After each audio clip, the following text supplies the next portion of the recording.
highlight, I would say, is Dr. Nfimamu. Yeah. He was then, I think, 75 when I interviewed him on my program. Oh. 1, 2, 3. Well, welcome. Well, welcome. Well, welcome to the show. Pam, pam, pam, pam, parara. Footprints shows every Friday at 7 p.m. with a repeat on Sunday at 4 p.m. only on Channel 1 TV. In a world filled with challenges, we all need guidance, hope, and a lifeline to anchor us. This is Lifeline, and I'm your host, Fred Crunchy Mensah. From social issues, relationship challenges, and family matters, Lifeline is here to inspire, uplift, and guide you on your journey. Where we give you support, where we hold your hand through the valley and through the thick and thins of life. Join Bishop Fred Crunchy Mensah. I welcome you especially to Lifeline. Every Tuesday and Thursday at 10 p.m. right here on Channel 1 TV. Let's walk this path together, strengthen our faith, our families, and our lives. Lifeline, because every soul deserves a guiding light. Tune in to Lifeline on Channel 1 TV and let's grow together.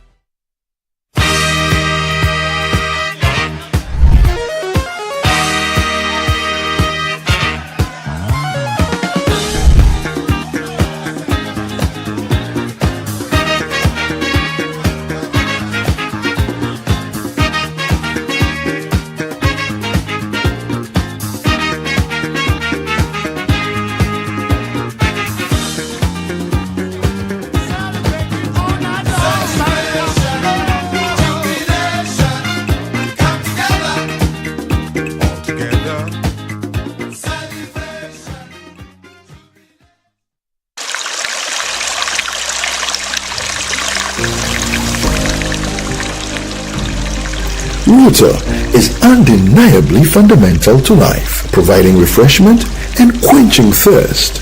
It sustains ecosystems, supports agriculture, and is essential for human survival and well-being. However, when mismanaged, water can become a force of devastation.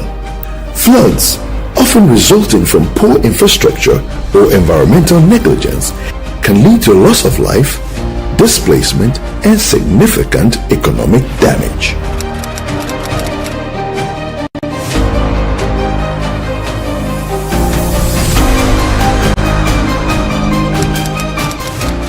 In September 2023, the Akosombo Dam, a cornerstone of Ghana's energy and water supply, became the very reason why disaster struck. As water levels surged dangerously high, the Volta River Authority was faced with a dilemma: act decisively to prevent a catastrophe or risk unmanageable flooding. If the dam collapses, anything along the path of the water will be washed deep into the ocean in a microsecond. On September 15th, they initiated a controlled spillage, a measure that would lead to far-reaching consequences for countless communities both up and downstream.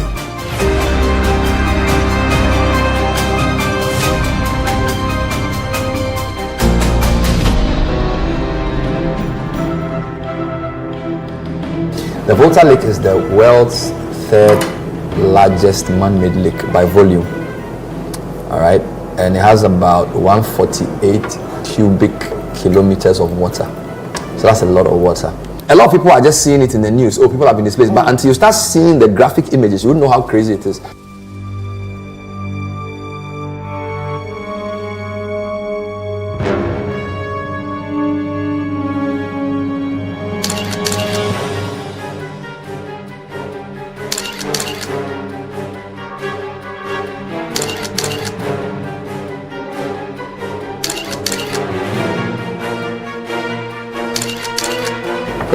It's one of the most devastating things I've seen in a very long time. When you construct the dam, the designers have what we call the capacity, the limit at which the dam can retain whatever pressures it has as the water, hydrostatic pressures. So the base of the dam is rather wide. As it comes to the top, it narrows to a certain length or the width. So the designer will tell you that at this capacity, the dam cannot contain the pressure any longer.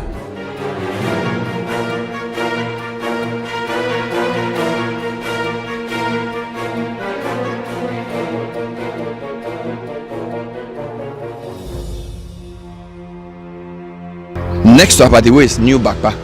So we get to New Bakpa, we go to Abadiwe, and now we've crossed to the island. And my tour guide tells me that the water came up as high as some of the mango trees. The devastation here from the spillage of the Akosombo Dam is visible. For the past 3 days, we had sleepless nights. The only means you can access your home is to use the canoe. Were you giving any prior information? Were you warned before the spillage? No. There's no this thing given to us. We just wake up one morning and all the building was submerged into the water.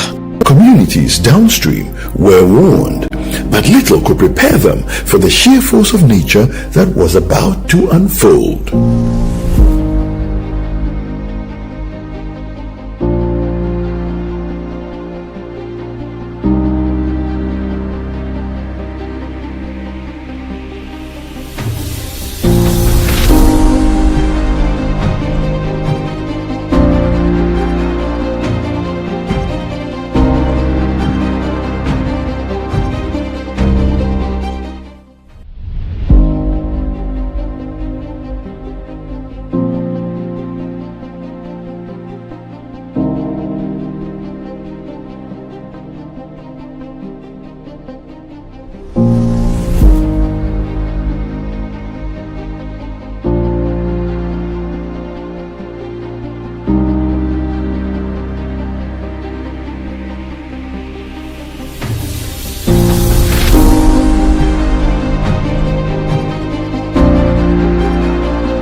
As the spillage commenced, the worst fears were realized. Waters rushed into towns, swallowing homes, schools, and healthcare facilities. We used to initially access water from the main river over there, but due to the spillage, we can no more access the water from the other side, and we've been disconnected from using the electricity we have in our town, which is a source of pumping the pipe that we get drinking water from. So as it stands, there's no drinking water in town. We are calling on government to bring us drinking water and food, because the food vendors cannot come out and sell for us because they don't even know where to locate theirs. They are saving their lives and they've left all their food stuff inside the room, and the water has come to take over from there. So it is making it so difficult for us to even get food and good drinking water. Since last night, I've not taken water. We have a terrible situation in Blekusu now. Blekusu, let me say, 2/3 of the population is now into water. Their buildings are in water now. Then when the water come and remove us, we climb the top of the this in our house. There is no place where we shall park our anything. So we are just on top of the sunshine, and the sunshine also disturbing us. Right now, I don't know where I'm going, but precisely I wanted to move to Sege area. There is a village before Sege, so I wanted to move to that place. Maybe that place will be safer than where I am. I've been affected just yesterday. My whole house has been flooded or submerged. Scenes of devastation played out across the country as families struggled to save what little they could. The emotional toll was palpable.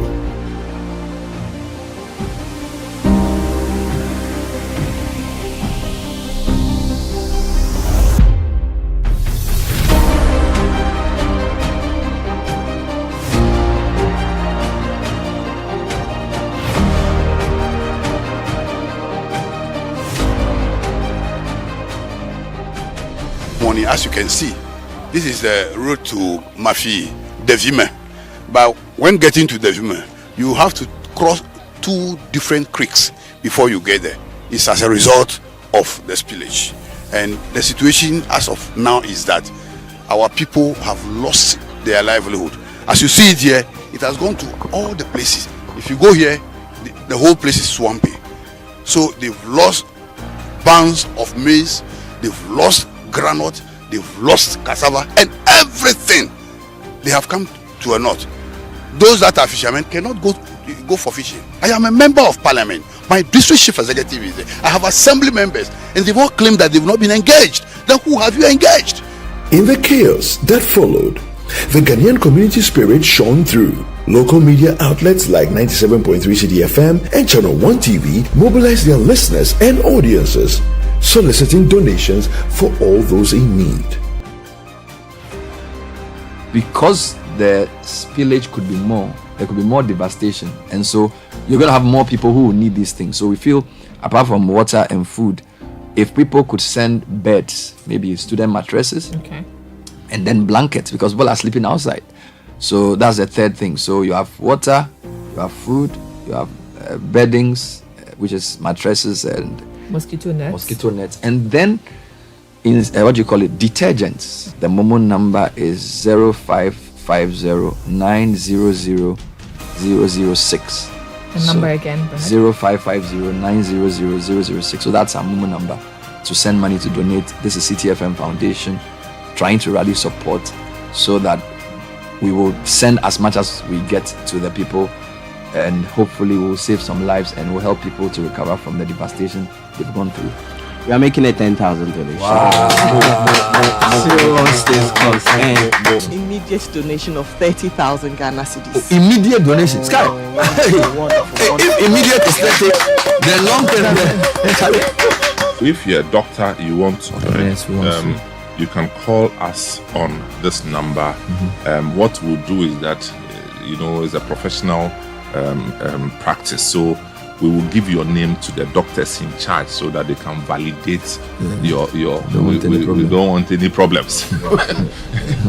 Truckloads of food, clothing, and basic necessities were dispatched into communities like Salaga, Buipe, Afram Plains North, and more, where desperation ran high.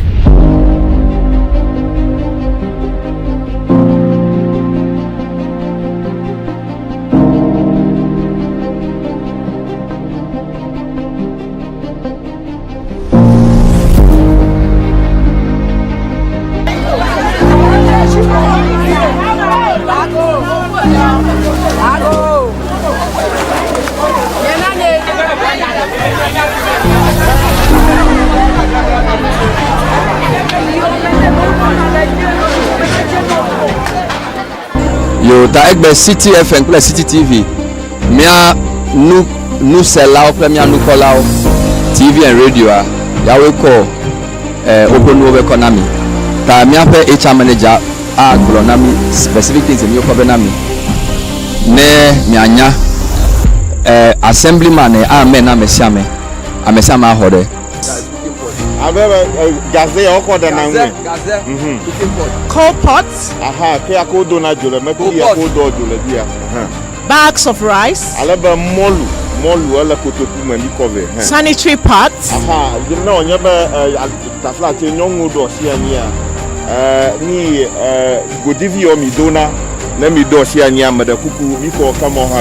Detergents. Bags of gari.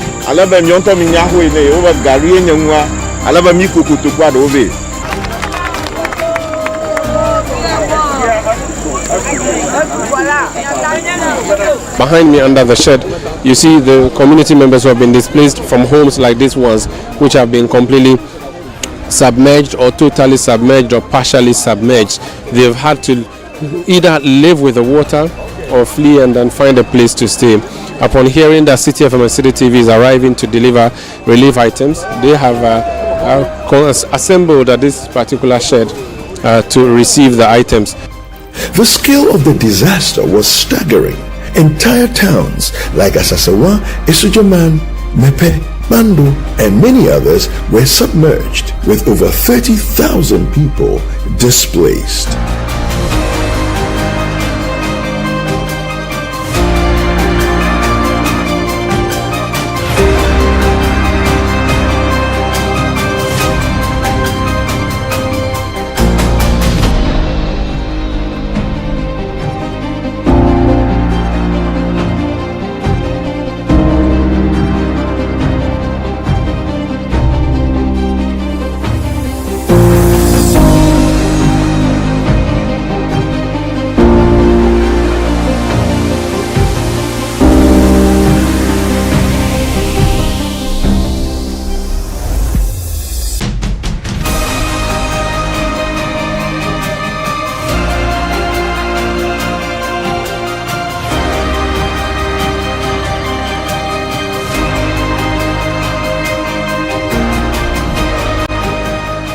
The government dispatched teams to assess the damage, but the challenges ahead were daunting. Many communities were left without basic amenities, and the path to recovery seemed long. The voices of those affected tell powerful stories of resilience and hope amidst the backdrop of despair. The situation here, what did they report to you? And I'm sure you would have come here a number of times already. Yes, I was here last week Wednesday. I was called by one of them, even he's coming, that they were affected by the spillage. So I came here to see things to myself. Actually, when I came, some of them were on the table, on the water. So from there we try to get to everyone who matters. To help. Yes, to help. Did you have some guests occupying the... Fortunately, there was no guests around then. That's our decision. There was no guests around then. But most of our properties were, so they were under the water. Because of the water, all the city is full of water. We cannot stand. If we crash, enter our room. When we sleep, we wake up. You see that I have a small child. If not God, because of God help me, my child would die. Oh, they are currently sleeping in the classrooms. We've allocated some of the classrooms for them. So they are currently sleeping there. So we gave them mattresses, blankets, mosquito coils, buckets, soaps, and drinking water. Yeah. You've been cautioned that this water is contaminated. We know. But as we don't have any water around, we decided not to go further but to use this one. Actually, when it is affected, the whole building have collapsed. People lost their farm, their animals, and then other properties. So it's a very serious situation on the ground. But do you still have people who are living on this island? Yes, few people are still living on the island.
we have medications from anti-malarials to hematinics to antibiotics to analgesics. All of these are some of the medications that we have brought in. So we would interact first with the local people, and then we know exactly what is wrong with them. We are only a media house. We are not into construction. Neither are we into anything that looks like what we see here. But one day, once upon a time, we woke up and there was disaster that has struck this country, and more than the numbers we heard were affected. And this disaster has taken us to various parts of this country, from the north to the middle belt to the south. We've been through Eastern region, Greater Accra region, Volta region, Yape, Kusou, and all these places. We've been there delivering goodwill and hope and items to people. Nobody ever woke up one day to pray that there should be disaster, no. But you know, it is written that every man that is born of woman is of few days and full of troubles. And that's scripture. But nobody prays for trouble.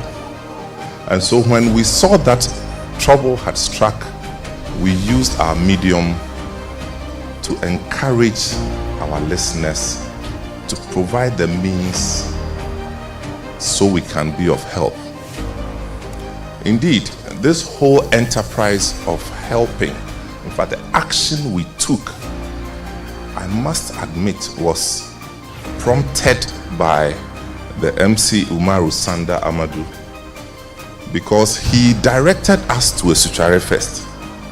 And we loaded our trucks and we got to Esuchare, not knowing that getting to Esuchare was going to actually become the beginning of our journey.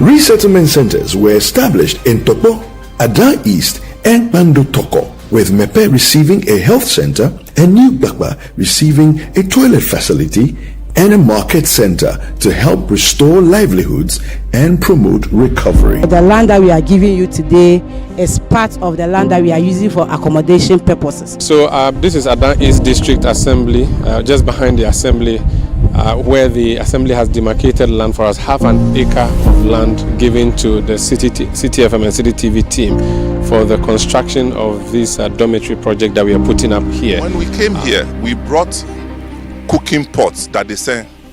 We brought coal pots, we brought mosquito nets, we brought banku dade. Our thinking was that the disaster had taken off their livelihoods. It wasn't just to come and donate and go. But upon arrival, we noticed that they were sleeping in what was supposed to be classroom blocks. No doors, no windows, floors made of concrete, no bathrooms, no washrooms, nothing. This is the definition of a disaster. So ours was in the shortest time. What do? After giving them food, now we give them food. We give them food, people bring food to the extent that they have nowhere to store the food. So we are creating another problem from the problem. So in the short term, ours is to try and replicate what they have here in a more decent way. And that's why we put together our drawings to put up a kind of holding center, and that holding center, it will take us 1 month to build it. Doing this to the glory of God and to encourage other corporates to do same in other affected communities. It is one nation, one country, one people. No, there's no problem with water here. So after this is complete, we'll connect the water from this school. So remember, I was talking to you about a whole local economy, picking up because of this project, and you see people selling to the workers here, and the workers are also being paid through this project, so boosting the economy, which because of the disaster dwindled a bit. I have noticed something. I've seen a little lovely boy, Dennis is called, and he's come here to the construction site to do some business. Do you go to school now, or because of the floods you're not in school? You are going to school, but your school is where they are housing the people who were affected. So when do you go to school? You learn under the trees. Wow, you take me to where you're learning. But what are you selling here? Can I look? What do you want to do when you grow up? I want to be a pilot. A pilot? Wow. Okay, so a pilot, you have to speak up. So you're selling bamboo. So how much is a chicken? 5 cedis. Okay. So when did you start selling here? Last week. Mommy noticed there was a construction happening here. Yes. So we're buying everything for you today. Is that exciting? How much do you think everything will be? Every food here, I'm buying it today to give to the workers. So you can go home and read your books. How much is everything? I'm selling some food. The soup is 50 cedis. Everything is 50. This one 50. This Okay. one 50. Okay. And this one 30 cedis. Sell some. Okay, so this is, you said one is 2 cedis, right? This is 150 cedis, 50 cedis, 100 cedis, yes. And this is 20 cedis. So 120. So it's supposed to be 120, but we're giving you 200 cedis to take care of everything, so that you can go home and read your books, right?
So on the 6th of November 2023, the MP for Pando, together with the MP for South Dai, came on the City Breakfast Show with a distress call that while our attention was focused on the people southwards of the Volta, there was another crisis happening on the upstream side. Places like Gemeni, all the way to Wusuta and Pando Toko had flooding incidents, possibly because the spill had reduced.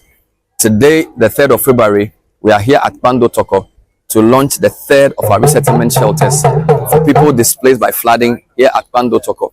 It's an 8-dormitory, over 200-person capacity facility to house initially people temporarily displaced by the flooding, and of course be used for auxiliary purposes in the future as part of the City Foundation's efforts to mitigate the suffering of people affected by flooding in the Volta Basin. As recovery efforts continued, the focus remained on rebuilding and preparing for the future.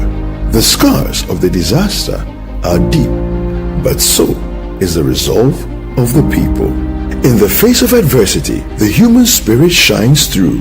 Many Kenyans contributed what they could to assist in the effort to restore dignity to their fellow countryfolk. The Akosombo Dam spillage of 2023 serves as a stark reminder of the delicate balance between nature and human infrastructure.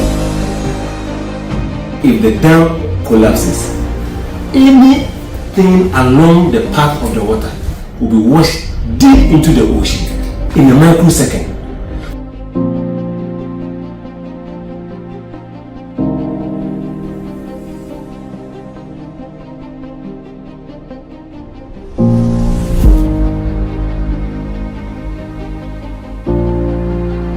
As communities rise from the waters, they carry with them the strength of unity, resilience, and hope for a better future.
We at Channel One TV and 97.3 City FM extend our deepest heartfelt gratitude to everyone who contributed to making the various interventions possible.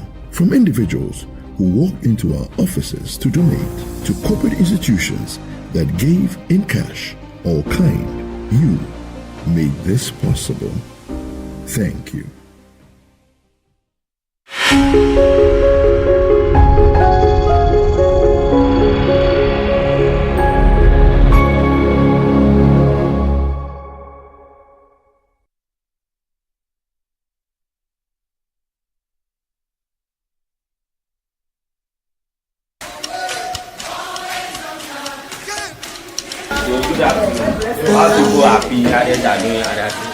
You lead,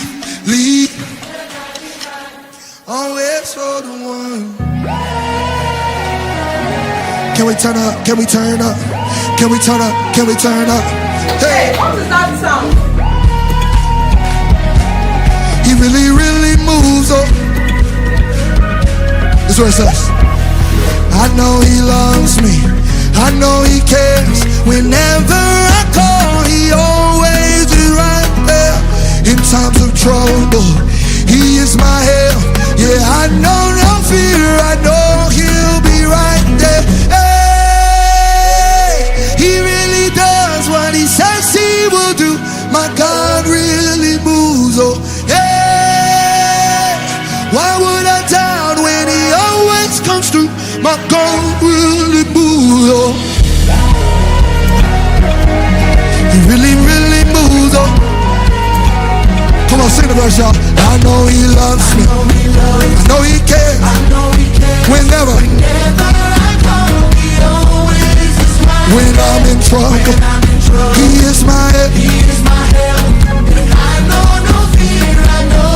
Come on, we say, yeah. He really does what he says he will do. My God really moves. Whoa, yeah. Why would I doubt when he always comes through? I got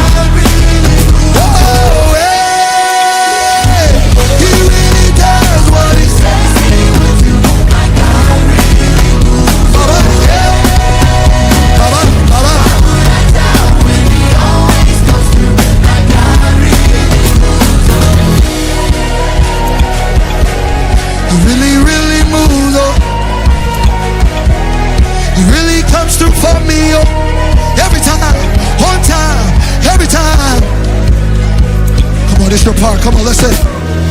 No, Mema, you're always on time. You can't do no wrong. Oh, Mema, come on. You leave the 99, always for the one. Oh, Mema, you're the God who does good. Always on time. You can't do no wrong. Oh, Mema, yeah, Baba, leave the 99. Come on, oh, Mema, you're always on time. You can't do no oh, Mema, you leave. You got one more year, come on. Oh, Mema,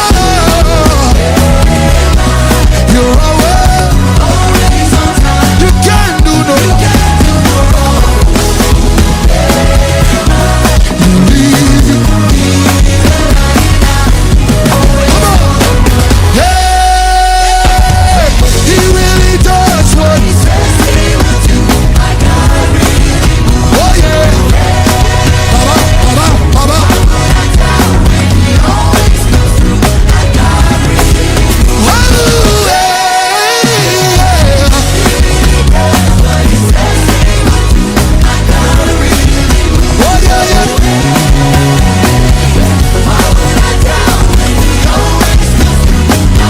Let me hear you. We say,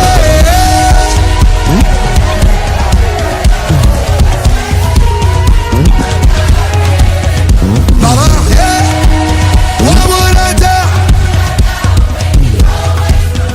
My God really moved.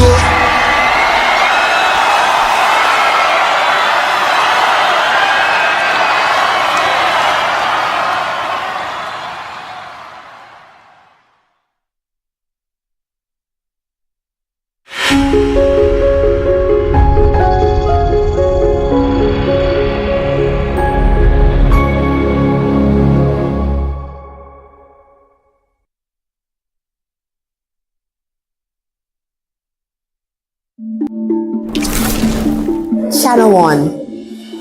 To us at the Barbados High Commission, Channel One is more than a TV station. Channel One is family. What's so special about Channel One is that it brings such goodwill to the community and to an organization like ours, where we were first developing our mission and our strategy for our High Commission. We wanted an entity that we could partner with. And I could say without fear of contradiction, the moment that we would have had the opportunity to be invited to do Breakfast TV with David and FIFA and the team was the moment that our trajectory as a High Commission changed completely. Channel One, that interview allowed us to be exposed to all of Ghana, and then as a result, we became a highly sought after entity. So therefore, what we were able to benefit with Channel One is from the goodwill, from its audience, from the fact that it takes time to understand its subjects, it takes time to really explore what it is, what messages are going to be going out from the entities. We want to wish them well on the 7th anniversary, wish them another 70 years, 700 years. We want the organization to grow from strength to strength, and we're pleased to be part of the Channel One extended family. It's our 7th anniversary, and I think 7 is a lucky number.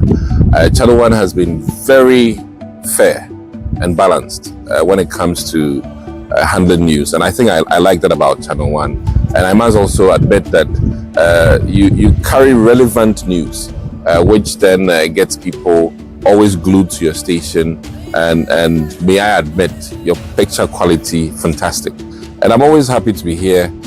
Your interviews are given by one of the best in the country, and kudos to Channel One. Continue growing from grace to grace, and we're always happy to be here. Reception-wise, and your cups are making headlines. So I always make sure I take in water using your nice teacups, and I'm happy to be here. So keep up the good work. And the key point, you are fair and balanced. You're not colored by any party. And I think that is very important to remain relevant, whether under MPP administration or the NDC administration. Congratulations to Channel One, and I hear you are going to be 7 years old. Keep doing what you do, and let's make Ghana a better place. Happy birthday to you, Channel One. You guys are wonderful. I have been an ardent follower right from your birth. At least I can also say right from your birth. And I have seen what you have done, not only with your management, but with your entire staff or crew, the professionalism you exhibit, and the candor with which you conduct yourself, that has actually earned you where you have gotten to. And 7 years, 7 is a special number. It's my special number too, as a July born, number 7. So congratulations to you. I wish you well, and I know that you achieve more miles as you move ahead. Congratulations to the entire team, and continue doing what you're doing. Improve on it. Thank you.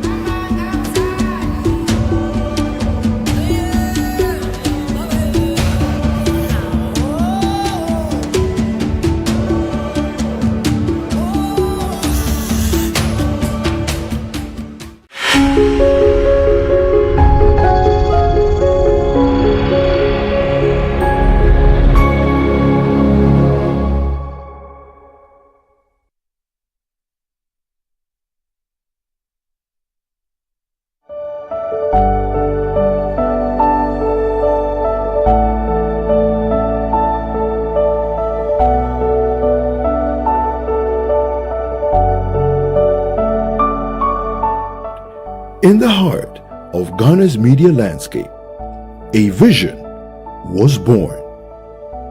Bold, independent, and unrelenting in its pursuit of truth and empowerment. This is the story of Channel One TV. This is the journey so far. Channel One TV came about as a result of a deep conviction to recreate the channel of dissemination of information. It wasn't just about broadcasting, it was about engaging, it was about telling the stories that matter in our communities and to our communities. And so once we saw the gap, we put ourselves together to create this wonderful channel.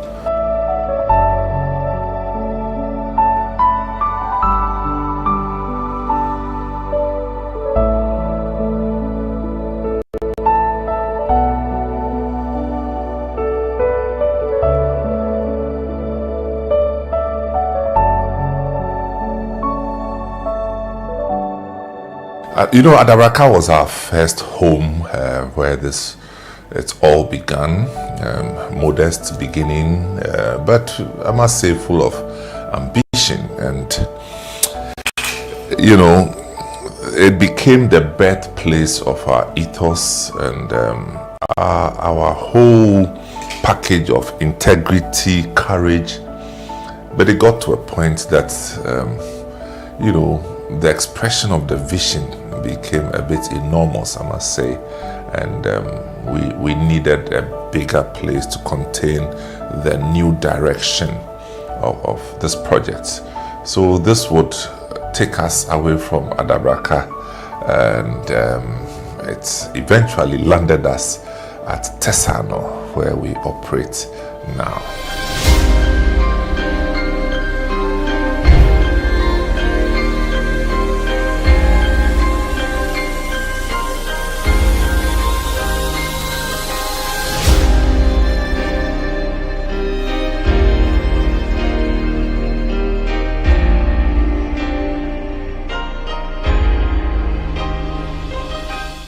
In 2023, the station underwent a transformation, rebranding to Channel One TV.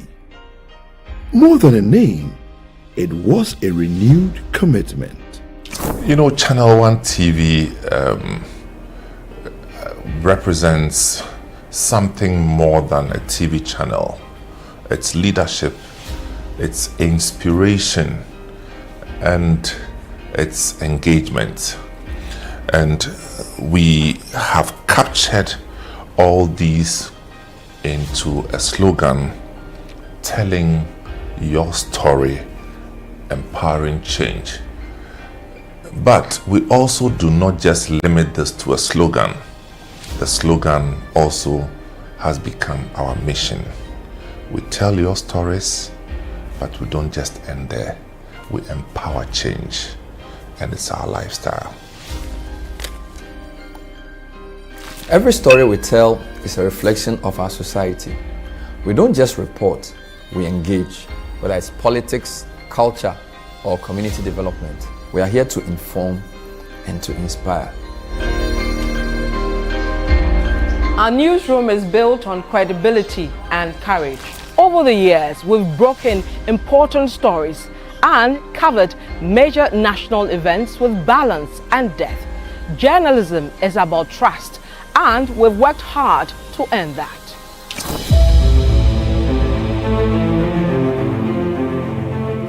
From building strong partnerships to creating innovative revenue models, our growth has been strategic.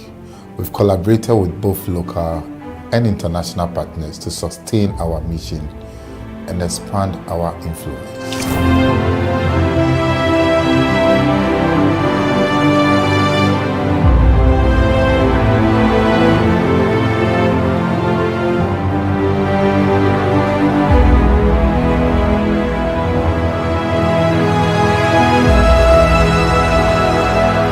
Our events have amplified voices and catalyzed change.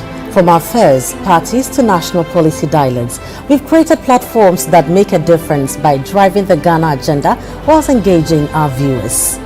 We curate programs that reflect our identity: bold, intelligent, culturally grounded. You know what? Storytelling is our craft, and we take it very seriously.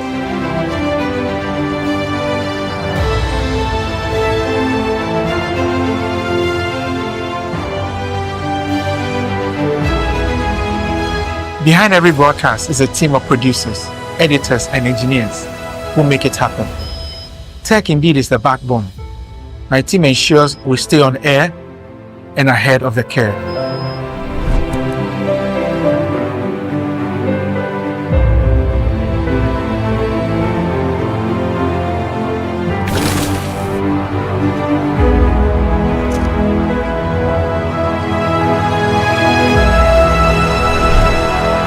It's people first here.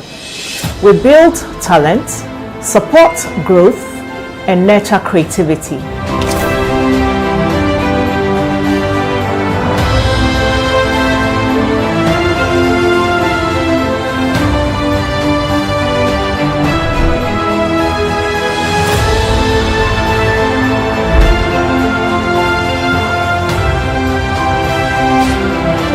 The work behind the scenes matters. Policies, logistics, daily management. We are the silent engine.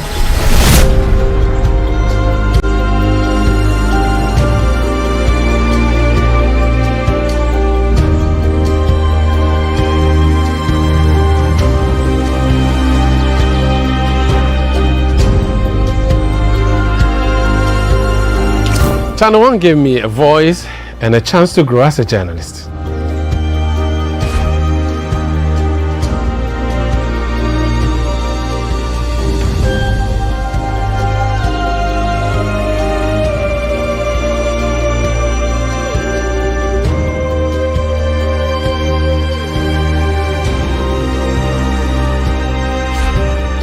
We are more than a team. We are family driven by purpose.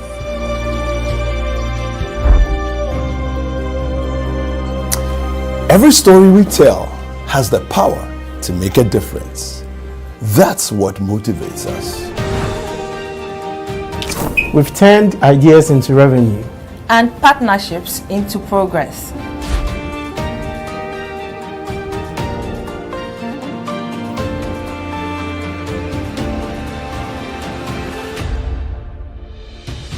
Seven years of excellence. It feels like home. 7 years on, the journey continues. From Adabraka to Tesano, from a dream to a national voice, Channel One TV remains committed to telling your story and empowering change. This is our story. This is Channel One TV.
Ten, 9, 8, 7, 6, 5, 4, 3, 2, 1.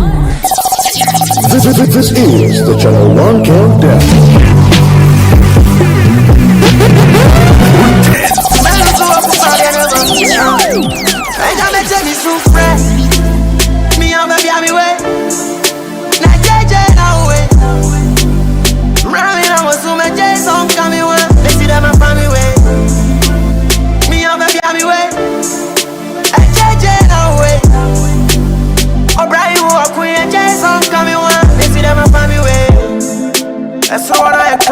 Number 9. Matina wache, pemina minshe. Matina wache, jeje mizumipe. Ode. Osa, na wanna neba. Beginning to think I don't need another lover.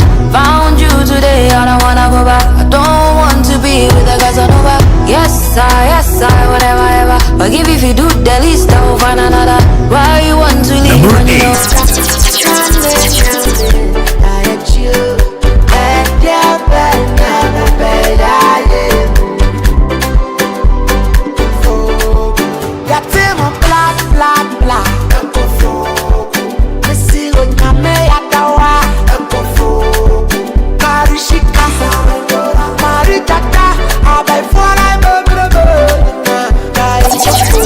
Number 7. You see the light, remember that I was with you. When you were lost and lonely lover, don't forget about me so soon. Asoiko.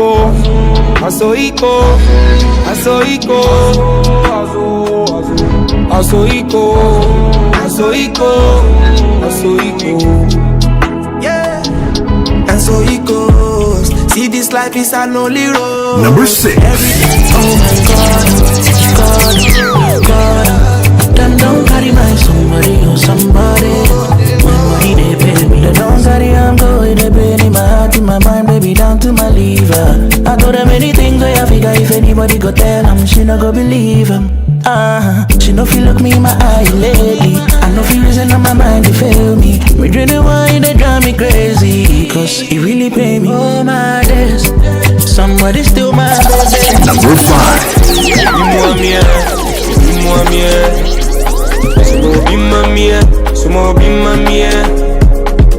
I need some help. Put my head on fire can't cool. My head on fire can't cool.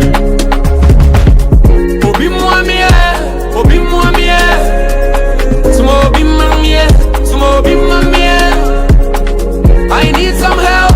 Put my head on fire can't cool. My head on fire can't cool. Of late I've been Number 4.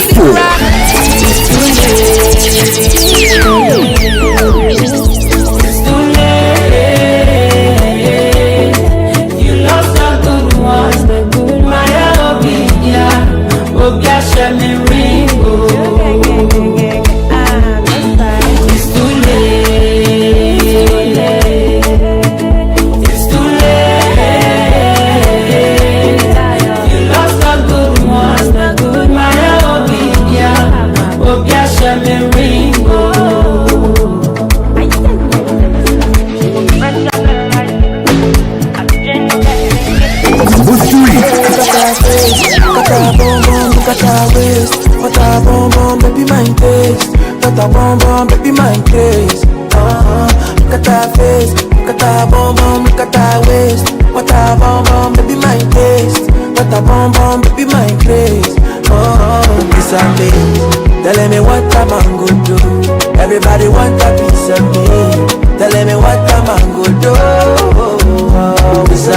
Tell me what I'm going to do. Everybody want a piece of me. Tell me what I'm going to do. Say they love me scatter. I know you see this back. Send woman liberty. Watching us overflow. I'm not gonna lie, there's a change in my energy. Praying I never go down. If I step down, close my apologies. Everything could have been lovely, but I'm just another guy, just another guy.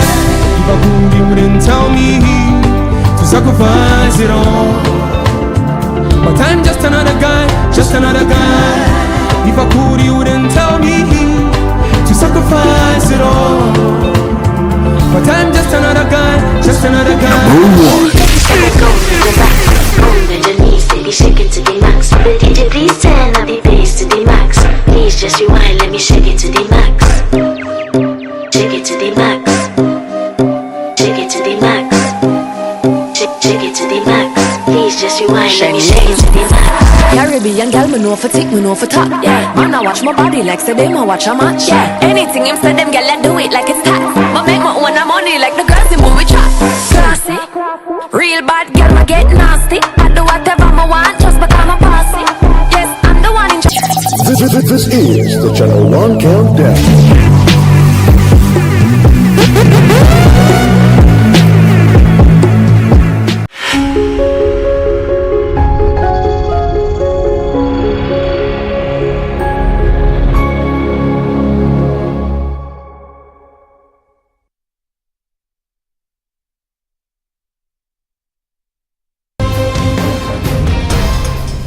This weekend on Footprints, we remember veteran broadcaster Mike Egan, reflecting on his remarkable journey in broadcasting from the Ghana Broadcasting Corporation to the BBC and the lasting legacy he leaves behind in Ghanaian media. I take pride, again, if you permit me to go on top, please, to be the first person to introduce phonies in Ghana in 1972. Wow. During the Champions Reign. I started promoting Sikema and said a lot of nice things about his music, but did not do the same thing to Nana Ampadu. In fact, when I compared them, I said Nana Ampadu's music was repetitive. That's fine. Not so you must have caused a problem. Well, maybe I did. One of the people I interviewed was the highlight, I would say, is Dr. Nfimamu. Yeah. He was then, I think, 75 when I interviewed him on my program. Oh. 1, 2, 3. Well, welcome. Well, welcome. Well, welcome to the show. Pam, pam, pam, pam, parara. Footprints shows every Friday at 7 p.m. with a repeat on Sunday at 4 p.m. only on Channel 1 TV. Curious about what's happening beyond your borders? Beyond Borders takes you there. Every Wednesday at 7 p.m., join Caleb Kuda as he explores the stories that shape our world, connecting you with Ghanaians in other cultures and seeing the world through their eyes. So we've learned one thing: you leave your shoes outside. Wow. Tuesday, yeah. You know, I won't go to Ghana dressed in a Lacoste. As director of operations. From international politics to the human stories that define nations, Beyond Borders brings you a fresh perspective of Ghanaians around the world, one conversation at a time. Beyond Borders with Caleb Kuda airs Wednesdays at 7 p.m. only on Channel 1 TV.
Welcome to The Point of View. This is your favorite current affairs show here on Channel 1 Television. On The Point of View, we get the right guests, ask them relevant questions on issues that matter to you. We have a very grim subject for you tonight because we're still reeling from the acquittal and discharge of 47-year-old Yao Asante Jekum, who was jailed for a crime he did not commit. He was incarcerated for 7 years on remand, or 8 years, and then spent another 12 or so basically being held in prison for a crime he did not commit. Tonight, we will hear some of the story, but also speak to two very important people to see how we can use this case to solve a much broader problem with our criminal justice system. Stay with us.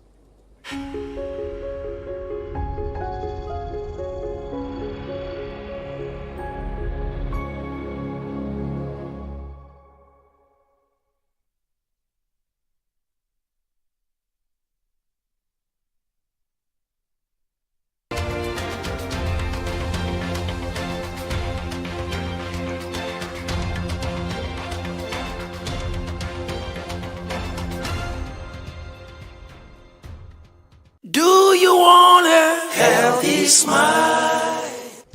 Hi, I'm Tanya from Bethel Dental Clinic, Ghana. If you have never had mouth pain or a dental issue in your life, then you are one of the lucky few. Dental emergencies can happen unexpectedly and require prompt attention and expert care.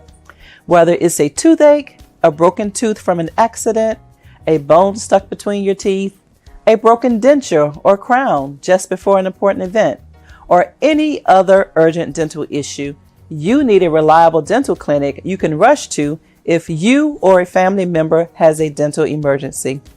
The clinic you select should be equipped to manage a wide range of dental emergencies effectively when you need it most.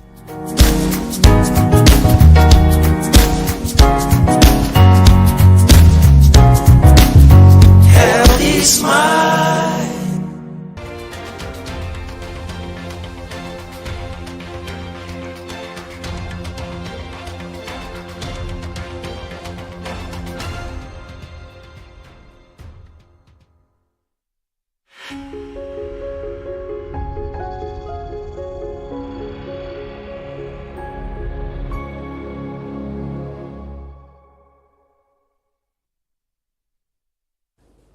Welcome back. So tonight we're discussing a very, very troubling subject. A man has been in prison for 23 years for a crime he did not commit. And thanks to the persistence of some legal people, he's free now. But we want to put it in context. So between 1998, 99, 2000, there was a lot of news around a certain Atai, described at the time by the police as the nation's most wanted criminal. Now, Atai was arrested in 2006, but prior to this, in 2002, an innocent man who had gone to look after a sick mom in the Kwewu Mountains was arrested by the police upon suspicion that he had an association with this wanted criminal. This person is called Yao Asante Jekum. He was manhandled and bundled into a police station in Koko, later on held on remand for 7 years. Some of his relatives were also arrested in a bid to force some confession from him. Well, in 2006, 4 years after his arrest and incarceration, Atai was eventually arrested, taken through court together with about 6 other people, and in 2010, they were given various jail sentences, some going as high as 160 years. Now, we are in 2025. Yao Asante Jekum, from 2002, had been in prison until June 6, 2025. Now, how did such a travesty of justice occur? Why did it take so long for him to be released? What is wrong with our criminal justice system? And is he an unlucky victim of a good system, or is he just one example of a very, very bad legal system that needs urgent reform? Those are the questions I want to answer tonight. So what have I done? I'm going to speak in studio to 2 very important people. The man who began a legal quest to get Yao freed in 2014 is his lawyer. He has a famous name, George Bernard Shaw. For those who know history, George Bernard Shaw is a famous American. It's good to have you, sir. Welcome to the show. Thank you. I like your hat. It's good to see you. Thank you. Finally in the my flesh. father, the late Robert Shaw, got me into doing these things, wearing hats. He gave you the right name, George Bernard Shaw. Well, So George is a lawyer, and you can say he's Yao Asante Jekum's lawyer. And I'll ask him about Yao shortly. But his company is Sterling Partnership. Is that the name? now at the moment now with Gazy Zwenis and Co. Gazy Zwenis and Co. and Co. Wonderful. We also have Ibrahim Kwating, who is the chief executive of the Crime Check Foundation, who's dedicated over a decade of his life to tracking these types of things, basically researching it, looking for people on remand to free them, advocating with people from ordinary police to the president of the country on why urgent reform is needed in our criminal justice system. So, Ibrahim, welcome to the program. Thank you, Bernard. Wonderful.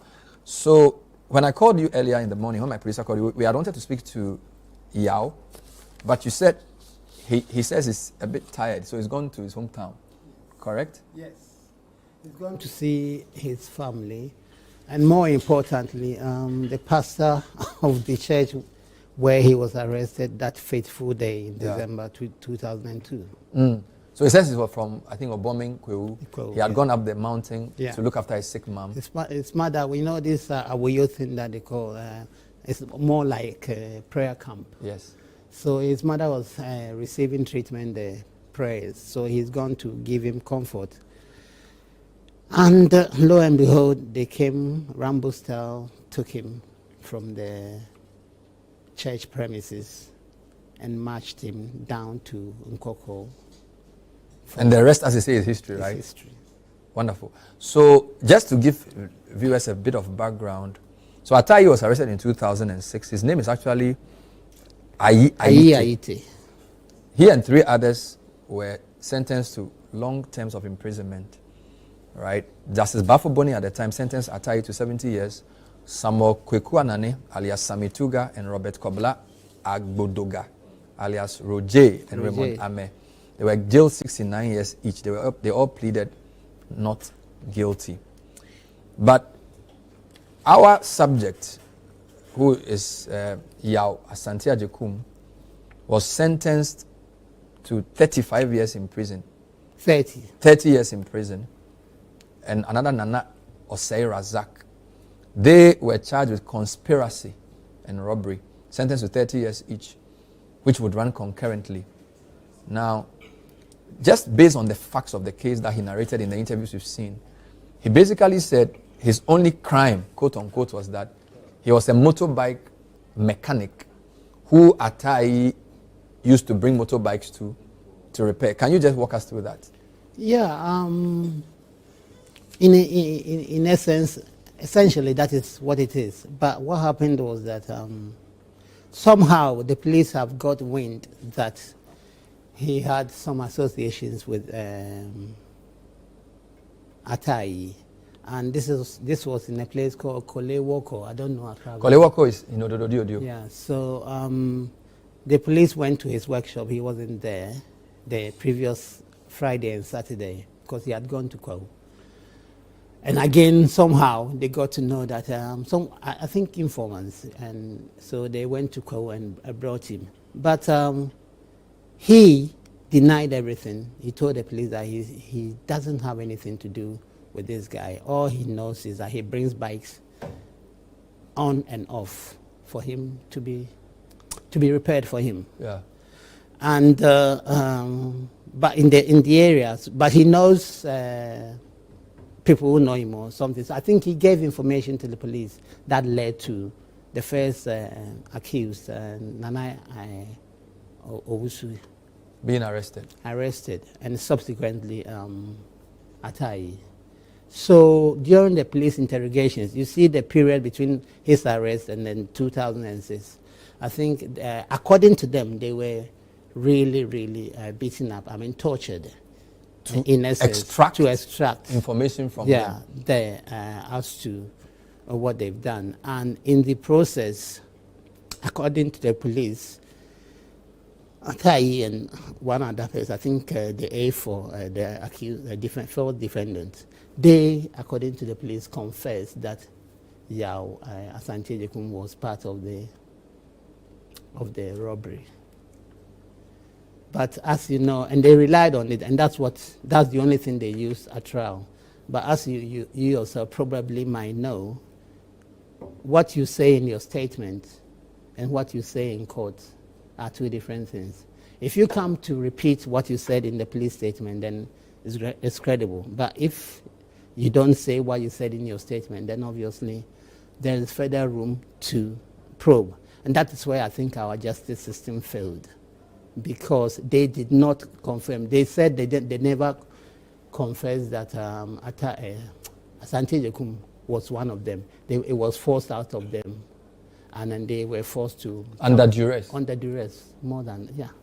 So it was not in court that they argued that he was... In court, so you know this is pre-trial, and in court you have to go to the box and then give your evidence. And then they said, okay, but you confess that Asante Jekum was part of it. He said, never, we never. They forced us, they beat us, they tortured us, and they forced us to say that. So, in effect, or in law, if a suspect or any witness gives what they call inconsistent statements, one before trial and one at trial, his testimony is suspect. It's not credible. So I think that's where it should have ended. More so, even more so, when one of the accused persons, Razak, he then pleaded guilty because they had all pleaded not guilty. Razak pleaded guilty and then turned prosecution witness. The prosecution used him as part of their case. And then after telling the court about how the robbery and everything was planned and executed, he said, but I have one thing to say. Asante Jekum wasn't part of it. He's not part of us. So all these are the things that I used. So on what basis did the court jail him?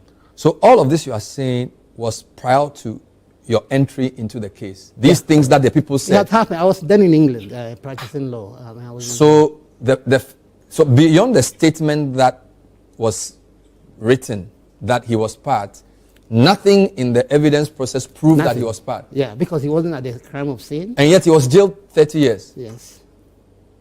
And that's another flaw in the justice system, because he had no lawyer. He had no lawyer? Yeah, he had no lawyer.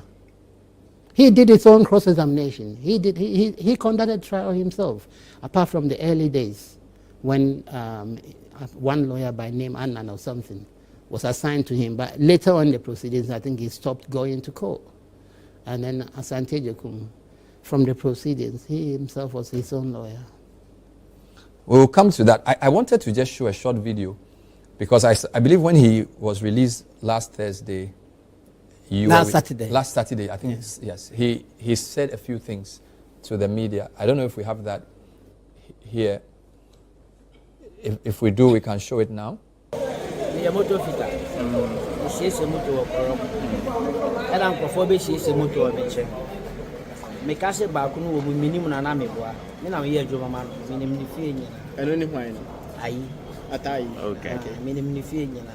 Minim say o ye konfo ana oje ko so na me na djuma nyina ma anonim say friend atai sa na friend mo minim djuma o ye taxi driver enti debi me wo no ma me yare na me ko no ko no am wa sorry dem na be che me see e hwehwe me say me no ma kwa koboko me kan bibia o ma njanti e ma ye che me anti sister be tu waju more than 6 months. They call man 8 years. Try man 8 months. 2010. They jail him 30 years. See me when you say me nyehwe. See am me shop, na me shop. Oh, koro. Shop na egu. Me na fufu nyina. Shop na o ye den. Sheshe moto. Me am me shop. Na we he. E wo koro. Ana na me wo ba boy ba ko. Ana oba no so na we nya like 1 month. Na chi mo ko. See the way me bonya me pai. No be ehun say asema e dey to me so. Me ni mu hwe. Watch I say. And e dey attack me say me na conform me here conform. Me so me mo kro no da. Me madwuma na me.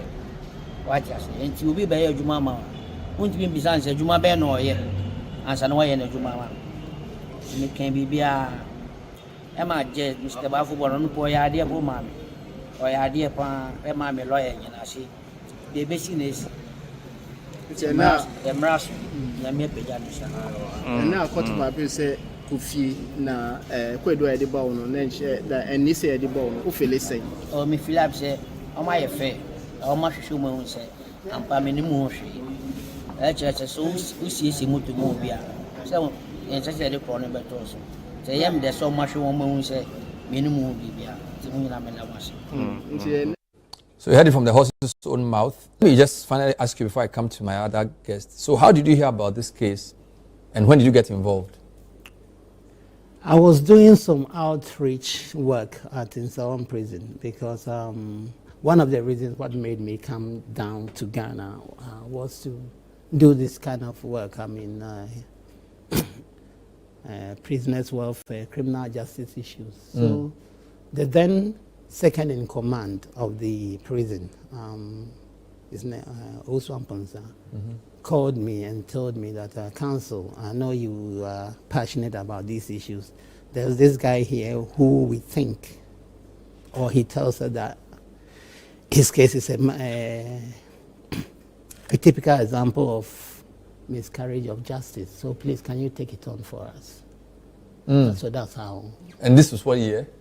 2015. 2015? Yeah. End of 2014. Getting into December. So about 10 years ago? 10, well, yeah, but the initial distance was 2014, so say 11. If you, from the time he... And he was released on Saturday? Yeah, Saturday. So it means you've been on this for 10 years? Yeah. Even with such a straightforward thing that if you told me, why did it take you 10 years to get him out? It's a long story because first of all, when Asante Jekum was convicted, the courts were not computerized. I understand. I wasn't here. I understand there was a fast-track court. So that's where he was tried. And most, they moved from there to the court complex now. Yeah. So in the process of the movement, I think some of the court dockets went different areas. And also, the archives, it was sent to archive because it's such a long time ago. So we began by what's his name? Asante Jekum himself had what they call record of proceedings, his trial. He had some of it. So that was my starting point. Wow. And then because I couldn't get any other source for the documents, they are co-defendants who in prison they call case partners or whatever. So we will contact this who have putting them together over the years. Because getting the information together was a long time. Yeah, it took 2019 before I got what I thought was... From 2014, it took you 5 years yes. to get all the arsenal you needed. Yes.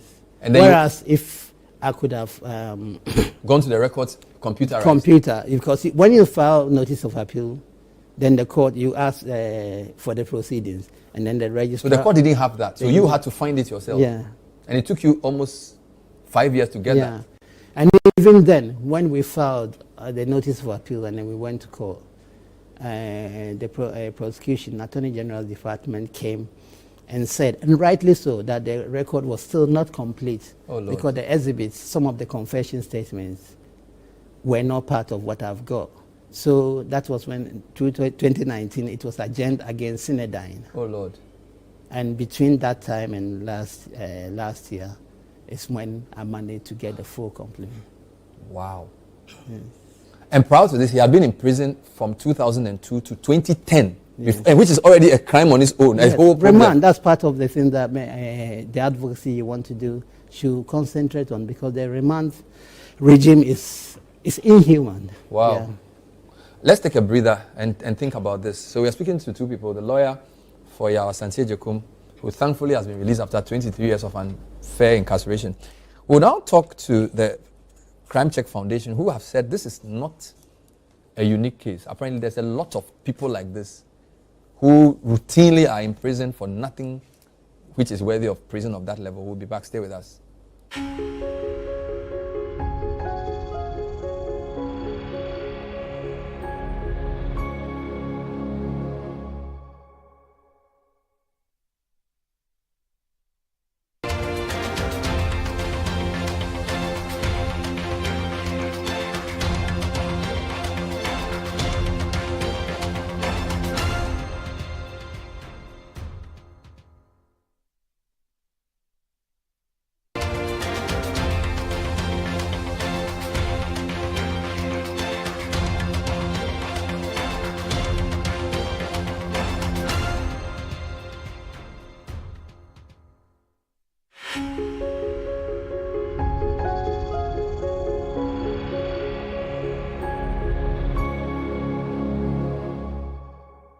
Remember who we are seeing now.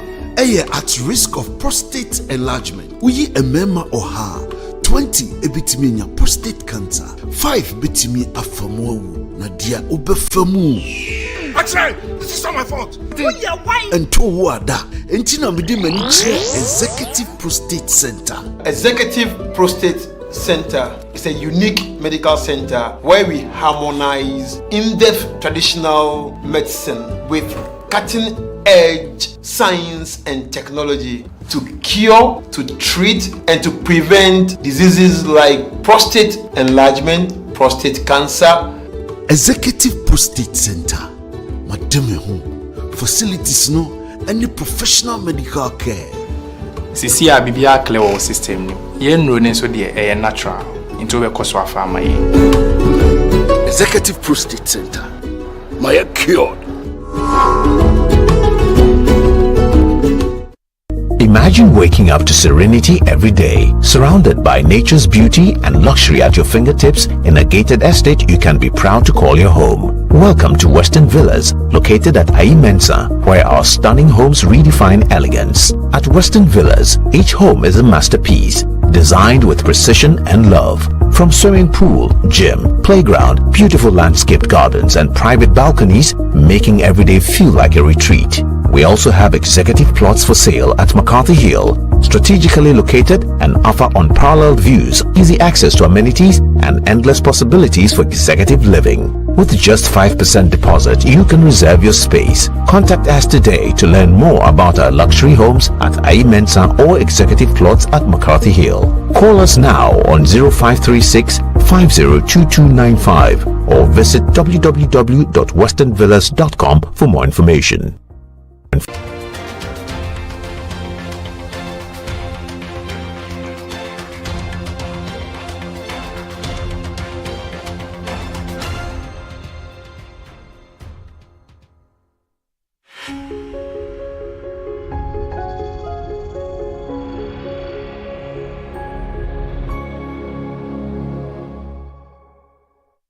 Welcome back. So tonight we are reflecting on a very, very sad story.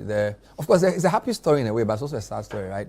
I mean, to be arrested in 2002 when you are basically going to help your sick mom, tortured and forced to write things that are not true, other people incriminating you with false statements, kept in incarceration for 7 years before even being properly convicted, of course, wrongly, and then spending 23 years of your life in prison. When you are sent to prison, your daughter is a month old, and you only get to finally see her fully when she's a 24-year-old girl or 23-year-old girl. Really sad.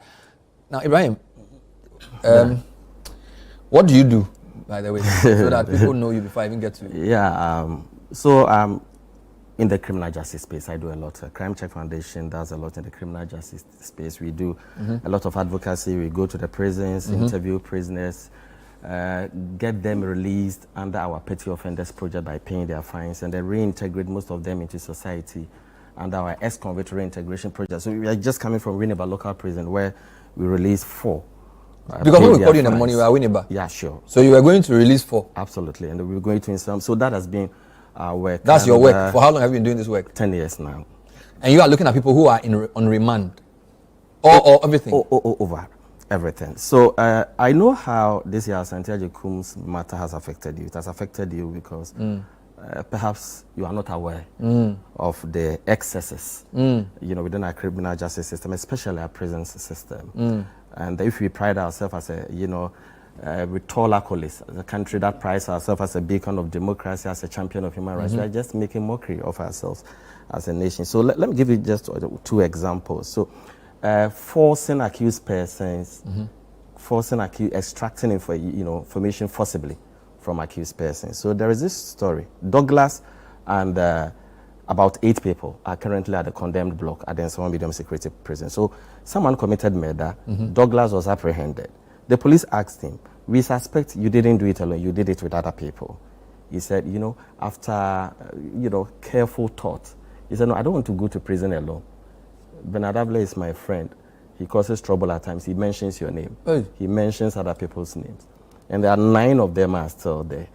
They were condemned to death. I'm not sure they have come to life, because after serving some time at the condemned block, you come to life in prison. That is not the only case. We have Tenge, who was given... this is a real case you are telling me? Absolutely. We have Tete and Tenge, because I've done lots of interviews. I interviewed Atai in 2017. You know, we will come to that. Now, so Tete and Tenge. Tete knew nothing. Tenge committed murder. The police beat him mercilessly. You did it with someone. Confess. And he had to confess under duress by mentioning just any name.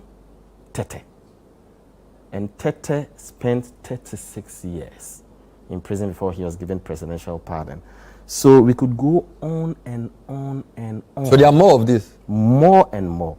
Go to our remand blocks. I told you that we are going to court to, the Supreme Court for enforcement of a provision. Article 15 is clear. You don't put accused persons in prison's custody. No. Now, they are innocent until proven guilty by a court of competent jurisdiction. And then, unfortunately, we don't have a single jail in Ghana. We don't have a single jail in Ghana. We have prisons. What's the difference? So the difference is that it's rather unfortunate. The media uses the terms interchangeably. So a jail is, a facility, short term. It holds prisoners when they are on trial, so that when they are guilty, they go to prison. So a jail is possibly closer to the court? Absolutely. Now, what we have, the unfortunate scenario, is that because we don't have jails, they have a funny way getting remand blocks within prisons. Put accused persons, don't care about them. The policeman puts them there. They may have been transferred. They may decide not to go pick them to court. After all, who pays their fuel? Look at Nsawam. So a police can forget about a remand person. Absolutely. He becomes the Lord. And the court does not know where the guy is. No one cares about that. And so what is happening is that we have remand blocks. And when I spoke to President Mahama about 7-8 months ago, he said before leaving office, he tasked Nsawam to construct a modern remand block. But the point is... It's not even supposed to be in Nsawam. No. It's supposed to be close to the court. That is why we are going to the Supreme Court, because Article 15 is clear. So we are going for enforcement of the provision that clearly stipulates that you don't put accused persons in undesirable locations. So just imagine the psychological and the physical torture that accused persons are predisposed to. The person is not a prisoner yet. Article 15(3), a person who has not been convicted of a criminal offense shall not be treated as a convicted person. Absolutely. And shall be kept separately from convicted persons. So this is Article 15(3). Clearly. This is what should be enforced. Clearly. There is no enforcement. So instead of government establishing jails, that should be closer to the courts. I told you I returned from the US recently, where I visited some jails. Instead of us having, and we can do it, we rather put them on remand. And the conditions at the remand blocks are terrible. Are you saying it's worse than a prison? Than where the convicts share. Serious? Which is even terrible, we know. But this is hell on earth. Is it because there are so many people on remand, there's no space? Absolutely. And then most of the CIDs are missing. Most of the dockets are missing. So lawyer just said that so Yaya Santia Jokum was lucky because they were able to get his record of proceedings. Now, most of the prisoners are in there. They are unable to trace their record of proceedings because we don't have a computerized system. So crime check with the USAID, Justice Sector Support Activity, the case tracking system to track criminal cases. But I'm not sure they had enough funds to continue. So we are back to square one. So ask yourself, go to the prison and ask most of them whether they have their record of proceedings or they can have access to their record of proceedings. They don't have any record. Now, with regards to the Yaya Santia Jokum thing, I would want to chip in this. The media frenzy, when there is a case about suspected hardened criminals, the media does a trial, usually. They nurture the trial, they water it, harvest it beautifully. So if you are not careful, you'll be drawn into the narrative, negative narrative. Condemn the person even before the court starts. And I'm careful, in saying this, but it is possible that, it could affect the judicial decision. Yeah, I actually said, I watched 2 interviews, Nanaba and then GH1. He said, at the time, because robbers were worrying people, and Osina system now you're hot, so the judges were not prepared to listen to anything because it looked like the system wanted Atai and his accomplices jailed. So I think you are absolutely. And Atai made a similar. He said most of the how do you call it, the charges against him are trumped up charges. He admits that he committed some crimes, but some of the charges are completely false charges because of the frenzy. You have this interview with Atai. Yeah. Can you share with me? Full interview. Yeah. How long did you talk? About 7 years ago, 8 years ago. A comprehensive interview. You did it yourself? Yes, I did it at a maximum. During the tenure of Madam. So even he believes that, even though he admits committing some crime, that basically the volume of charges against him more than the original crime. Because COP Kofi Boakye, full respect to him, was desirous of getting Atai, because he was tasked with ensuring that there is sanity within the system. The system was. So he wanted to make an example, perhaps out of Atai. So and then, Atai was everywhere, even an unborn child heard of Atai. So what do you expect? So I'm sure it may have infiltrated into Yao Asante Agyekum. I don't mean to stop you, but I have a modern or recent example. This danger of Boase lynching, which I represented the defendants. It was media trial, exactly as you were taking, and it was bent, everything was bent on to get him because there was pressure on the state to get results because nobody deserves to die the way the guy died. And but Bernard, the system should bring them out. Yeah, Bernard, you see, in an industry where some journalists have all of a sudden become experts in every field, they bring you, the way we look at some of the issues, we don't have the facts. But then we have also contributed largely to the framing, the negative framing of accused persons, even before they go to court. So I think these are issues that we have to look at before it is too late. Now, date of arrest. Yao Asante Agyekum was arrested in 2002, but convicted in 2010. Was he given a date of arrest? Was it subtracted? Yeah, the 30 years, this is what we were working on, that if this didn't succeed, we were adding it so that we were going to go to court to insist that the remand period is added to the time spent in...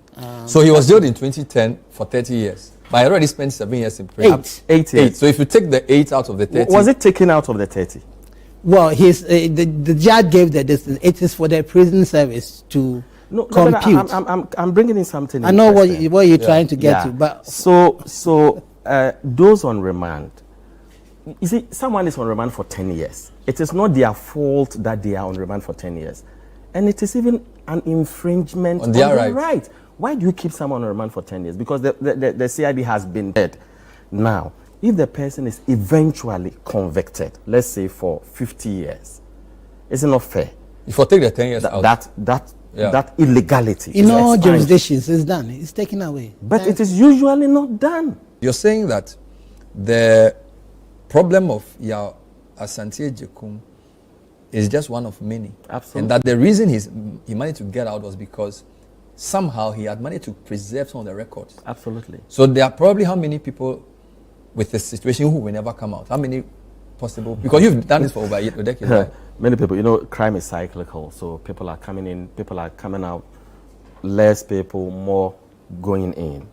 And because there isn't any proper reformation and rehabilitation, there isn't any expansion in, physical infrastructure, you expect more people with the same problems. And you know that our court system is not computerized.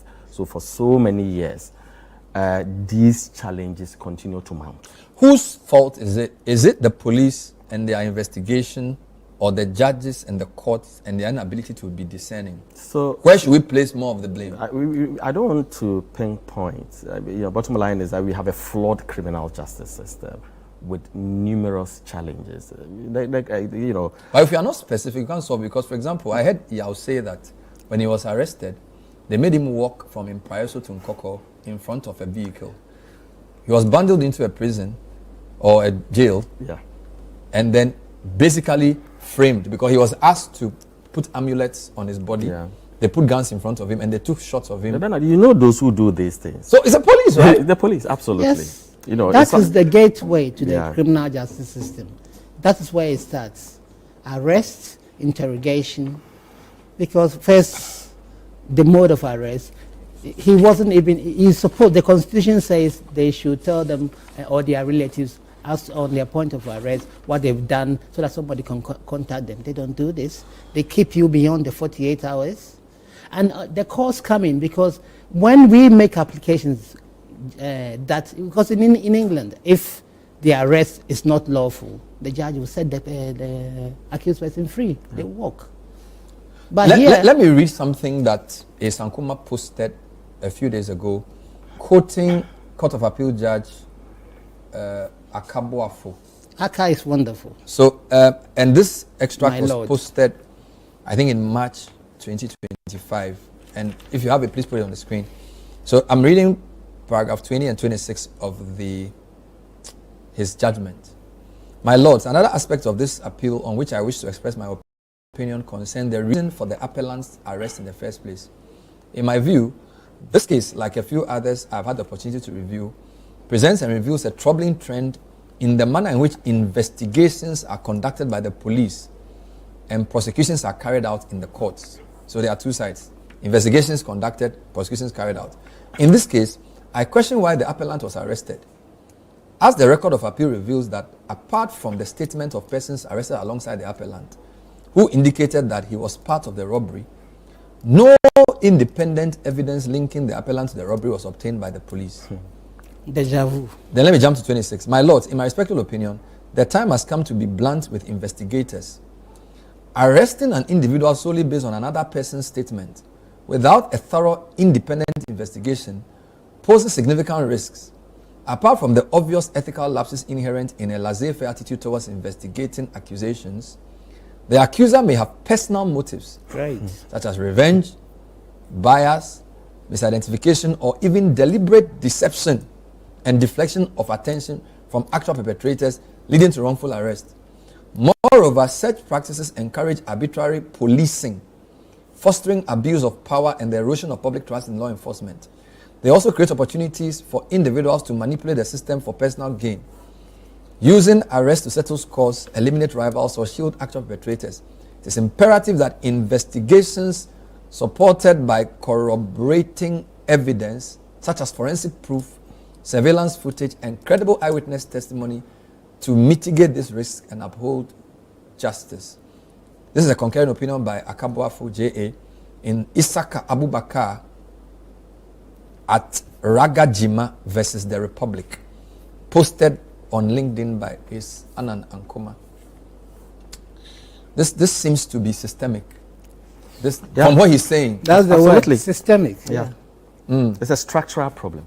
And we need to confront it immediately. So your case in Supreme Court is to ask for jails to be built? Absolutely. So we are going for enforcement of a constitutional provision. So we are not going for interpretation because it is already in articles, it is already captured in Article 15. So we are going to ensure. So when our claims, as the reliefs are upheld, then it will be difficult for any judge to remand an accused person. Unless there is a proper jail facility. Absolutely. You can't take them to prison. Why do you make a person a prisoner? Where would the matter be heard? Well, I'll tell you behind closed doors. All right. But I feel like it's important for the media to follow it as well. Yeah. So we are looking at, our lawyers are working assiduously. So we are looking at September because we want to put up a strong, a team to present. And the matter at the because Supreme you've Court. spoken to the president in the past, the executive is aware of the need to construct these things. Absolutely. So the court cannot use lack of resources as an excuse. For President Mahama, the government over the years, successive governments think that one of the ways of addressing the remand problem is to have remand blocks, proper remand blocks. That is why President Mahama tasked, them to construct a new remand block. But I think the idea was shelved after he left power. But what we are saying is that that is not going to be the panacea to the problems confronting accused persons. We don't want them to be housed in prison facilities. There should be jails. Security should be a bit lax because they have not been convicted. What about justice for all? We've heard the judiciary say they have a justice for all program. Yeah, it was an important intervention. It was, I think, so is it still running? leadership, I think it's, but on a very, very low because key. Of funding. And, yeah, it started very well, but it's gone down again. Wow. Look, this is very, very serious indeed. By the way, you said something in a previous interview that in some jurisdictions, if a person is wrongfully incarcerated, you said in the UK, the person is paid £1,500 per day. Yeah. So I was calculating how long he has spent. So he has spent 23 years in prison. If you multiply 23 years by, say, 365 days times 1,005, he should be getting almost £13 million. If he were in Britain, yes, but because he's done 23 times 365 by £1,500. He should be getting almost £12.5 million as compensation. That is even conservative because that is for the first year, 1,500 per day. From the second year, it jumps to 2,500 a day. Oh, wow. So it means that he should be... But you see, there's a cap. They put a cap at $1 million, but it's been challenged. And, but still, hopefully. But in Ghana, because in the interview he said that he's left all issues of retribution and compensation to the lawyer. He just wants to get a new job. Are you putting minded? More pressure on me? Yeah, are you, because you cannot work for 10 years for somebody to free the person and leave the person to hang, no, right? No. And this is a travesty of justice. So there obviously has to be an example. The state has to pay so that it will give the impetus for them to do what he's asking. We want the support of the judiciary to make this like a landmark case as the watershed as to wrongful incarcerations and convictions, because the system is anemic, is endemic, and is fraught with a lot of deficiencies, especially the interrogation and then the investigation side, because that is where the problems began. If proper investigations are conducted, we won't get here. So if the state is made to pay massively, then there will be a check on police officers who go wayward and don't do their jobs. And then eventually it will filter, because my co-panelist said about the fact that we are priding ourselves as a democracy, human rights champion. But the reality, especially in the criminal justice system, is not there. And if the state will suffer, and then the only way this can be ameliorated, I believe, is heavy sanctions. Because when they have to pay money, they will say, hey, we don't want to pay this money again, so let's bring the reforms. Can I caution a lawyer on the issue of compensation? I would urge you to proceed with cautious optimism with regards to the money. So if you are thinking of maybe, because obviously you have your cut of another summer hat, then you offer another hat, that you may be disappointed, because I've worked with some lawyers on lots of cases like this. Yes, you win the compensation, likely, if it is credible. Of course, there's a landmark case, but you may not get the money. The AG will tell you, government has no money. Yes, you've won, but we don't have the money. Well, we but that is the point. That is where we need the advocacy. Nobody is above the law. So even if the AG will say that, we have to find a way, right? We have to find it, because other than that, people's freedom, and that is troubling, trampled on willy-nilly. I know, so Bernard, but how please, please help us, because you should go home and advocate for this increase in. Sorry. We'll be right back. This is still the point of view, discussing the very sad case of your Asante Jekum, who actually, my guest says, is lucky, because there are other people, probably more serious matters, languishing in a prison. Some have even died because our justice system failed them. We'll be right back. Stay with us.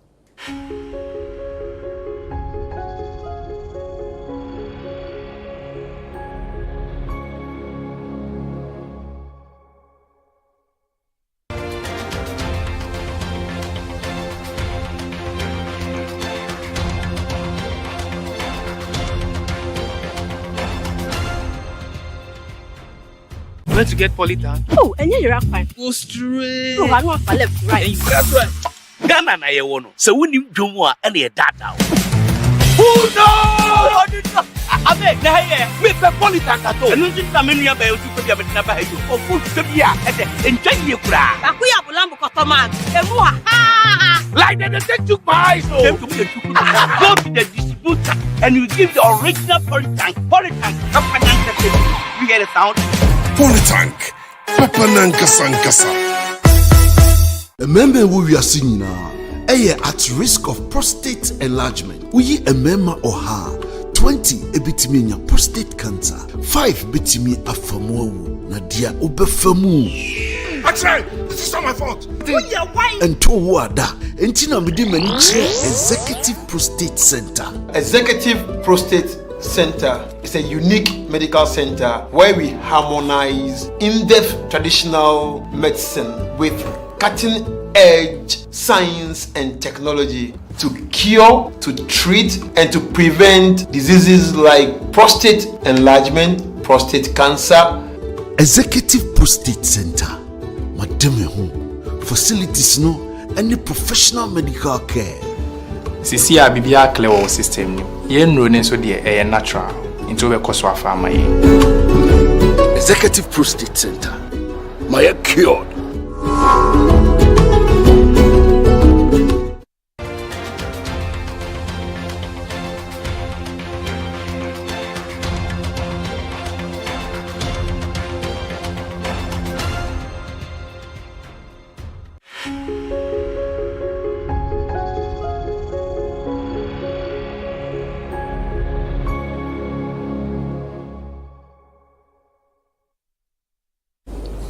Welcome back. So tonight we are using the very sad case of Yao Asante Jekum to have a broader discussion about Ghana's criminal justice system and how innocent people end up on the wrong side of the law.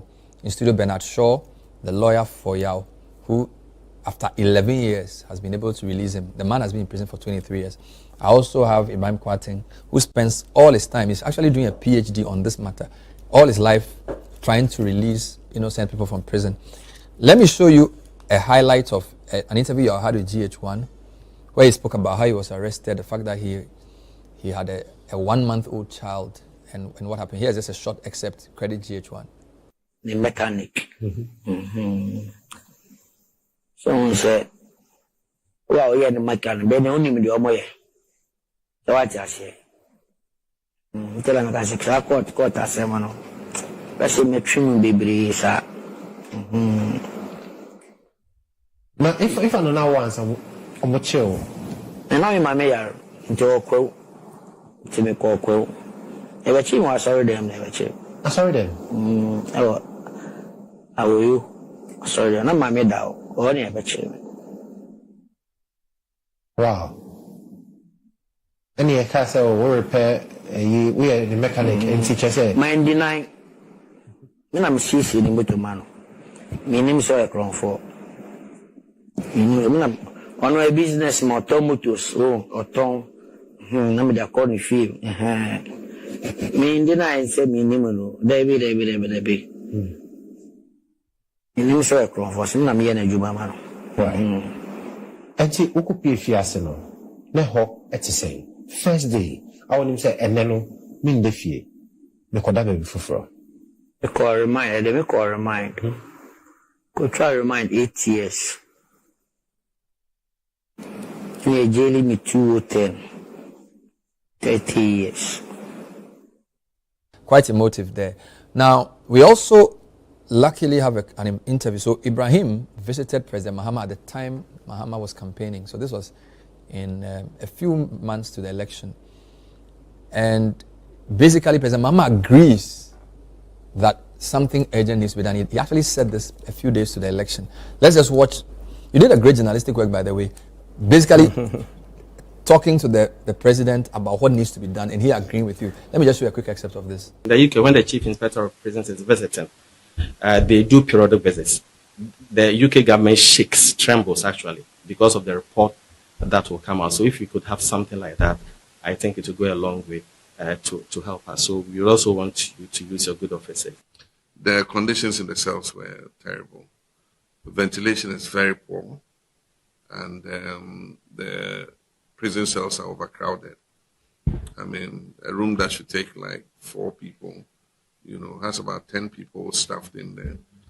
And for those of us who have, asthma-related diseases, I mean, some of us will die if we're ever locked in that cell because you won't be able to breathe, really. So, I mean, it's something that one takes seriously.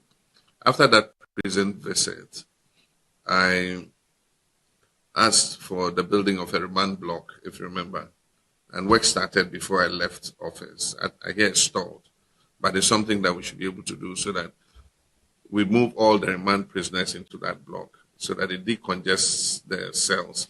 And then we can even move some of the prisoners in there, take our time, and renovate those cells properly. They need better ventilation. There must be a way to get fresh air into those prisons, into those cells, And then also they have an infirmary that is nothing to write home about. I think even a school's clinic is much better than the Sawam infirmary that I saw. So you're preaching to the converted when you talk about prison reform of prison conditions. Remand prisoners are the most worrisome, and we've all supported that Justice for All program where judges go to the prisons and listen to some of the remand cases and deal with them expeditiously. And so those are all things that we support, and we think it should be done. With the appointment of a chief inspector, I think that we have CHRAJ is responsible for those things, because CHRAJ is responsible for human rights. And so I think that the Commission on Human Rights and Administration Justice should visit the prisons from time to time and write an annual report on the state of the prisons.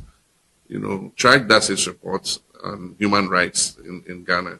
I do think that prisons should become an important part of that work that they do, and visit the prisons, make recommendations for government to improve conditions there.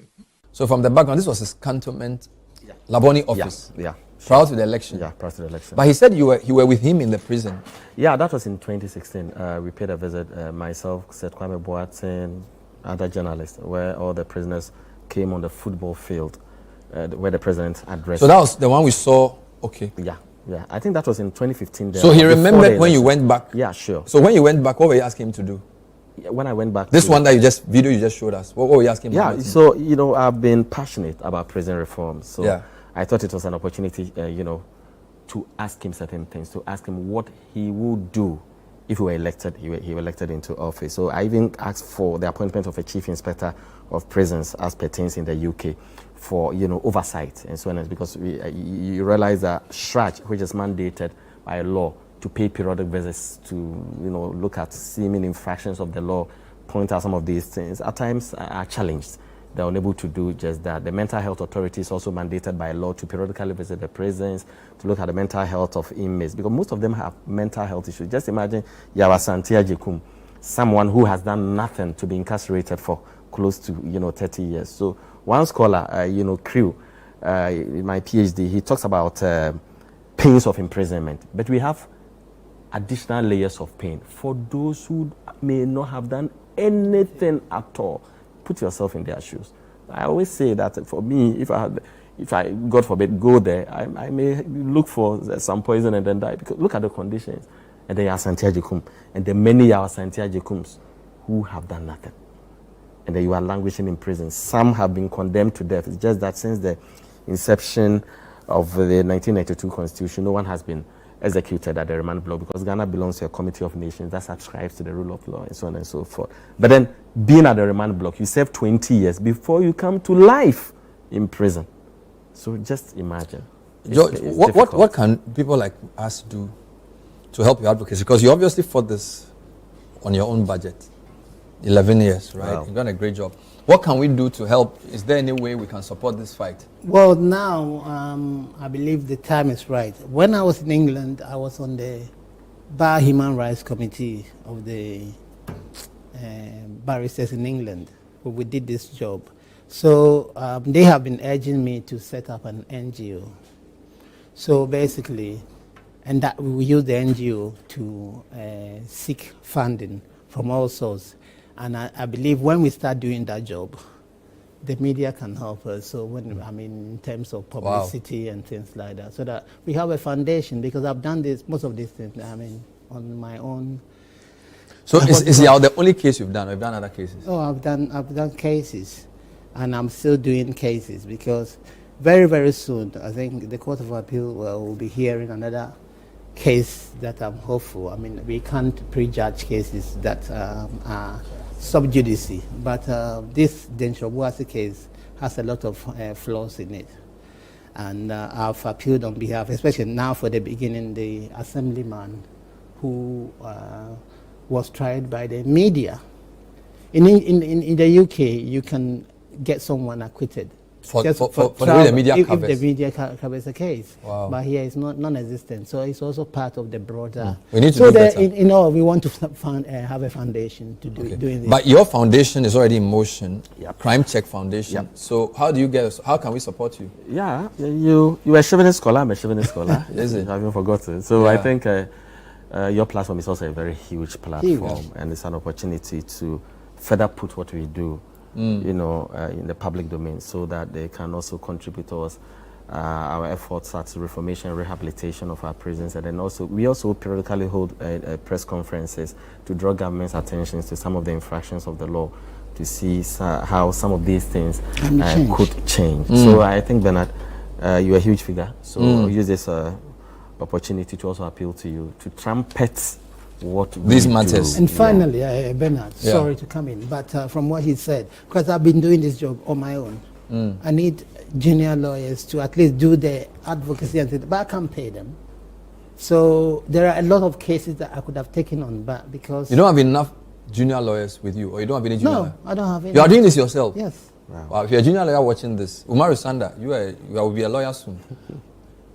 Do legal aid, because that's where you change society from. I think that's very critical. George, great talking to George Benashaw, a lawyer whose work for 11 years led to the freedom of Yawa Santie Jekum, who just now wants to have a quiet life. I wanted to talk to him, but he says he's come back to his hometown. We won't force him to talk to us. He's already spoken to other media. You can watch those interviews to get the full context. We've also been talking to Ibrahim Kwating. How long have you been doing this? 10 years? 20 years? Yeah, it's 10. 10 years of his life, just making sure that we have proper conditions for remand prisoners and freeing innocent people from prison. President Mahama, this is a direct call to you. You promised before the election that you're going to do something about the remand prisons. So we are reminding you to do it.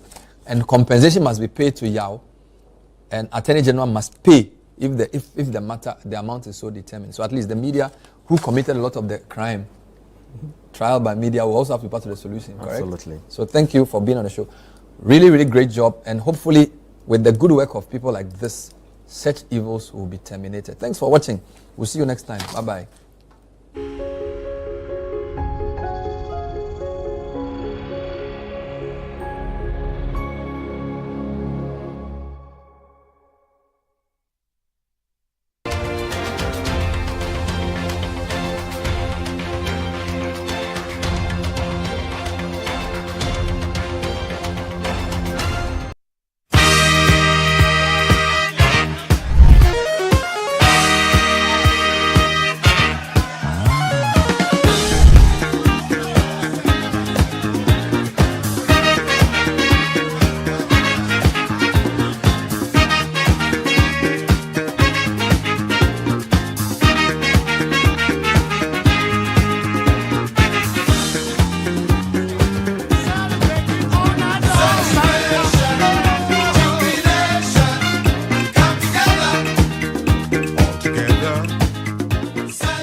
The unofficial campaigning within the MPP is heating up.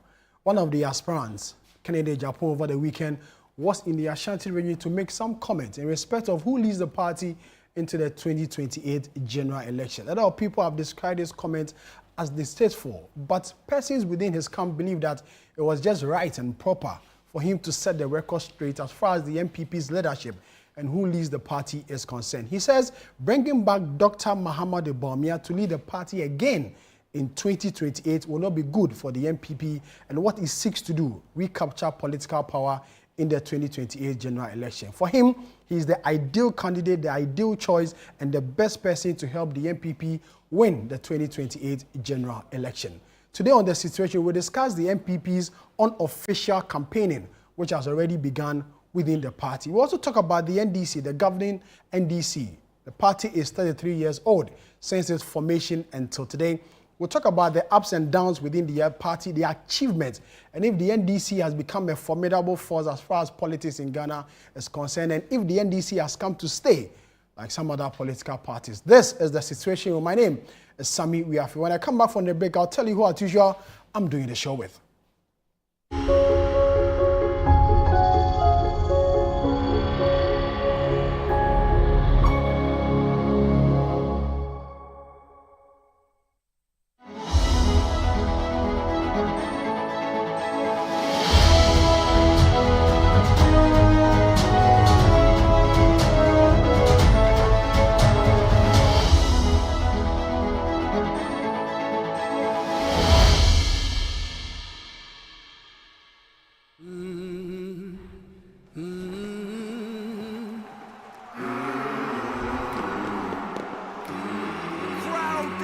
Absolutely emphatic. He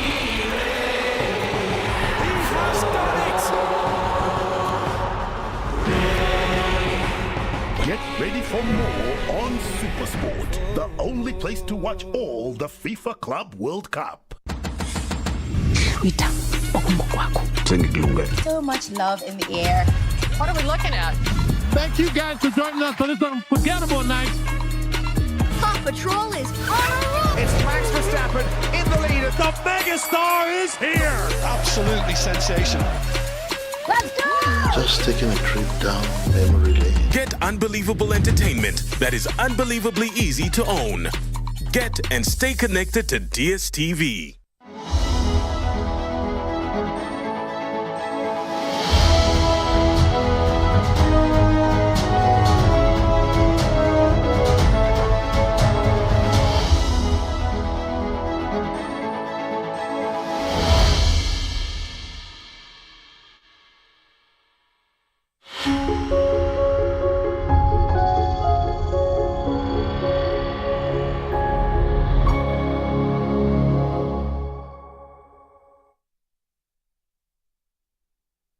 You're welcome back. This is The Situation, coming to you live from our studio here in Accra. If you just tune in on Situation, we talk politics and everything that has to do with politics in this country. Before we went on the break, I tell you the issues we are discussing today on The Situation Room. One, the MPP's unofficial campaigning has begun and is heating up.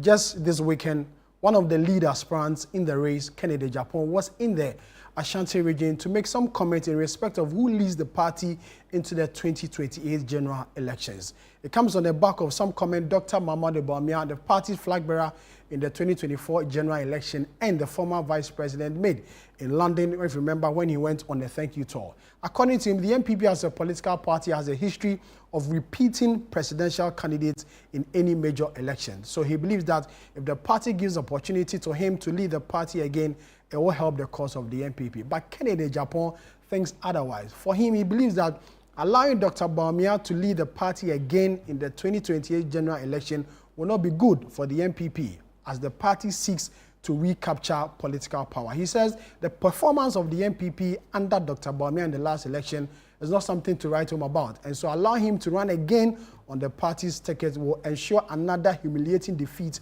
for the MPP. He believes that he is the obvious choice, the obvious candidate, and the right person to lead the MPP in the 2028 general election. The party is yet to open the date or official nomination for the nominations for the party's presidential race or flag bearer race. But already the unofficial campaigning has begun. Secondly, the NDC, the ruling party or the ruling government, is 33 years old since its formation until now. We look at the ups and downs and the individuals and persons who have led the NDC from where it started to where the party is as far as the government of the NDC is concerned. My name, as always, is Sami Wiafe, and I always do this show with my friend, brother, and partner in crime, Fred Tete Jabano. Fred, what's up? Sami, I'm doing good. How are you? I'm well. God is still keeping us. As usual. It's been a good week, right? Yes, the week has been okay. Let's put it. The week has been okay. Not too okay because the week started with nurses laying down their tools. Who are still on strike, and they're still on strike. I mean, from Monday, the nurses have not been to work. You go to public hospitals, the place have been deserted because we don't have nurses. Yes, the doctors are at work, but without nurses, really, what's the job of the doctor? They do almost 70% of the work. There's been engagements between government and the nurses. Hasn't reached anywhere. The nurses still insist. Just a while ago, there was a meeting between the nurses, the ministry, and then the Parliamentary Select Committee on Health to try and resolve this matter. The NLA has stepped in, the Fair Wages has stepped in. We still haven't seen anything. We are told this afternoon, like you said, that after the meeting, the nurses are going to hold a meeting, a council meeting, to decide the way forward. We are hoping that they would find a resolution and return to work, because as we speak now, a lot of our brethren, a lot of our brothers and sisters are in dire need of help. The health system is grinding totally to a halt, and we need our nurses to come back to help us to ensure that we save lives. The second issue this afternoon or this morning came up where we saw a statement from the NCA, the National Communications Authority, announcing the fact that 62 radio stations have had their licenses withdrawn. Oh, wow. This is because of different regulatory reasons, issues and breaches.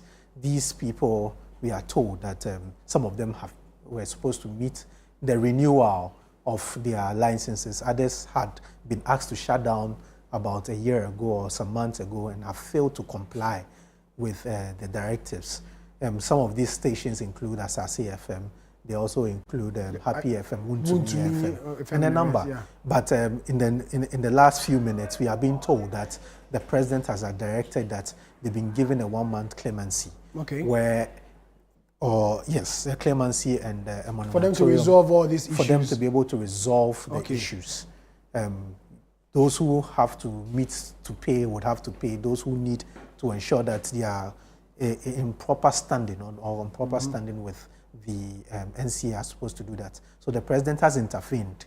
For me, when I heard this particular directive by the NCA, I was not happy at all, because some few years ago, we heard that the NDC opposed the same thing. And as we speak now, I thought the NDC was also doing the same thing. Why would you give these people a chance to resolve it? But we are glad the president has been able to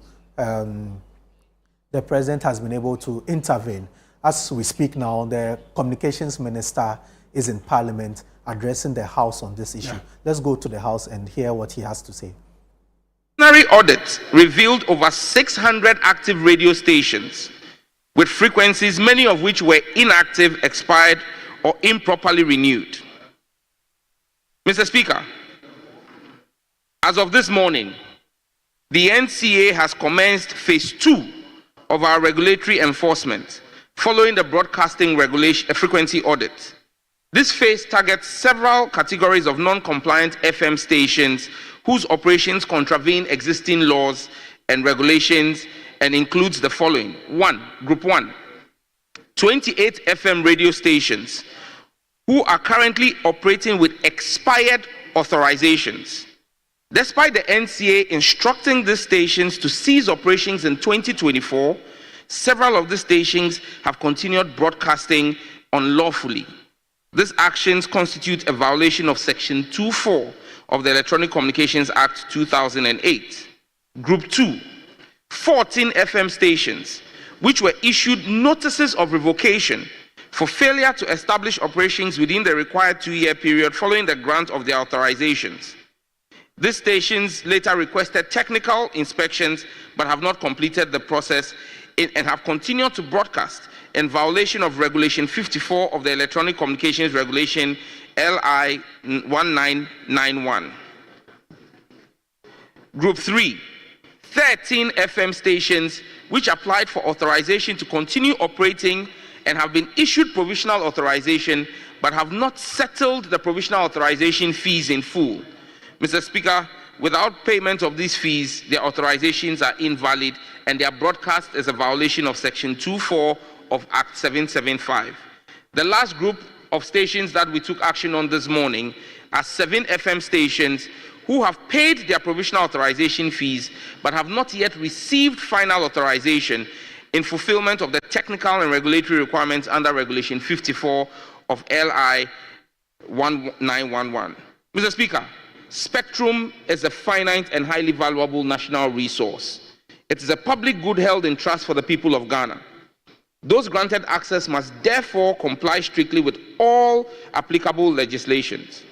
Mr. Speaker, a few minutes ago, His Excellency John Dramani Mahama, the President, directed that the Ministry of Communications, Digital Technology and Innovation work with the regulator, the NCA, to allow all the affected radio stations some additional time to correct the identified breaches within a defined time frame.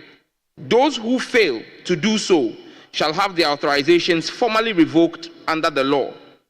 In line with this directive from His Excellency the President, the Ministry and the NCA have granted a further 30-day grace period to all defaulting entities. Mr. Speaker, this is not the same as the arbitrary revocations and hefty fines imposed under the previous administration. As the current government, the Ministry has also been instructed to waive all the applicable fines that should have been applied to the defaulting entities. Mr. Speaker, since morning, I have received calls from colleagues on both sides of the aisle, notifying me that some interests they may hold have been affected by the ongoing exercise. Dear honorable colleagues, we passed the laws and have a high bar set for ourselves as honorable members of this august house. We need to lead the way with exemplary conduct. As a ministry and regulator, we are status agnostic and will be fair to everyone irrespective of ethnic, religious, political, or social affiliation. Mr. Speaker, let me, just for the records, name the stations that have been affected. Table 1, FM stations that have been issued expiry of authorization letters for failure to apply for renewal. Number 1, Life World Broadcast Limited, operating in Ofinso on 94.3 FM. 2, Akpini Communication Limited, operating in Pando on 96.7 FM. 3, Victory FM in Aflao, operating on 96.1 FM. 4, Oracle Multimedia, operating in Nadoli on 88.5 FM. 5, Jewel Group Limited in Duaria Kwanta, operating on 102.7. 6, Bolton Portfolio Limited, operating in Nkoko on 96.9 FM. 7, the Ghana Institute of Journalism, operating in Accra on 97.7 FM. 8, Obrempong FM, operating in Agona Swedru on 91.7 FM. 9, KD Community Multimedia, operating in Kede on 92.5 FM. 10, Skoja Limited, operating in Joje on 94.5 FM. 11, Press Express Limited, also known as Daily Guide, operating in Accra on 91.5 FM. Obra FM Limited, operating in Takrady on 89.3 FM. Unity Broadcasting Limited, operating in Impoho, 88.7 FM. Jimas FM Limited, operating in Yeji, 102.3 FM. Kantanka Media Limited, operating in Cape Coast, 92.1 FM. Bewa Radio, operating in Yendi, 106.5 FM. Unique Gateway Communication Limited, operating in Nkoko, 105.7 FM. Ken International Company Limited, operating in Achim Swedru, 89.1 FM. Dreams Ghana Media, operating in New Abrim, 104.9 FM. Velvet Beam Foundation, operating in Asankregwa, 92.9 FM. Magic Group Company, operating in Salaga, 101.9 FM. Don Plus Multimedia, operating in Ho, 105.9 FM. Testlight Company Limited, operating in Wa, 96.7 FM. Global Media, Tepa, 97.3 FM. IMAX Media, Tamale, 104.3 FM. Limanya Radio, Wa, 95.7 FM. Pandai Star Radio, operating in Pandai, 107.3 FM. Ebiamo FM, operating in Jomoro, on 100.5 FM. They've all been shut down. Table 2, FM stations that were issued revocation notices. Act Forum Ghana Limited, operating in Akpafumimpiasem, 88.1 FM. Chinias Empire Limited, operating in Tumu, 96.3 FM. Confidence Commodities, operating in Swaman, Dadieso, 90.7. F5 Eagles Company, operating in Ajuafua, 93.7. Neat FM Limited, operating in Tamale, 105.3 FM. Primary Stars Limited, operating in Banda, 102.5 FM. Subampa Community Radio in Barakesi, 96.7 FM. Wasaman FM in Atieku on 101.9 FM. Mr. Speaker, number 9, Woon to Me Multimedia Company Limited.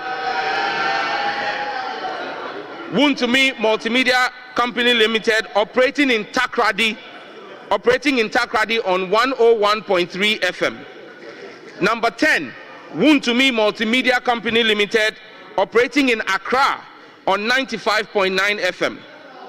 Jimbali Community Association in Jimbali, 95.9. Kingdom Dynamic Kukrantumi, 93.3. Pro Royal Investment in Tepa, 94.7. And Resurrection Television in Takrady, 99.3. Table 3, Siadarak Enterprise in Edukrom, 95.5. Bangu Company, Tamale, 97.3. Jam Multimedia in Kintampo, 101.3. Chameleon Communication in Wa, 91.1. Chaka Multimedia in Jasikan, 88.7. Clickshot Multimedia in Shama, 89.9. Free Minds in Tema, 104.5. Gemsak Media Network in Nswatre, 103.3. Mediacast Limited in Kumasi, 102.5. Mobile Zone in Bolgatanga, 94.3. Ultimate Multimedia in Tamale on 107.1. West FM in Ho on 97.5. Western Salam Company Limited in Takrady, 89.7. And Mr. Speaker, the final table, 7 stations. Asasi Broadcasting Company Limited in Accra on 99.5 FM. Dynamic Chapters Limited in Wenchi on 95.7. Global Media Alliance in Accra on 98.9. God Steve Media Association in Atimpoku on 87.7. Rejoice FM in Mim on 101.7. Sankofa in Takrady on 98.7. And Sweet FM in Chifopraso on 106.5. Mr. Speaker, our goal is not punishment, but accountability, order, and the responsible stewardship of a public critical resource. This is not routine housekeeping. This is a declaration against impunity, abuse, and inertia. The airwaves do not belong to the powerful and connected. They belong to the public, and we are duty-bound to govern them transparently and effectively. Our fight is not against free speech. It is against lawlessness, asset misappropriation, and regulatory defiance. I remain committed to reclaiming what rightfully belongs to the Ghanaian people and laying the foundations for a fair, modern, and technologically equipped broadcasting sector. Once again, Mr. Speaker, Due to the clemency His Excellency the President has asked for, there is 30 days from today for all defaulting media houses to rectify their default and breaches. And Mr. Speaker, the ministry has shown that we are willing to reinstate. Earlier this year, we shut down 6 media houses who have all rectified their breaches and they have been reinstated. We urge the defaulting media houses to take advantage of the President's clemency for 30 days. I thank you, Mr. Speaker. Honorable members, that is the statement from the Honorable Minister for Communication and Digitalization. It is now, we now welcome comment from honorable members. Yeah, Mr. Speaker, perhaps the majority leader should be the one to announce it. We've agreed 3-3 because we have the Honorable Afriye statement and other questions. Today we have a lot of statements, yes, actually. Sure. So is That's the 3-3 going to 3-3. include the leadership? Yes, it is so. Yes. Very well. So it is 2-2 then leadership. Thank you very much. Honourable members, it is now for your comment on the statement made by the minister. Honourable members, let's proceed to comment on the statement guided by Standing Order 91. Honourable members, the floor is now yours. Yes, honourable member, you have the floor. Thank you, Right Honourable Speaker, for this opportunity. It's true that the media is the fourth estate of the realm. And then within our democratic dispensation, Mr. Speaker, we know the role the media has played and continues to play in entrenching multi-party democracy, in entrenching democracy in our country. Mr. Speaker, if I listen to the minister, I get the impression that we are about to monetize free speech in Ghana. Mr. Speaker, in our communities, Mr. Speaker, in our communities, we all represent constituencies as we sit here. And we know the roles these community radio stations play. So even if you talk about commercial radio stations and TV stations, I wouldn't bother too much. But what about the community radio stations? You've listed about 62 radio stations and radio and TV stations. Most of them are community radio stations. If you stop them from broadcasting, how do we communicate to our communities in Ghana? Mr. Speaker, the 1992 Constitution did introduce freedom of speech and then expression, including that of the media.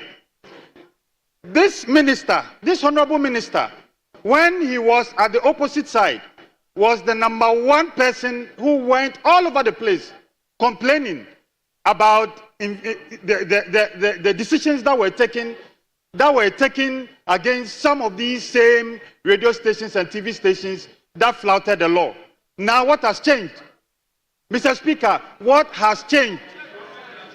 If you plan to give these radio stations clemency, as he's rightly said, then why do you go ahead to issue a statement saying that you are banning these radio stations, then within 3 minutes, you do a 360 to say that you are now giving them clemency and that you're giving them a grace period? Mr. Speaker, these are settings. We think that the decision is arbitrary. There was no need for the initial statement to ban these radio stations. You could as well have gone round or spoken to these radio stations, issue a statement, giving them this same clemency or this same pardon that you are giving them. Give them some time to fulfill all the infractions or fulfill all their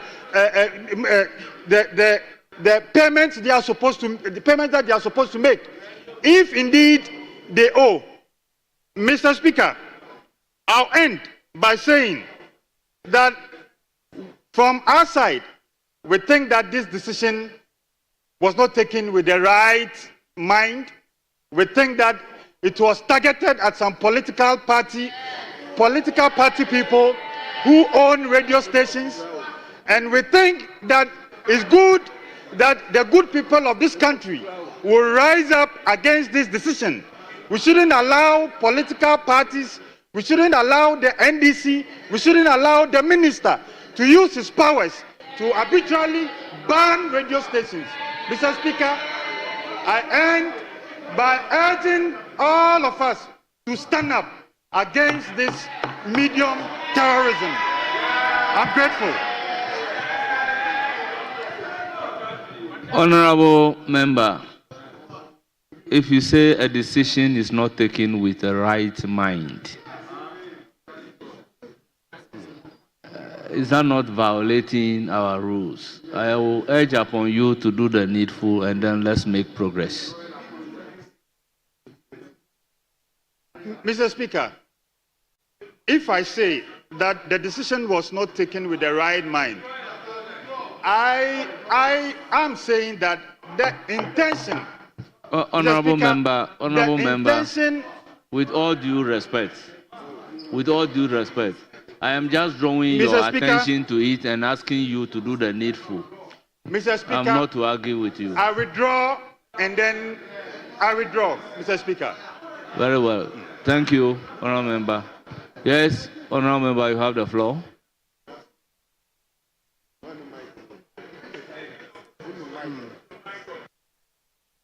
Thank you, Mr. Speaker. Mr. Speaker, may I humbly commend the minister for this move that has been made, and also, Mr. Speaker, to show our deepest appreciation to the President of the Republic of Ghana for showing fatherly love to those radio stations and the media houses. Mr. Speaker, it is established that in every society where law does not reign, we are put in the state of anarchy. We are put in the Hobbesian state where life is nasty, where life is short, and where life is brutish. Mr. Speaker, insofar as we need to sanitize our system, we need to ensure that pragmatism, meritocracy, and honesty reigns. And this is what our minister is doing. We cannot allow impudence. We cannot allow people to do whatever they like. I heard my brother saying that it is targeted at some people and it is local radio stations. Should we allow, because we want radio stations, local radio stations to go on, should we allow people to live as they want? No, we are in a civilized society, and that civilized society must be governed by rules. This civilized society must have leadership, and leadership must show tenacity. Leadership must show that we have leaders.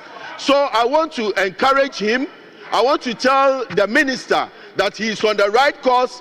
Ghana is behind him. All of us are behind him. We should ensure that our society, our airwaves is cleared.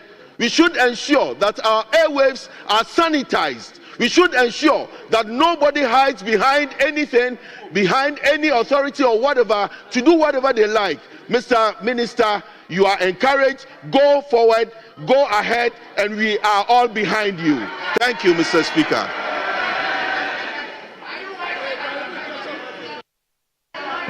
Yes, Honorable Matthew Nyindam. What is your problem? Who is a victim?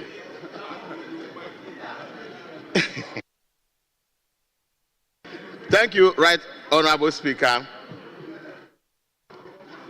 Let me also comment on the minister's statements. Mr. Speaker, I'm sure in this house we all agree that without the media, whatever we do here will be in darkness. And we all agree and we prefer that ugly noises in this country is better than culture of silence. And for that matter, the role of the media cannot be underestimated. Mr. Speaker, I agree that when we pass laws, we must obey the laws. But sometimes also try to see how our laws operate, in the sense that the closure of media houses is not starting today. My minister from the other side has been complaining when he was in opposition. Anytime laws are implemented and some media houses have to be closed down, he will speak vehemently that we should allow the media, because the media cannot be shut down. So he should think about it today. But Mr. Speaker, in his statement, he said some media houses have paid, about 7 media houses have paid up their dues. So I don't see why somebody will pay his dues and the authority mandated not doing their work, and you put them as part of the group that you want to sanction. Why? Why will you do that? Tell me why. Mr. Speaker, it also interests me a lot, and all of us must be concerned. I have not seen in the law anywhere that if sanctions are taken, it is the responsibility of the president to give them pardon. I haven't seen that. But interesting, NCA issued a statement today, and in less than 3-4 hours, the president just comes in to give clemency. Mr. Speaker, don't you see something fishy inside there? Don't you suspect some fishy inside there? Mr. Speaker, there is some kind of fishy deals in it.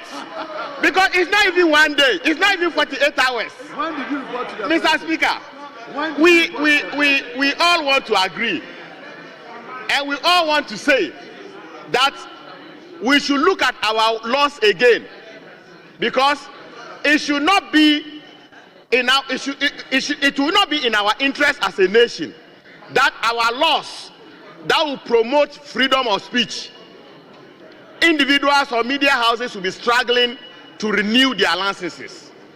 It means that the minister must look at our laws very well. We must deal with NCA to make it in such a way that some of these things don't reoccur. It should be very liberal. And most of these stations we are talking about are community radio stations. Community radio stations. These are not commercial radio stations that are making profits. They are there to inform, to educate, and to entertain. So I will appeal to Minister that fine, it is good that the president has set in, and he's talking about just 30 days. Mr. Speaker, some radio stations are not able to renew for the whole year, and today you are giving them just 30 days. I think that is not enough. 30 days is not enough. And the minister must look at it again, and I sincerely believe that as a nation, we should fight to promote media freedom. Thank you very much, Mr. Speaker. Yeah. Thank you. Honourable members, before taking a further comment, permit me to acknowledge the presence of our student visitors in the House. Brema Esikuma Senior High School. Their leader is Mr. Francis Azuma, a teacher. They are from Esikuma, Odoben, Brakwa. They numbered 80. God's Time Preparatory School, led by Mr. Adoben Kinsley, proprietor of the school. They are from Tufo Ati Mokwa. We have Lotus Field International School, led by Mr. Joseph Edwin, headmaster. They are from Amasama, the number 46. We also have Atlantic Bridge Initiative from Mission Resources Network, USA, in our midst. Their leader is Honorable Dr. Augustine Tewia, former Member of Parliament for Bia West. They are 6 in number. Honorable members, on behalf of the House and on my own behalf, I wish our visitors fruitful visit to the House. Once again, you are welcome. Yes, we have exhausted the 2. Well, before coming to leadership, yes, minority leadership.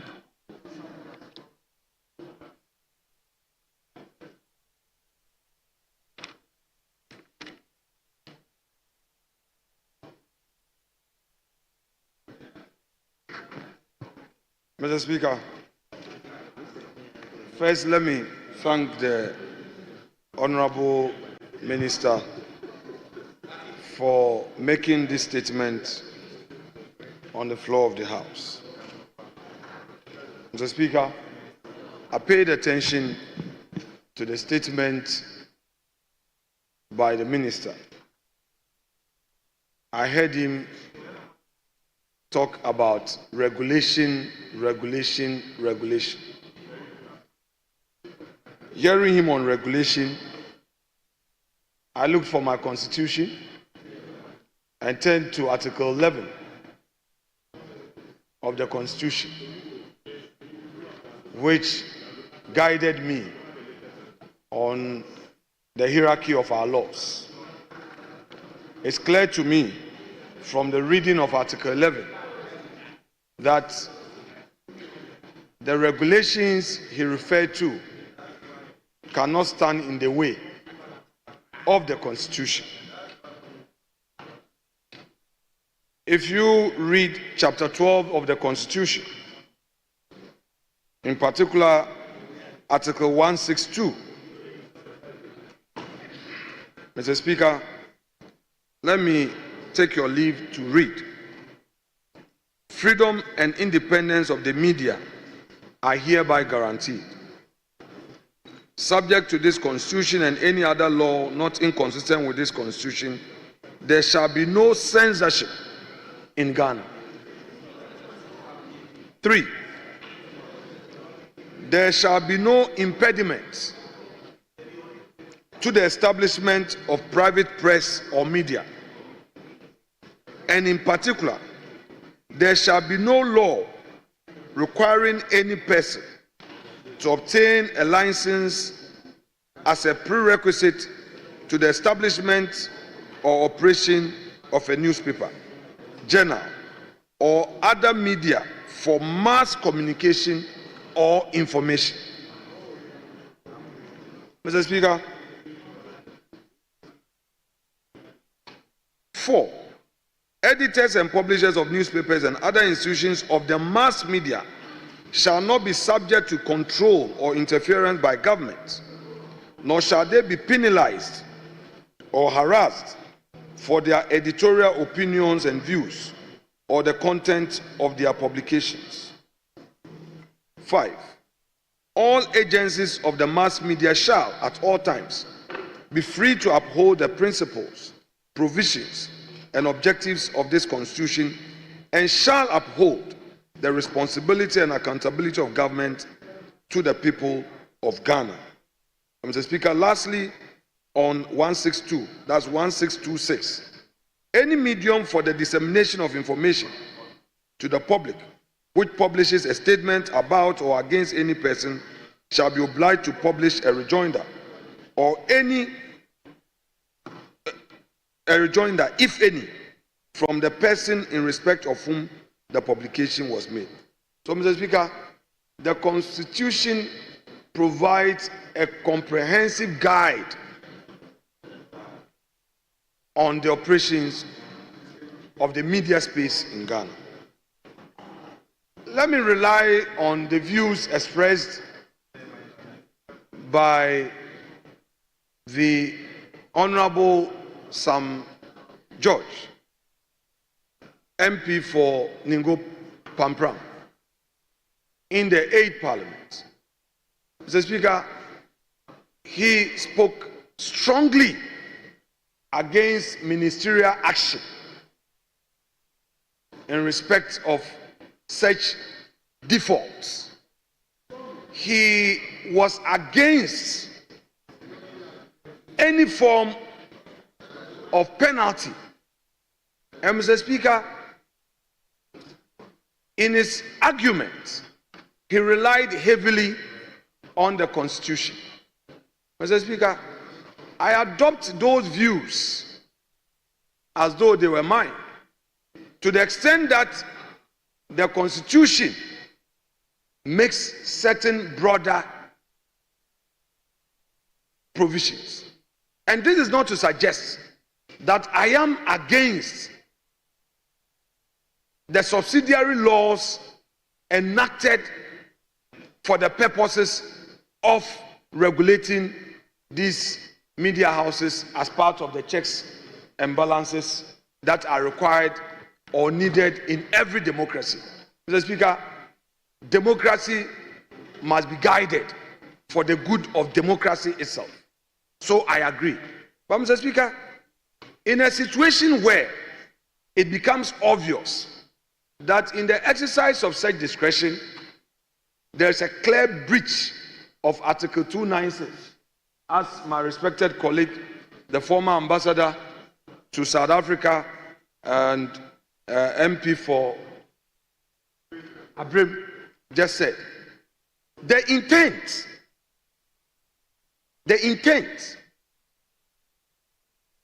must be looked at. And clearly, it comes without doubt that Article 296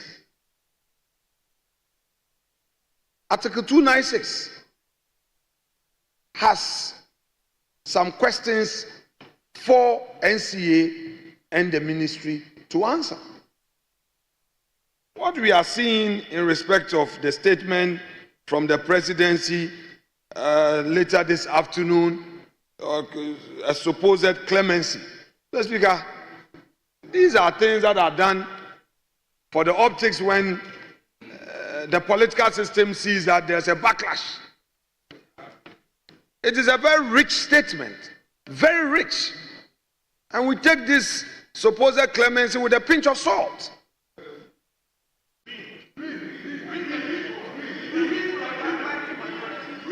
Mr. Speaker, we take this with a pinch of salt. That the NCA, together with the ministry, have embarked on a certain path, and now Mr. President, exercising his supervisory mandate, is now telling them that don't do it. Couldn't this have been discussed in-house prior to this decision?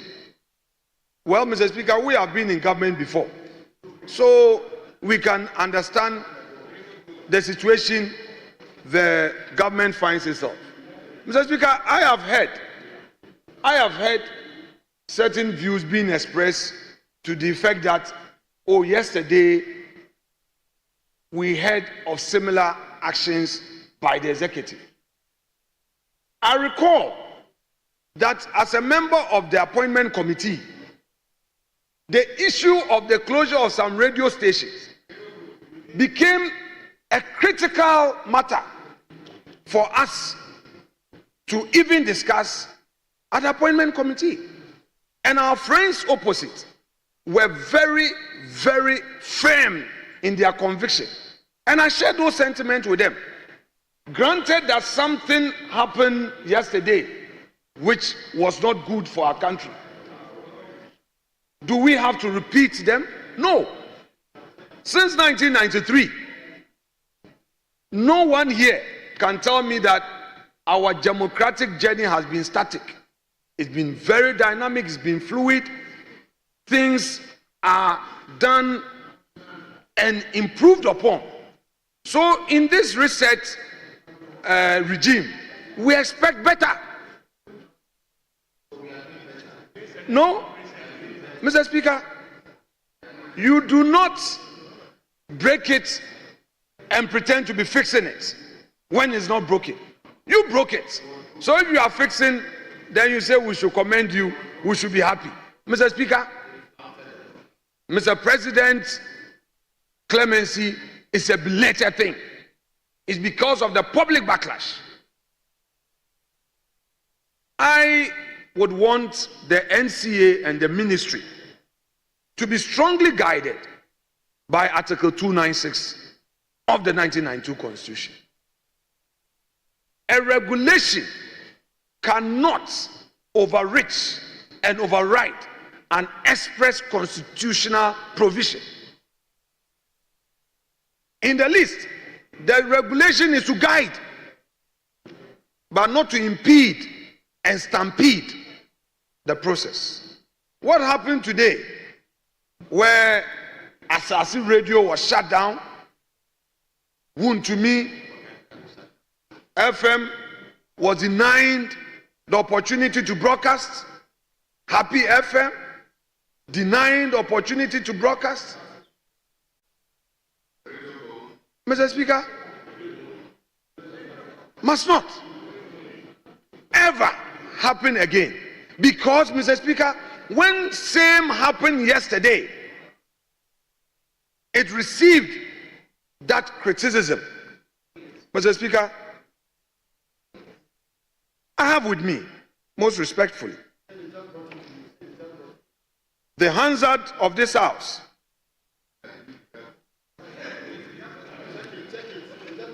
October 19, 2017, column 998. Mr. Speaker, the work of a member of parliament is to make his advocacy and rely on records and rely on facts, rely on a reliable research team.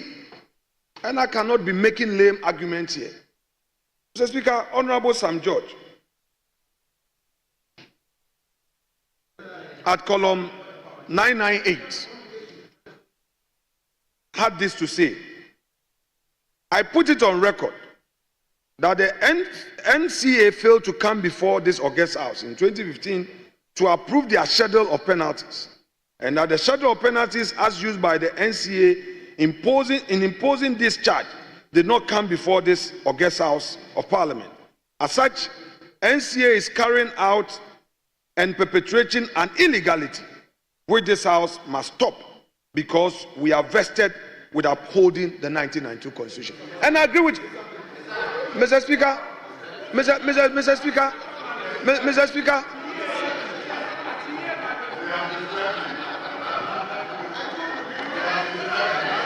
Mr. Speaker,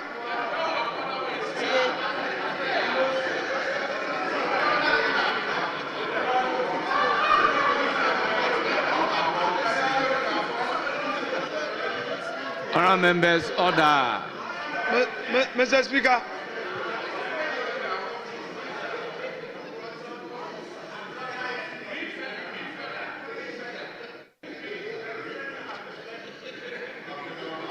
Mr. Speaker. Honourable members, order. Mr. Speaker, this was the respected colleague who was inviting us to uphold the Constitution. Mr. Speaker, the gravamen of this submission was to the effect that the administrative body with regulatory powers was required by law to comply with certain provisions of the Constitution. And that is why he relied on the veritable words, we are vested with upholding the 1992 Constitution. Mr. Speaker, when authority is given by the Constitution, the same Constitution imposes an obligation on that authority. And I have said earlier that that limitation is clearly defined by Article 296. So clearly, I am saying that the respected honorable minister must not change his principles by virtue of his new position of honor. He fundamentally agrees that we must uphold the Constitution. And at the risk of being repetitive, the provisions in Article 162, as relied on supra, require of us not to impose any impediment. So if the regulation would impede press freedom, our duty as a house, as Honorable Sam George invited us to do, is to uphold the Constitution. It's our duty bona fide. So, Mr. Speaker, let's not justify in any way this attitude of shut down. If yesterday we were loud on the rooftops that it is not good to suspend or shut down, then today let us maintain the same principle and say that we would rather have an administrative engagement. Why should Asase Radio be denied the opportunity to broadcast? Why will Wontumi be denied opportunity? Why is Wontumi suffering? Why is Wontumi suffering? Why is Wontumi suffering? What has Wontumi done? What at all has Wontumi done? Mr. Speaker, if we say we want to perfect our democracy, then we must be seen to be walking that talk towards perfecting our democracy. This business of it happened yesterday, so we must continue this vicious cycle. Mr. Speaker, it won't help any of us. Today, I will repeat what I've been saying since 7 January 2025, that this power of 187 is not permanent. We have seen 169 before, and we saw 137. So let us all be guided and know that the power immediately you are given is like an ice block. It begins to melt. We should be guided so that when the power comes to us, we will remember to put in certain blocks that one day we will use it for equity in times of need. But if you have a member for Kwesi Mintim who now says in his submission that he is applauding the harsh measures, the punitive actions of a regulatory authority, which is contrary to Constitution.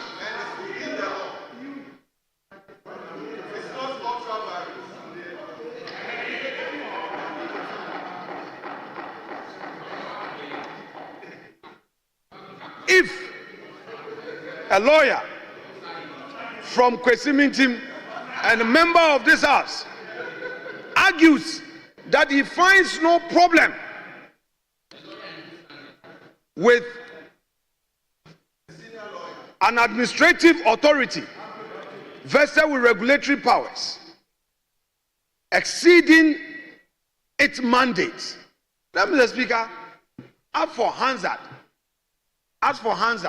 Honorable Minority it would Leader, always be a great Honorable Minority witness. Leader, So, Mr. Speaker, please operate within Order 91.4. Very well. So, Mr. Speaker, all that we are saying today will be referred to tomorrow.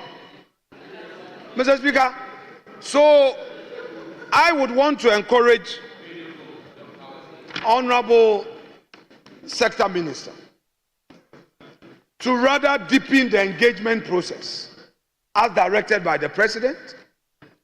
Some of these belated actions for the purpose of optics will not help the cause of democracy. Stay away from the punitive actions. Stay away from this excuse of you need to enforce a regulation, especially when in enforcing the regulation, you may be slipping out of the confines of the Constitution. We as the minority here will always move with full force to support all those who will be at the receiving end of any form of injustice. Mr. Speaker, without more, I shall resume my seat and listen to the majority leader to have his take on this matter. Thank you so much. Yes, Majority Leader. Right Honorable Speaker, like I indicated earlier in the day, we have about 30 questions scheduled to be asked of ministers. And the ministers are all here, from the Ministry of Finance, Health, Youth Empowerment, Roads. They're all here to answer questions that we have asked. And so, Mr. Speaker, I won't spend that much time, except to just say that I have cited a correspondence, a letter written in 2022 and 2023, and I just think that it will be useful to close this matter by just reading those letters. Mr. Speaker, on the 22nd of February 2023, there was a letter addressed to the Managing Director, Wontumi Multimedia Company Limited, Kumasi. Dear Sir, violation of conditions of authorization. We refer to the inspection conducted at the FM broadcasting premises of Wontumi Multimedia Company Limited at Kokomlemle, Accra, in the Greater Accra region on 14th of June 2022. The inspection revealed the following lapses in the setup and operations of Wontumi Multimedia Company Limited. 1. The station's transmission system was located at Accra Newtown instead of Ajangote, or within a 5-kilometer radius from Ajangote, as required by condition 3 of your authorization dated 26 October 2021. This is causing interference to stations using neighboring frequencies. 2. There was no fire certificate from the Ghana National Fire Service. No fire certificate. 3. There was no permit from the Environmental Protection Agency approving the installation of the mast. Wontumi Multimedia Company Limited is hereby directed to rectify the above anomalies within 90 days from the date of this letter, that is by 21st May 2023, and invite the National Communication Authority for a second inspection. Please be informed that the cost of the second inspection amounts to 2,000 Ghana cedis and shall be borne by the Wontumi Multimedia Company. Please take note that the issuance of a test transmission authorization for Wontumi Multimedia Company Limited to commence operating its FM broadcasting station in Accra is pending compliance with the above directives. Yours faithfully, signed, Director General Joe Anochi. That is the first one. I have a second one, signed also by the same Director General, Joe Anochi, to the same company, the Managing Director, Wontumi Multimedia Company Limited, also on 21st December 2022, also titled Violation of Conditions of Authorization.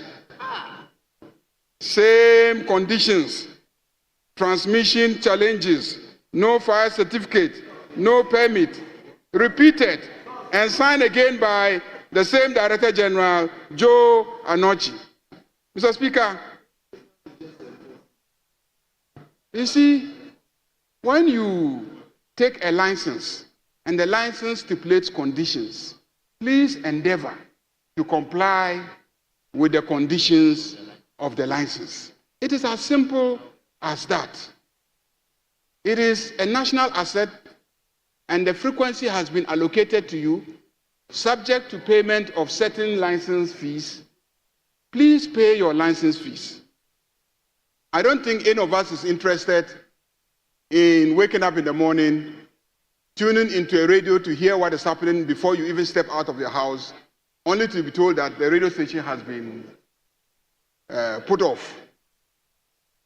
So we don't want that. But please endeavor to comply with the conditions under which you have been licensed to operate. So that is all that I will say. And also to emphasize that I have looked at the laws under which the minister has issued the suspension directives. Mr. Speaker, there are two laws, basically, and regulations that govern.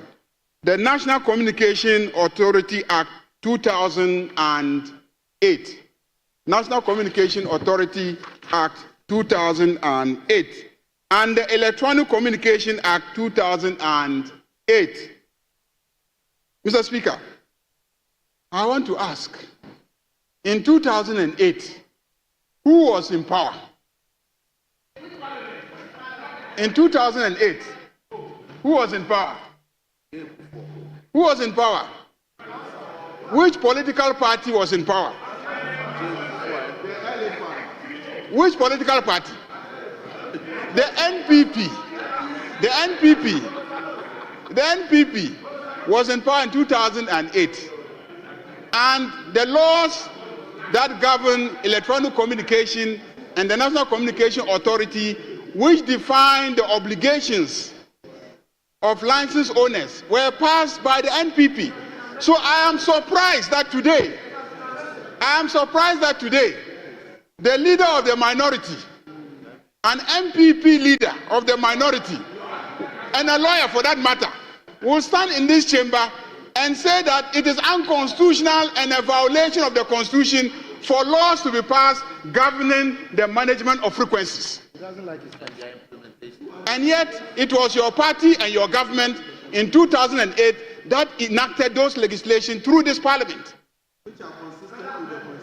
So I think that when you urge others to be consistent, you must also be consistent yourself. So if you say Sam George has to be consistent, I also want you to also be consistent. Be consistent with the position of your party on the management of frequencies. And as for His Excellency the President, I am surprised that you will say that he is being magnanimous because of public backlash. When did the suspensions take place? And when did that public backlash occur that I sitting here haven't heard? When did that public backlash occur? The suspension occurred at what time of the day? At 10 a.m. this morning. And the clemency came at 12. Within 2 hours, who could have exercised such public backlash that His Excellency the President will be magnanimous to the extent that he is being? And lastly, Mr. Speaker, yes, we are representatives of the people, but first and foremost, if we sit in this house and laws are being violated and ministers are taking steps to enforce those laws, and we stand in this house and attempt to condemn those ministers, then we might as well stop coming here. because we are not here to make laws that should not be enforced. So when ministers are enforcing the laws, we should be the first to be commending them. I remember saying this about this same minister the last time he tried to enforce the law, and some members stood in this house and made statements that seemed to undermine efforts to enforce the law. This is the last thing that should be happening in this country, in this house, that we have enacted a law and a minister is enforcing the law, and we will stand in this chamber and try to take the minister on for enforcing the law. Please, let's stop it. Otherwise, there's no use being in this house. Mr. Speaker, on those very few words, I think that I commend the minister. We thank the president for his decision to direct the minister to suspend his actions. But the minister has given a timeline, and I think that all of us should be urging the media stations, the radio stations, the media houses to try and comply with the law. When it is genuinely difficult to comply with the law, I'm sure the minister will know. When you actually make an effort, the minister will know. And the minister will not arbitrarily just shut down or suspend a radio station when there is clear evidence that the radio station is making effort to comply with the law. So, Mr. Speaker, on that note, we thank the minister for coming to make such an important, urgent statement on a matter of government policy. And I think that we can continue with the next stage in the business of the House. Yes, Honorable Minority Leader. Mr. Speaker, in the spirit of cooperation, as we obliged our respected leader, I want to plead with you that since you're still watching the situation room, if I would even describe it as situation. We just had a minority leader, Alexander Appiah-Market. Earlier, you had a majority leader, Mahama Yariga. We went to Parliament because there was an issue that Parliament needed to discuss. If you're following the news today, there was a statement that says that some 62 media houses or radio stations in Ghana have their issues with their licenses. The Minister of Communications, Sam George, was in Parliament to explain circumstances surrounding these revocation of these licenses of these particular radio stations. A statement just came in from the presidency that says that the president has given some clemency in respect of this. We'll wrap up Situation Room today. We promise that next week we'll bring you the main discussion that we're supposed to have in respect of within internal issues within the MPP. But then we'll go back to Parliament again, where the Communications Minister has taken the floor again. Good, caring father. And I can appreciate the difficulty in appreciating a good and caring father. If you don't have a good and caring father, you can't appreciate a good and caring father. But because Father's Day is coming on Sunday, President Mahama, as a good father, has directed a 30 days clemency. I would urge all media houses that are affected to take advantage of this Father's Day gift from His Excellency the President and remedy their breaches. Mr. Speaker, they should do the needful. But just so that this house is a house of records, Mr. Speaker, the minority leader asks questions, why do you take Asase off? I think he should go and read the Facebook page of Mr. Gabriel Tredako, who admits that the general manager of Asase FM has told him that they failed to do their renewal, which was due in October, and they only did it in December. Mr. Speaker, the law is the law. The law is the law. I thank you. Honorable members, let's make progress.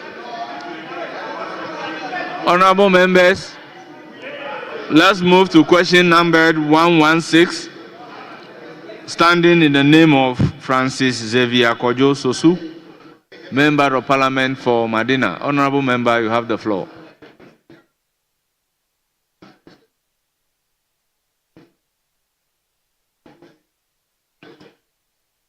Thank you very much, Right Honorable Speaker.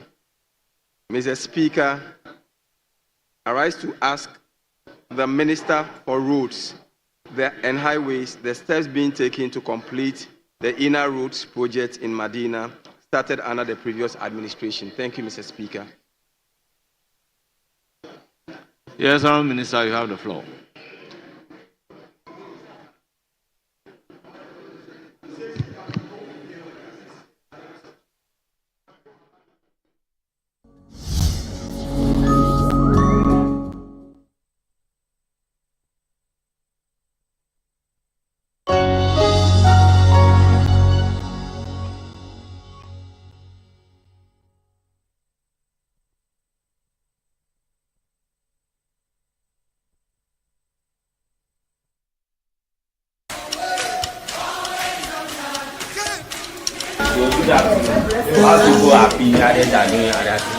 You lead,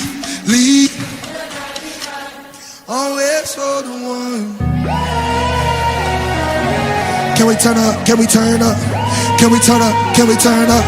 Hey, what is that sound?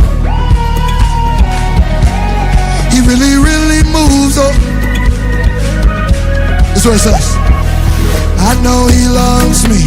I know he cares. Whenever I call, he always is right there.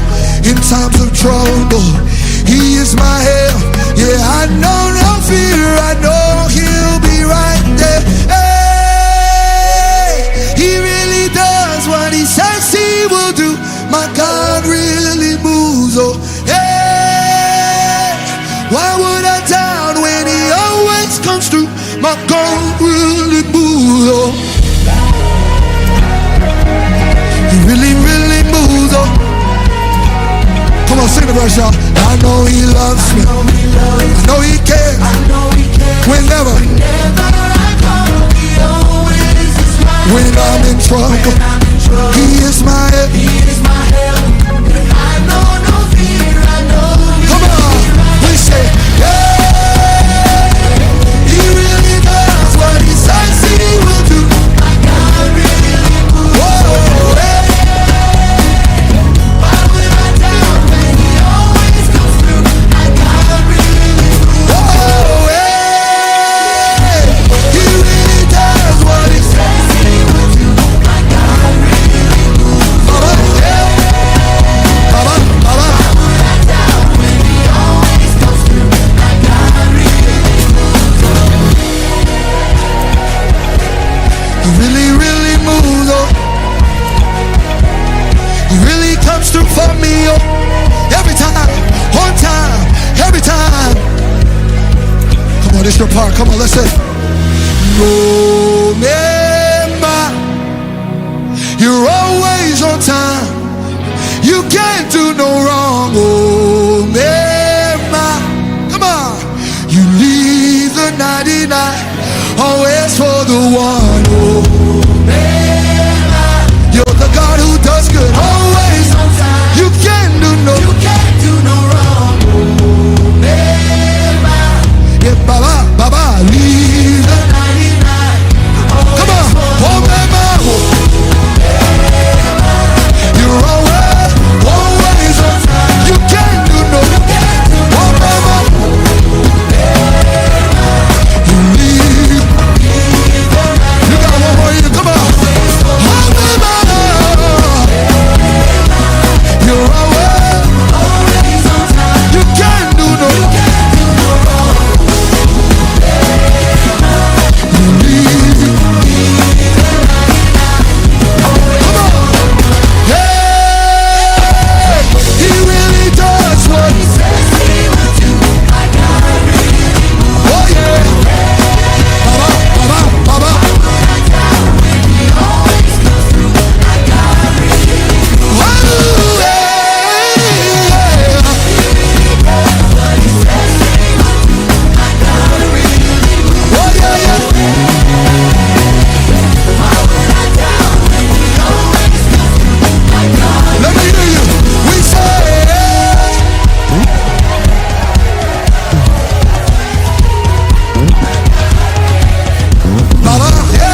In the heart of Ghana's media landscape, a vision was born.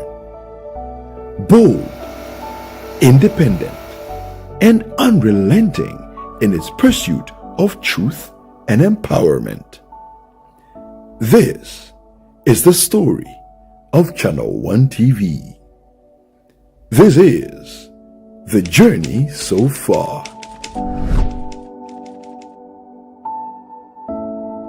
Channel One TV came about as a result of a deep conviction to recreate the channel of dissemination of information. It wasn't just about broadcasting, it was about engaging, it was about telling the stories that matter in our communities and to our communities.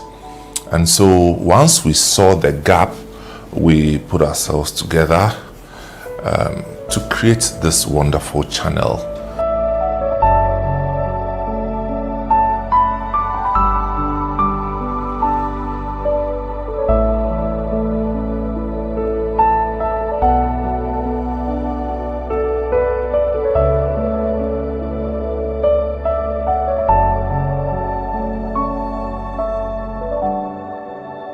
Adabraka was our first home where it all began.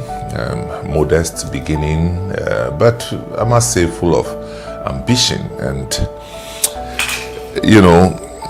it became the birthplace of our ethos and our whole package of integrity, courage.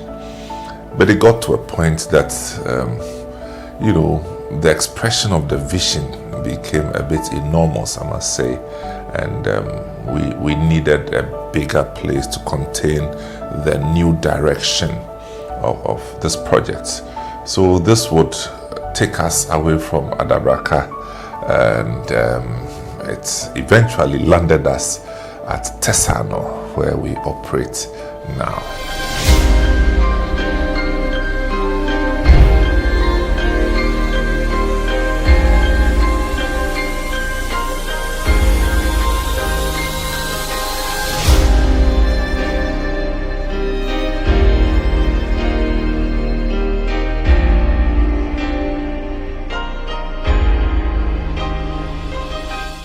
In 2023, the station underwent a transformation, rebranding to Channel One TV. More than a name, it was a renewed commitment. Channel One TV represents something more than a TV channel. It's leadership, it's inspiration, and it's engagement. And we have captured all these into a slogan, telling your story, empowering change. But we also do not just limit this to a slogan. The slogan also has become our mission. We tell your stories, but we don't just end there. We empower change, and it's our lifestyle. Every story we tell is a reflection of our society. We don't just report, we engage, whether it's politics, culture, or community development. We are here to inform and to inspire. Our newsroom is built on credibility and courage. Over the years, we've broken important stories and covered major national events with balance and depth. Journalism is about trust, and we've worked hard to earn that.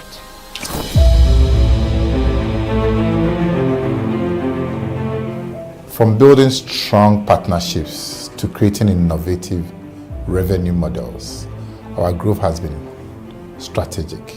We've collaborated with both local and international partners to sustain our mission and expand our influence.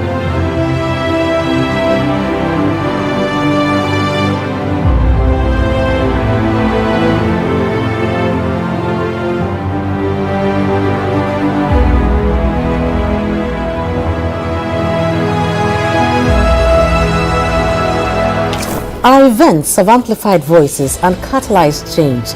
From our fairs, parties to national policy dialogues, we've created platforms that make a difference by driving the Ghana agenda whilst engaging our viewers.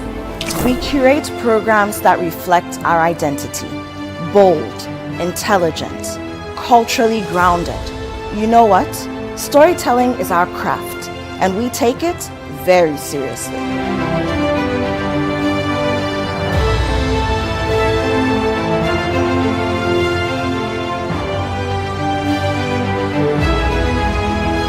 Behind every broadcast is a team of producers, editors, and engineers who make it happen. Tech indeed is the backbone.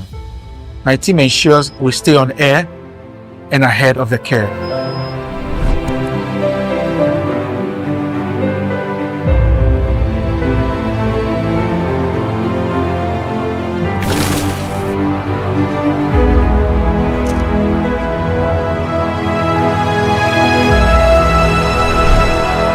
It's people first here.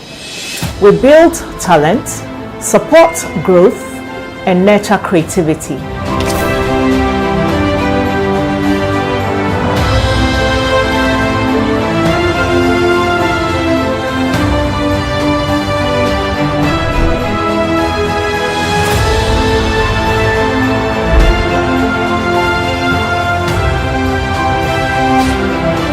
The work behind the scenes matters. Policies, logistics, daily management.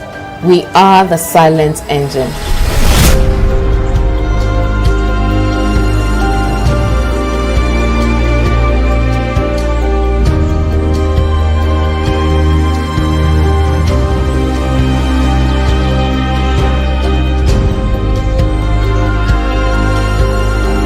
Channel One gave me a voice and a chance to grow as a journalist.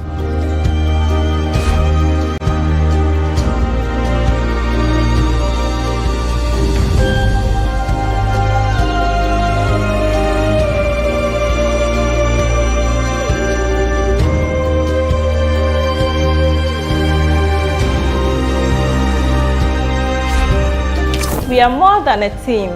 We are family driven by purpose.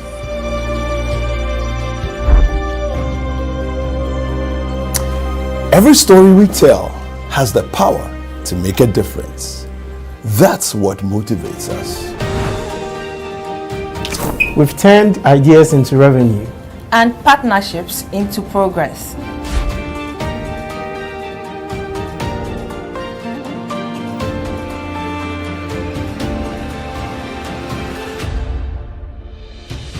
Seven years of excellence. It feels like home. 7 years on, the journey continues. From Adabraka to Tesano. From a dream to a national voice. Channel One TV remains committed to telling your story and empowering change.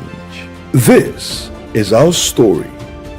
This is Channel One TV.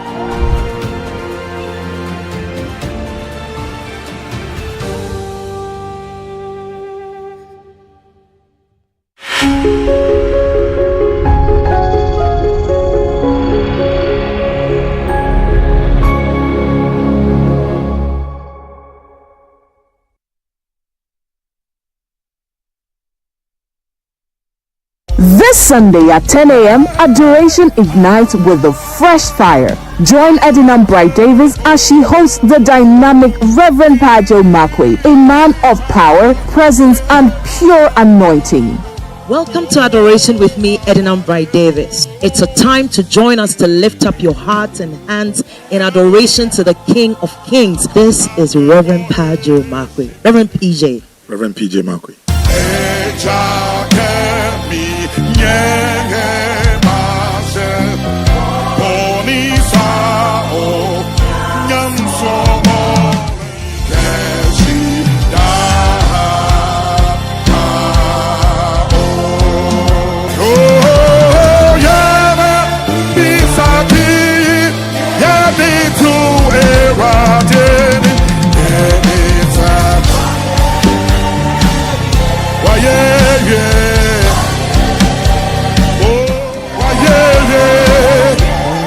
PJ Marquis is an ordained minister of the Lord. I've been in the field for like 40 years, if a little more. And I am with Living Streams Ministries International. I've been a pastor of music for a long time.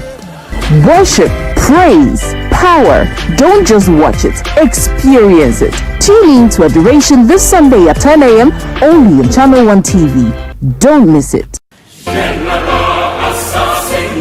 Calling all farmers, agribusinesses, and innovators, this is your chance to shine. Channel 1 TV invites you to exhibit at AgriFair 2025, one of Ghana's largest agricultural exhibitions. From Friday 20th to Sunday the 22nd of June, the Afro Sutherland Children's Park in Accra will come alive with the very best from Ghana's agribusiness sector. Are you a farmer with fresh produce of any kind? Be it crops, livestock or poultry, fisheries or aquaculture, or you're a supplier of agro inputs and processing machinery, this is your platform to connect with the world. AgriFair 2025 is more than an exhibition. Showcase your fresh produce, share your expertise and experience, and grow your business. So, to all farmers with fresh produce, livestock or poultry, fisheries or aquaculture products, come, sell, network, and expand your business. AgriFair 2025, where culture meets innovation. Register now to secure your spot. Call us on 0205 973 973. Come one, come all. Enjoy the freshest farm produce at unbeatable prices. And treat yourself to sizzling kebabs made from beef, mutton, pork, chicken, and more. Great taste, great value. Don't miss out. The AgriFair 2025 is powered by Channel 1 TV with support from 97.3 City FM and is proudly sponsored by the Ghana Exim Bank, Legacy Crop Improvement Center, Development Bank Ghana, Agri Impact Limited, and the Horticulture Business Platform. Our technology partner is Farmerline.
Hello and welcome to Newsfeed on Channel 1 TV. I am Hawa Idrisu Mustafa. Coming up, government announces termination of Zoom Lion contract. Also coming up, 30-day grace period given to defaulting radio stations as President Mahama orders for restoration after closure of their operations. Coming up in business, Africa Center for Economic Transformation calls for operationalization of Akosombo Corridor to boost trade. And later in sports ministry committed to restoring Ghana football. Details of our stories now. The Ghana Registered Nurses and Midwives Association will determine the fate of their ongoing nationwide strike after their next National Council meeting. This was announced by Chairman of the Health Committee of Parliament, Dr. Mark Nawani, after a stakeholder meeting described as fruitful. The nurses and midwives declared the industrial action on May 28. They are demanding the implementation of their 2024 collective agreement, which includes unpaid allowances and delayed postings. Dr. Mark Nawani addressed the media shortly after today's meeting. And we've had a very fruitful negotiations We've tried to understand each other. We have tried as much as possible to synchronize our activities. And now, what we can say at this moment is that the discussions were fruitful, and we've asked, or the nurses have requested that they have to go back to their council. By their regulations, they have to go back to their council, and then we'll come back, or they'll come back, or we'll hear something from them. I think that is fair. If the Busapayins to send you to go and lead a discussion, you have to bring back the information to them first before any other issue can come out. So at this juncture, I know that you want some information more than this, yes, but let's just exercise patience. The Ghana Health Service has advised the public to report early to the nearest health facility any unusual rush as mpox cases continue to rise.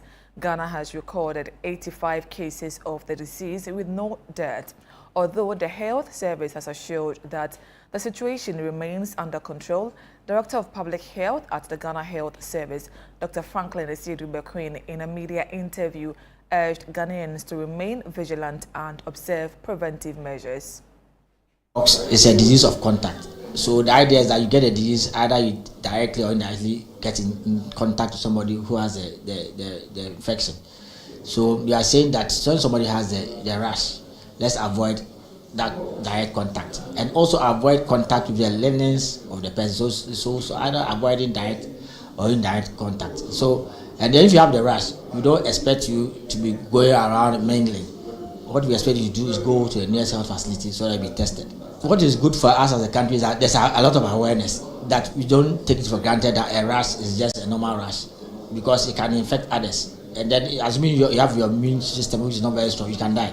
So we are saying that people should go to a health facility early and seek treatment.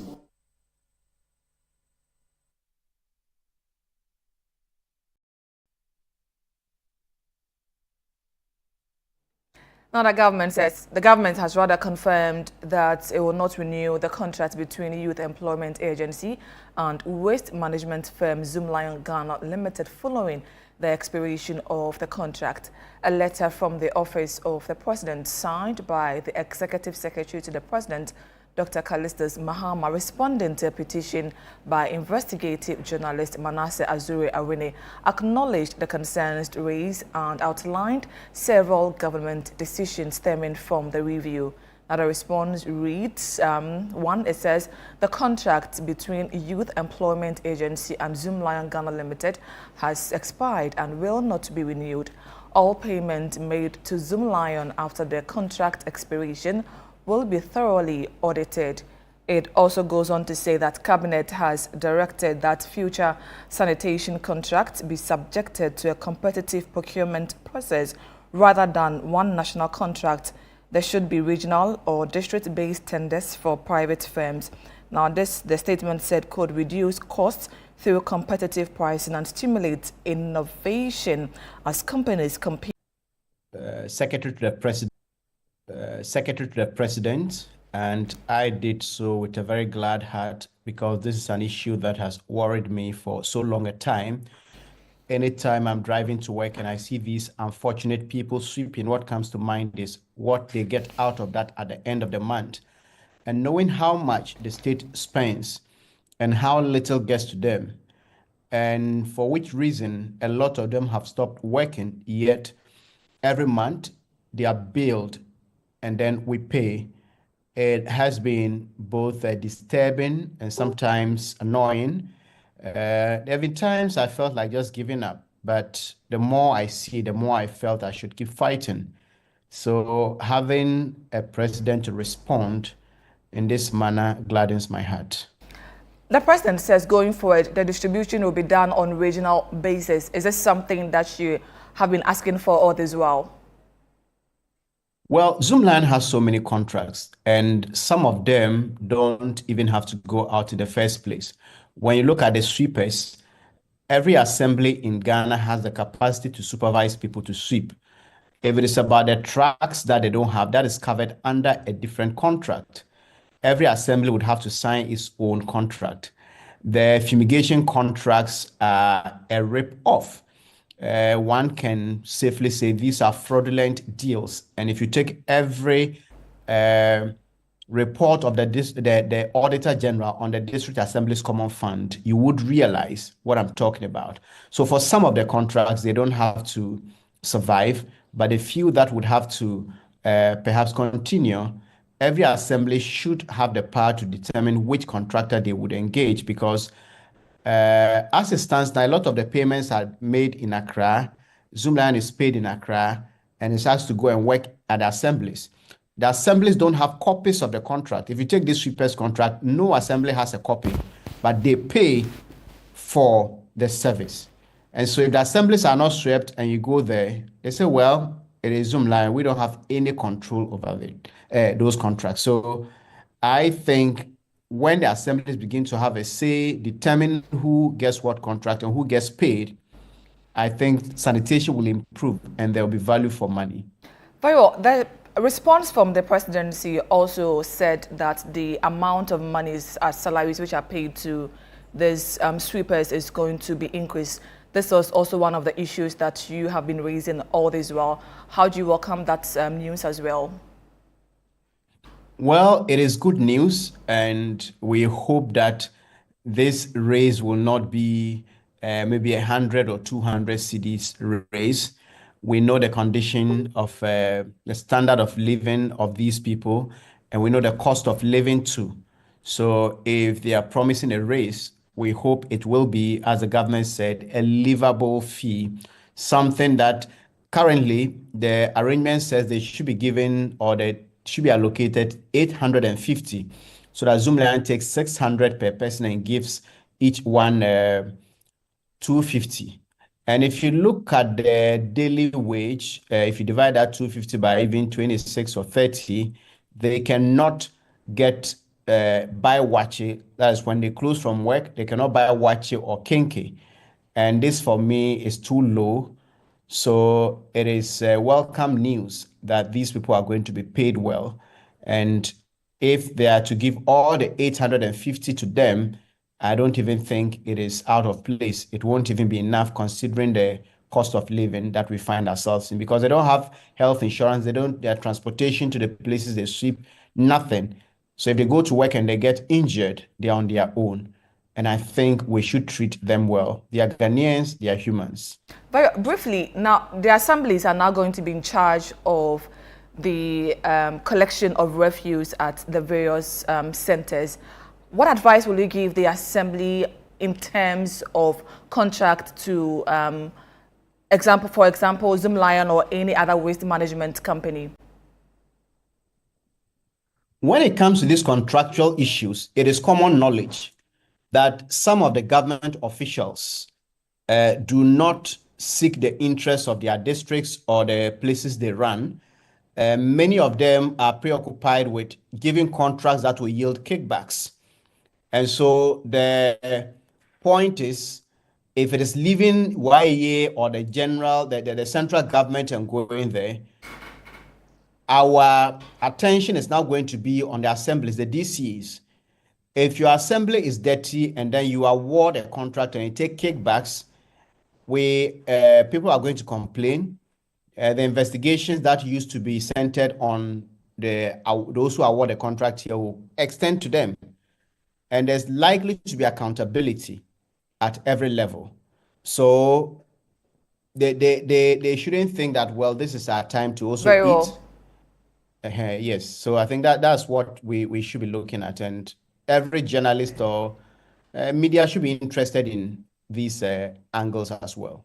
Very well, grateful for your time. Manasseh Azure Awine is an investigative journalist. Now, let's do one of our headline stories. And Communications Minister Samuel Nartey George has denied allegations of political vendetta in the revocation of over 60 FM broadcasting licenses, including Wontumi FM and Asase Radio. The government has been accused of deliberately shutting down Wontumi FM and Asase Radio, which are thought to be affiliated to the opposition NPP. However, addressing Parliament a short while ago, the Communications Minister assured that the decision to shut down the stations is to ensure accountability. The Minister also announced a 30-day grace period for defaulting media companies to rectify the regulatory breaches following the instructions of President Mahama. It's not against free speech. It is against lawlessness, asset misappropriation, and regulatory defiance. I remain committed to reclaiming what rightfully belongs to the Ghanaian people and laying the foundations for a fair, modern, and technologically equipped broadcasting sector. Once again, Mr. Speaker, due to the clemency His Excellency the President has asked for, there is 30 days from today for all defaulting media houses to rectify their default and breaches. And Mr. Speaker, the ministry has shown that we are willing to reinstate. Earlier this year, we shut down 6 media houses who have all rectified their breaches and they have been reinstated. We urge the defaulting media houses to take advantage of the President's clemency for 30 days.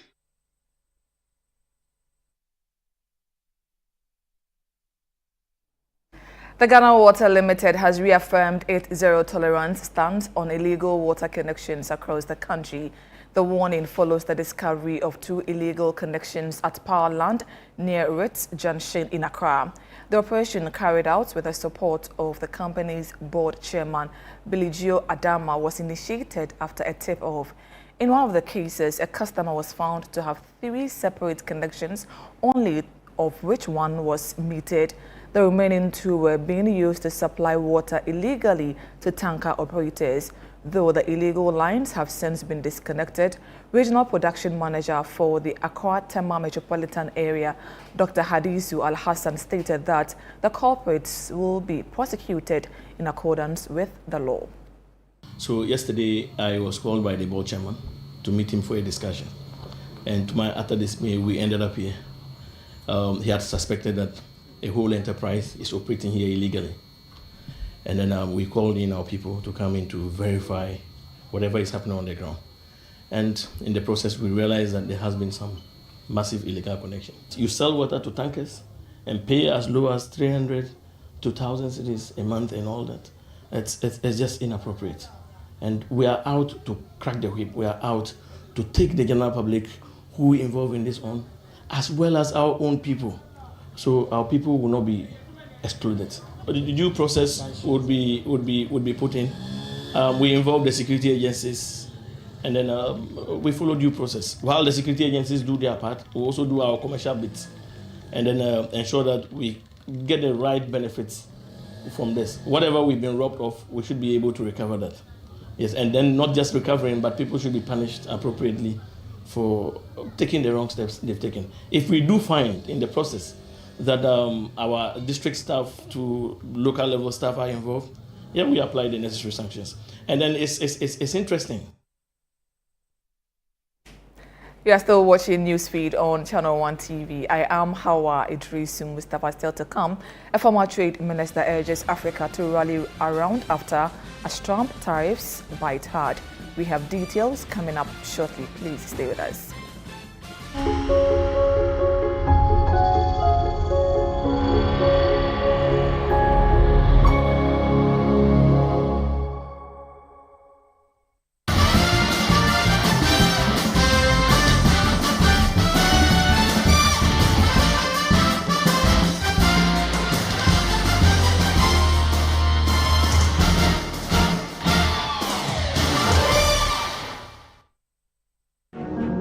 Meet Asantwa, a loving wife, devoted mother of 1, and a celebrated business owner in her community.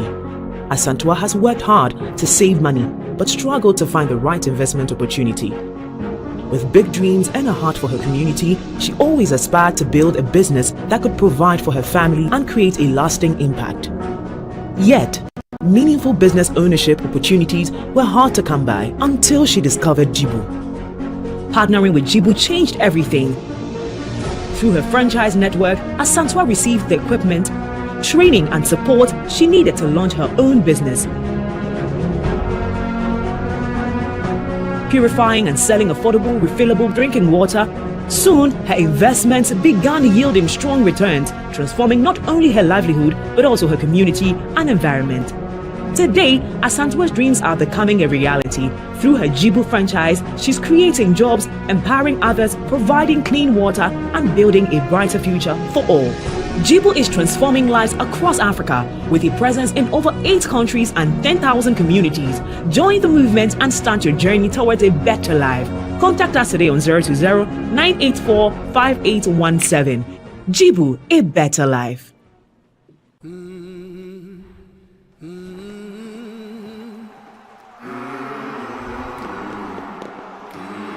Crowd goes absolutely emphatic.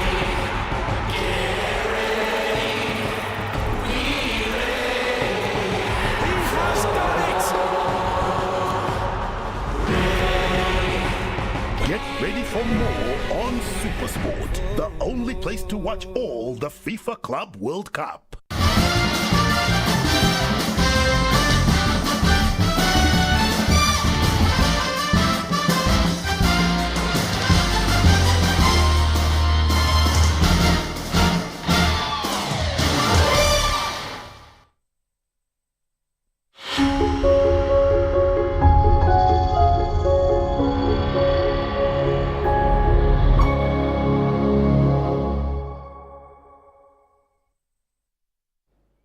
You're welcome back. This is Newsfeed on Channel 1 TV. Let's do some other stories now. A former Minister of Trade and Industry, Dr. Eko Spiel-Gabra, has urged African countries to shift their focus from anxiety over U.S. tax and trade policies and instead prioritize strengthening internal trade frameworks.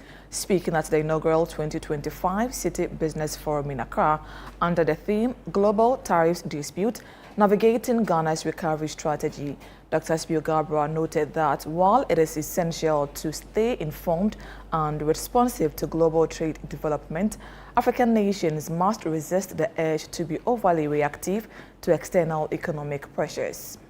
The Director General of the World Trade Organization actually is the most appropriate, that countries should relax and observe and monitor what is happening, because as I said, psychoanalysis, the man can start tomorrow and say, okay, all tariffs have been removed, but only Ghana will take 50% of Ghana.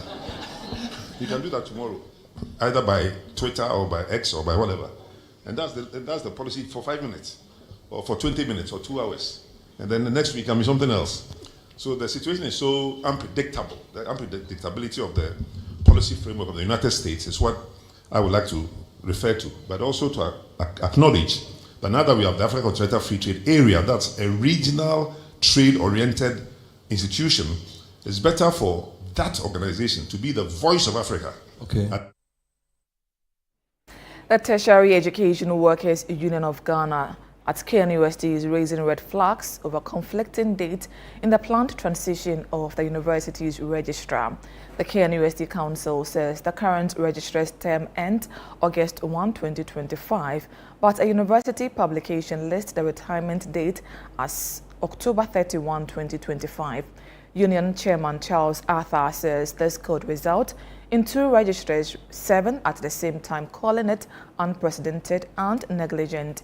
TUGH is urging the Education Minister and GTEC to intervene and is demanding an immediate reversal to protect the university's integrity. Those who have oversight responsibility, the regulators, will then come in to intervene to ensure fairness and transparency in the appointment of the registrar. In an event, the current registrar... Thank you, but they say that the situation is still the same. Because when the registrar is on leave, he will still be drawing his salary. That's the cardinal point. And the new registrar also draw his salary. This is where a call for consensus, and it's the reason why this press conference. And we want the Minister of Education and the GTEC Director General to take particular interest in this matter, because it is uncalled for that council taking a decision will arrive at such a negligent decision. It is bad, and it will dent the image of prestigious Kwame Nkrumah University of Science and Technology. We do not know whether some officers are behind and directing the council to do wrong thing. We don't know. You are still watching Newsfeed on Channel 1 TV. Next, we have business with Netele Neti Ajaho.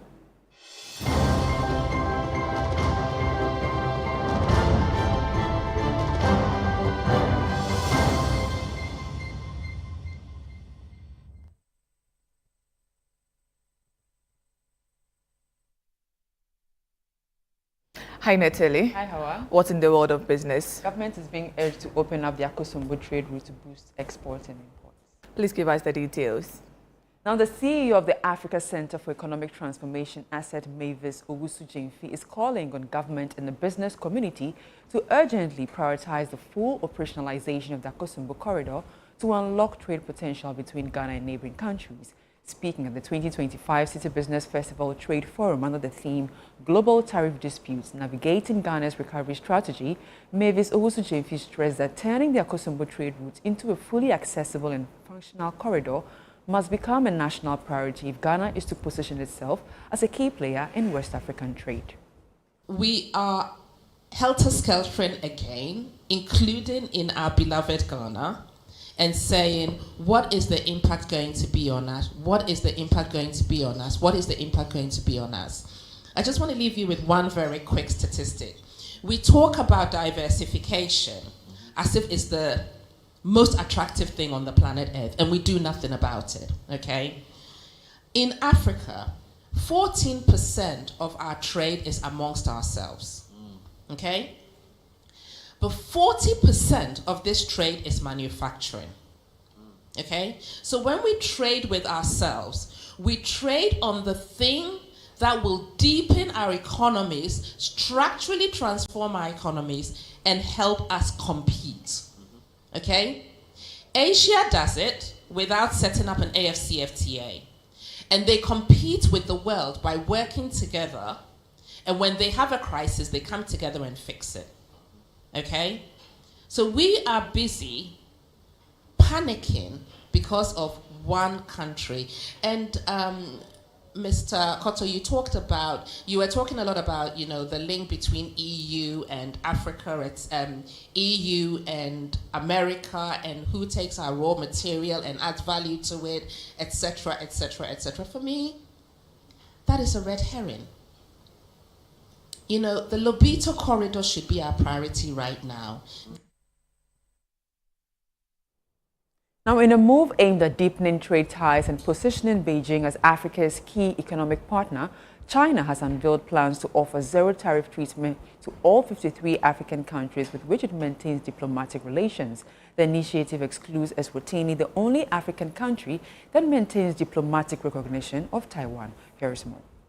The statement follows recent U.S. tariff hikes under President Trump, with new levies imposed on imports from key African exporters. Lesotho now faces tariffs of up to 50%, while Madagascar, Mauritius, Botswana, and South Africa have also been hit with steep duties ranging from 31 to 47%. Already, several African nations are facing increasing trade friction with the United States. However, the China-Africa joint statement is calling on all nations, particularly the U.S., to resolve trade disputes through dialogue based on mutual respect, criticizing unilateral measures that disadvantage developing economies. Beijing's zero tariff initiative is widely seen as both a diplomatic and economic strategy. With China's domestic economy grappling with slowing growth, the move is expected to stimulate Africa's exports to the Chinese market while supporting Chinese state-owned enterprises seeking new demand overseas. China remains Africa's largest bilateral lender and a leading infrastructure partner, with this latest policy reinforcing its long-term investment footprint across the continent. And that's all for business. I am Netele Neti Ajaho.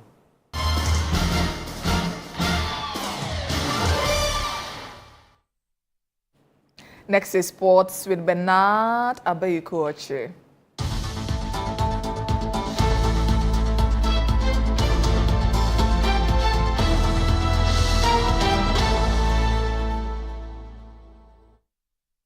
Hello, Abeku. Hi, Aja. How are you? I'm well, thank you. That's What's beautiful. in the world of sports? Well, the ministry is affirming its commitment to growing the local game.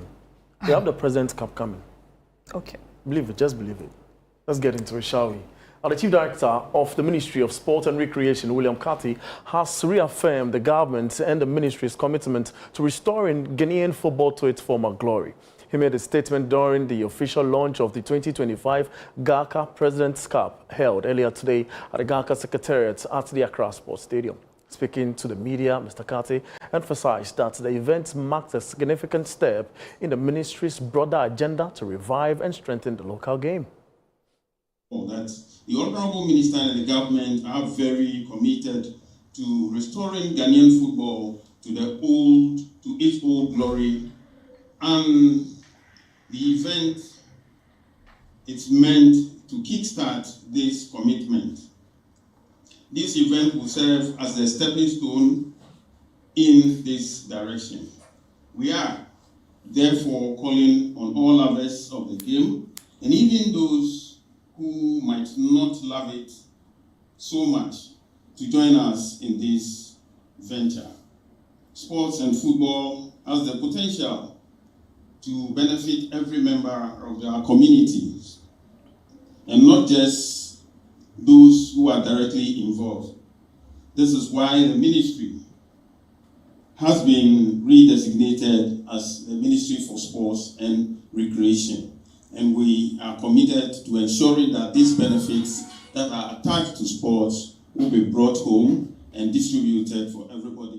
Let's move to Liverpool now. And Liverpool's left back Andy Robertson has become the first Liverpool player to speak publicly about the club's interest in Florian Wirtz, describing the German international as an exciting talent. Talks between Liverpool and Bayern Leverkusen over a deal for the 21-year-old, with negotiations currently focused on the structure of the transfer. So that's ongoing. Well, interestingly, Wirtz is one of Europe's most highly rated young attacking midfielders and could become a slot's first major signing at Anfield. He was excellent against us. I do remember that.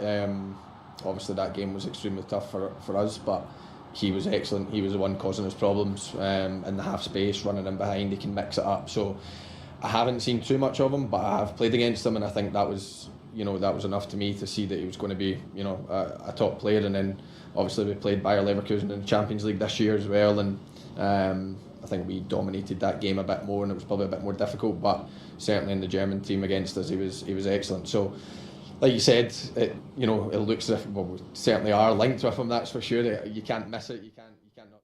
Well, that's the very latest from the world of sport, and I am Bernard Abekochi.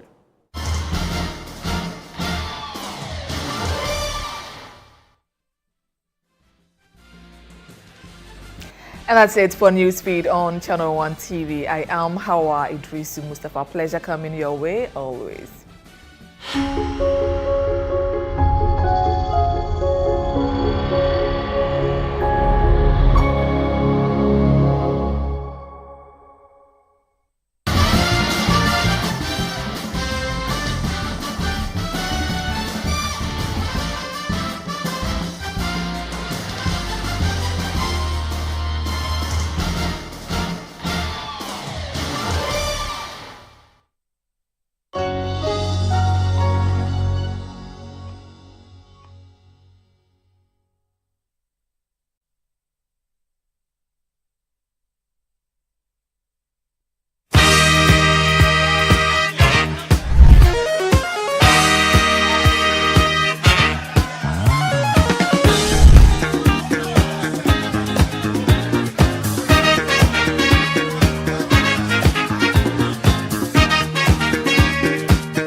You carry your art everywhere, literally. Everywhere, and I'm starving. What are you working on? So I'm thinking, the Ghana food market has been really strange lately, and food insecurity is a problem now. So I'm creating an artwork that kind of captures all the statistics in the industry. Well, not all, but as much as I can in this piece. Okay. And they're kind of like exploding from this cooking pot. I like that. So, I like that. I see bread. Yeah. Bread and cereals. Ghana has 13 main food production sectors. So there's the food, there's vegetables, fruits, fish, meats, exactly, dairy. And so, it's brilliant. I love it. I love it. Ladies and gentlemen, let me take this opportunity to introduce my guest. What's cooking? My name is Apioko Seyuram Ashong Abe, and you're very welcome to What's Cooking on Channel 1 TV. And this is Whitney Chinyonye Ernest. Yes. And she is an artist. One of my favorites. She's a young artist. Is it okay if I mention her age? Yes, please. I love it. Whitney is 24 years old. And what excites me about her art is the depth that goes into it. She's what we call a data artist, also an archivist. And she takes statistics, economic statistics, social, political statistics, any kind of statistics that are difficult for the average person to digest, and she breaks them down in art. And you look at this, for example. This is not a digital print. It's hand-drawn and hand-painted or hand-colored. And I just love your work. Thank you I so love your much. work. So it's an honor to have you on the show today. You've been doing lots of interesting things, connecting people across the country and across the continent. Yes, of course. And connecting generations of artists who do very important work in their fields. And so I thought it'd be nice for us to have a chat. And I'm so happy that my producers brought you here. They didn't know they were causing trouble, right? So we'll talk more about the work that you do. But I want us to go on a break, and when we come back, you tell us what you're going to cook. I know you came with a sous chef. Yes, naturally. Yeah, no. Artists are so dramatic, but it's cool because she's a young chef as well, and we're doing talking about things. food. Exactly. So it would be a great conversation to have. Don't forget that this show is sponsored by Tasty Tom. Mufa kakra na ye bebre. You've known Tasty Tom for so many amazing things, but did you know that they have a range of spices? There's chicken, there's shrimp, there's a stew mix, there's jollof, and they have the almighty Tasty Tom jollof mix, which I can't stop raving about, and I'll tell you more about that later. But very big thank you to Tasty Tom and Kivo Hot Pepper. And Kivo is also widening their range fast and furiously. They've got the Kivo Hot Pepper, which we've all come to love and respect because it's potent, it's authentic, it gives you the proper Ghana kick when it comes to pepper.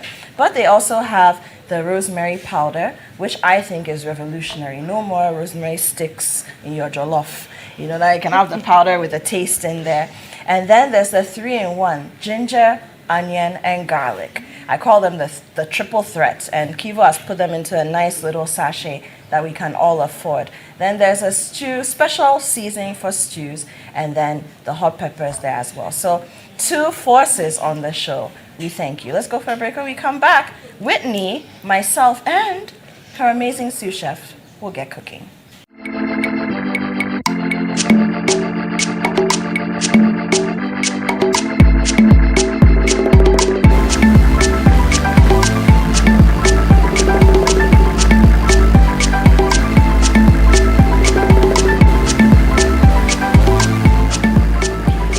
This is still What's Cooking right here on Channel 1 TV. My name is Apioko. Now, if you're just joining us, you're late.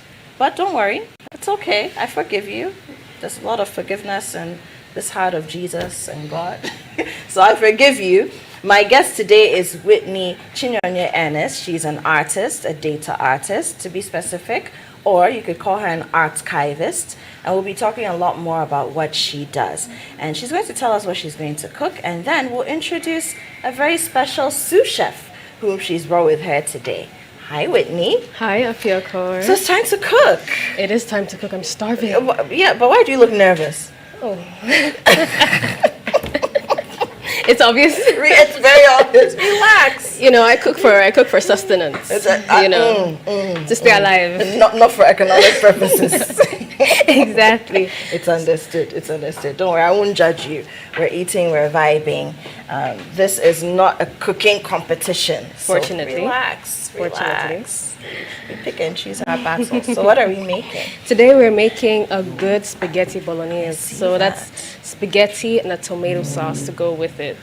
We're gonna mix it up so that it's like a spaghetti jollof. You know? Hey. You have to innovate. That's where we are. I like it. But yes. I see this is what, spinach spaghetti? Yes. They call it the linguine because it's flat and long. So I think that it makes us seem a little bit more special, you know? Yes, it does. It does. And then there's some carrots. Onions. Garlic and ginger. Okay. Yes. Oil. Is that olive oil or vegetable oil? I think it should be well, it looks olive oilish, but we'll see. And then a good minced meat over here. We've got peppers, tomatoes, tin tomatoes, basil. As we say in Ghana, kokomesa. Yeah, fresh basil, and then some for the flavor. For the flavor. I like it. Very simple. Very simple. Very straightforward. Is this something you make at home often? Yes, to stay alive. To stay alive. I like how we're emphasizing stay alive. But let me introduce our sous chef. Fafa is here. Fafa, our lady CEO of Cheddar and Spice. I love the name. Hi, Fafa. Hi. How are you? I'm good. How are you doing? I'm well. Good to have you here. Yeah. Lady chef. So you're coming to support Whitney today. Okay. She says she cooks for sustenance. So I'm guessing to make sure that we all leave here alive and happy. She brought you to help us. It's good to have you. Thank you for having me. But why? I'm just curious. Name of your Cheddar and Spice. Cheddar Why and Cheddar Spice. and Okay, Spice? so when I started, it was more of sandwiches. Okay. And then I was using cheddar cheese. Cheddar cheese. Yeah. So my meals were spicy, so I just leaned the cheddar and spice. Interesting. Yeah, that's where it came from. I like that. Very, very interesting. All right, you're welcome. Whitney tells me we're making a spaghetti bolognese. Yeah. Okay, and it looks like a very simple dish. I love it. Okay, let's get right into it. Where do we begin? I think we start with Okay, so where do we start? We're going to start with our pasta. With our pasta? Yeah. We're going to boil that first. Yeah, Oh, let's that's do that interesting. First. Yes, I like to do that first. Was there a reason why? Because I would have thought because the sauce is like really easy to make, so I just need So you to need boil to- it down and then and set it then- aside. Very interesting. Yeah. Okay, so what do we need? We have some Yeah. pots here. How big do you need the pot to And be? the biggest one. Oh, the biggest one? The biggest one. Okay. All right. Interesting. Let me do the easy. Okay, for sure. So I there like we to go. prep my things whilst like the pasta is on fire. Okay. Yeah, so we could just start with like the All right, onions. so we're boiling the water Yeah. first. So What about people who would like to boil their water in a kettle and then do it? You want to boil it? Yeah, I want to boil. Is there a reason for I that? don't know. I just like. I just like. The I love how you have your process and you stick to it. It's really cool. Okay, so what do we do let's next? go in with the oil. Okay. So I like to add oil to And the my pasta, right? So it doesn't yeah. stick Yeah, together. it doesn't stick Stick together. together. Yeah. Okay. Okay, so ladies and gentlemen, are you paying attention? So we're starting with our pasta. Wait, can you help me with All right, that? starting with Yes, our okay. pasta. You are like, we I'm not put really some this water on fire. Actually, that's what we've done. We're boiling it. Okay. Or we're hoping to bring it to a boil, and then we're adding a little bit of oil that to a the tablespoon? water. Yeah, tablespoon. Usually, what happens is when you add oil to the water that you're boiling your pasta in, when the pasta is ready, it doesn't stick together. So you know, you take your talia. Some of them they have literally stuck to each other like glue. If you add a little bit of oil to the water that you're boiling it in, it reduces that risk. Okay. Then we'll get Right. Add some salt. Yes, add some salt. So we're adding some salt. So this is olive oil, no? Oh, this is olive oil. Yeah. Okay. I was thinking. You can smell it. Yeah. So we're using olive oil, but of course you can use any kind of oil.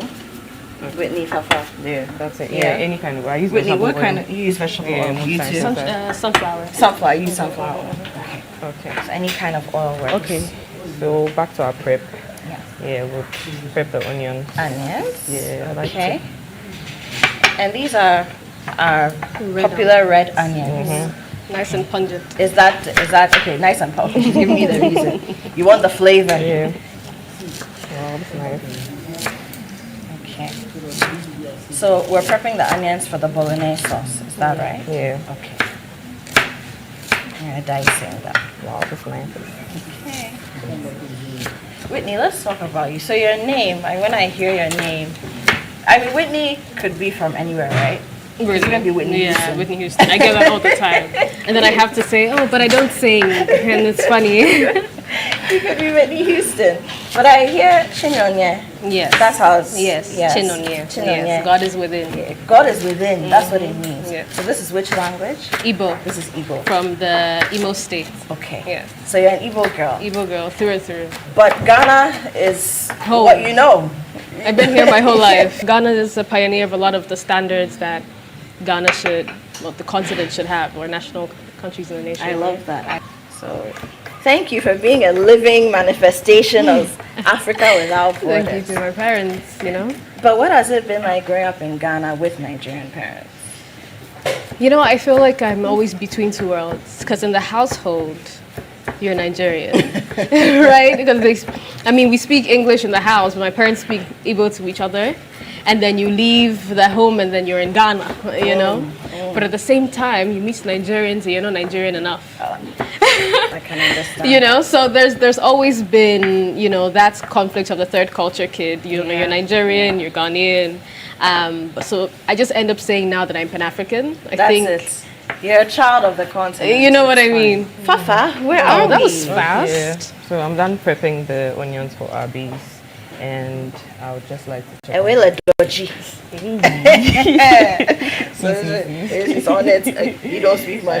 Don't worry. Don't worry. It's fine. I'm just flexing muscles that I don't actually have. Okay, so I would want us to blend this now. Okay. Yeah. Okay. So is there a reason why we're using the red Scotch bonnet? And is it all of it? Yeah.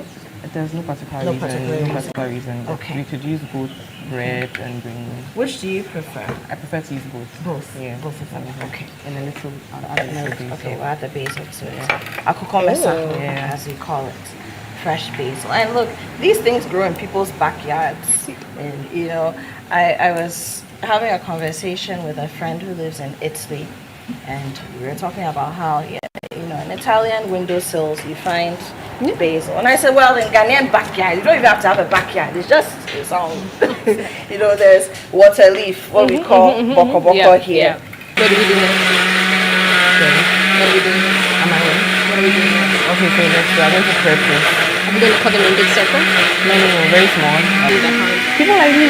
Okay, lovely. Oh, I like that. People like me, people like me.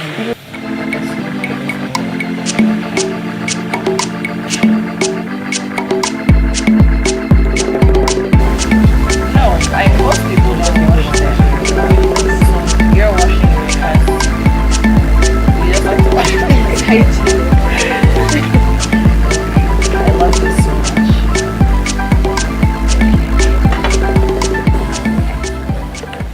If somebody cooked for you and they didn't wash it, would you eat it? I wouldn't know. Like most people don't wash it, so it doesn't even really make any difference in the taste. But you just want to make sure that. Lots of interesting conversations. You're right. So we're now coming to season the minced meat. Put in the onions. You know, there's an easy and fun way to do this, though. You can actually just do this. You can actually just do this. So just scrape it off. All right. Yeah. You live and you learn. You live and you learn. There should be enough onions. Okay, so the pasta is going to the water. Water is boiling. It's boiling rudely. I definitely would like to use some of this beautiful seasoning. Yes, of course. But we need. I just want to see what Fafa is doing here. Okay. What Chef is doing. So you put it in. Yeah, and then let's see if you do it the way I do it. Yeah, and I like to add some complete seasoning to my pasta. Complete seasoning. Yeah, okay. So that's this. Okay. Any reason why? It gives it this a nice kick. Yeah. Okay. It tastes different from every other one. Okay. And then I saw something from Kivo. Yes, Kivo's got. What would you like? Rosemary. Rosemary. Yes. And it's a rosemary powder. Rosemary powder. Yes. That's so. It's really cool, isn't so it? Cool, yeah. There's like no rosemary bits inside. No. I mean, we love rosemary, but rosemary gives us problems sometimes. You know, it gets stuck in your teeth. It's like, am I chewing a piece of a stick or what? What is it? You know, especially when you use, because I like to use rosemary for my chicken light soup. Oh. So you know, you're eating with the fufu. And you know the problems with fufu sometimes. Exactly. Sometimes the bits from the pestle can get in there. So I wonder, is this? Then you check and it's rosemary. So rosemary powder is really good. Okay. I love it. And again, before I come back to Whitney, Chef, why did you choose to use, or Whitney, maybe this question should go to you. Why do you prefer the spinach pasta? I'm a sucker for spinach, naturally. And it's green. I'm So an you like- artist, you so are, it's I pretty. know it's pretty. Makes sense. Makes sense. Why stay with the boring white? You know, when you can zhuzh it up. It's also why I like to have a lot of vegetables in my food, because it's green and it's orange and it's red and it's yellow. Makes sense. Oh dear. Artists. Even our eating is dramatic. I love it. And it's good for the appetite, you know. It is. It is. You know, for kids that don't really like food, Yeah. when you make the food colorful, they're able to eat more. So I'm coming back to the carrot. So you're adding some of the Kivo rosemary. Okay. To the minced meat.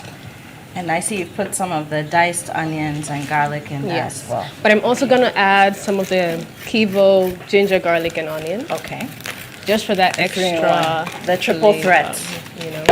That's what I like to call it.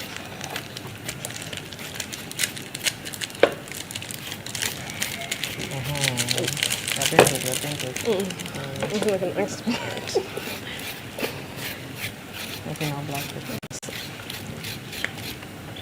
Some black pepper for taste. Okay, so let's use this to take some of the pepper out. Okay. And look at this. Meanwhile, I'm peeling the carrots, Gen Z. Go through what we have so far. We've got the minced meat, which is beef in this case. Minced meat, there's some diced onions, and then also chopped garlic in there. And then you added some of the Kivo rosemary powder. The triple threat. The triple threat. Let's go. The garlic, onion, and ginger, Kivo powder as well. And then now we're adding some fresh basil, chopped fresh basil. That's what we have. Are we adding salt to that too? Yes, we've done that. Okay, so added some salt. Added some black pepper inside as well. Black pepper. Ground black pepper. Okay. Give it a good mix. Okay, so now you're mixing it all up. Wonderful. Oh, look at that.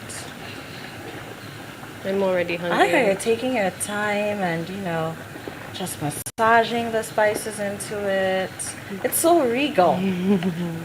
Has to get into the nooks and crannies. I love it. Okay, so let's go for a break. Ladies and gentlemen, this is what's cooking. We're making some pasta and tomato sauce, bolognese tomato sauce, together with Whitney and Fafa. We'll be right back.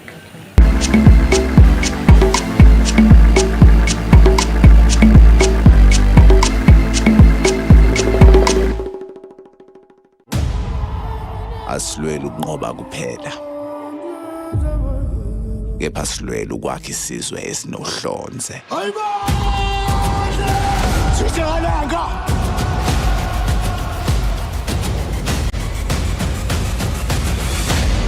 Sekunjalo.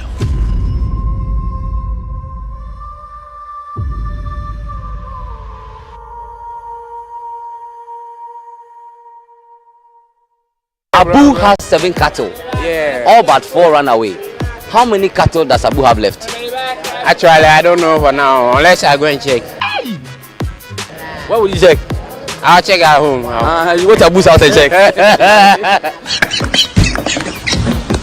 You go Abu in Kraal and see how many cattle they kraal inside. Yeah. Then you go count them. Yeah. I think I'll be very deep now.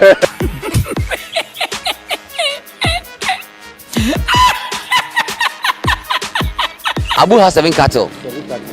All but 4 ran away. How many cattle does Abu have left? 0. Does Abu know Disala? Yeah, yes. Yes.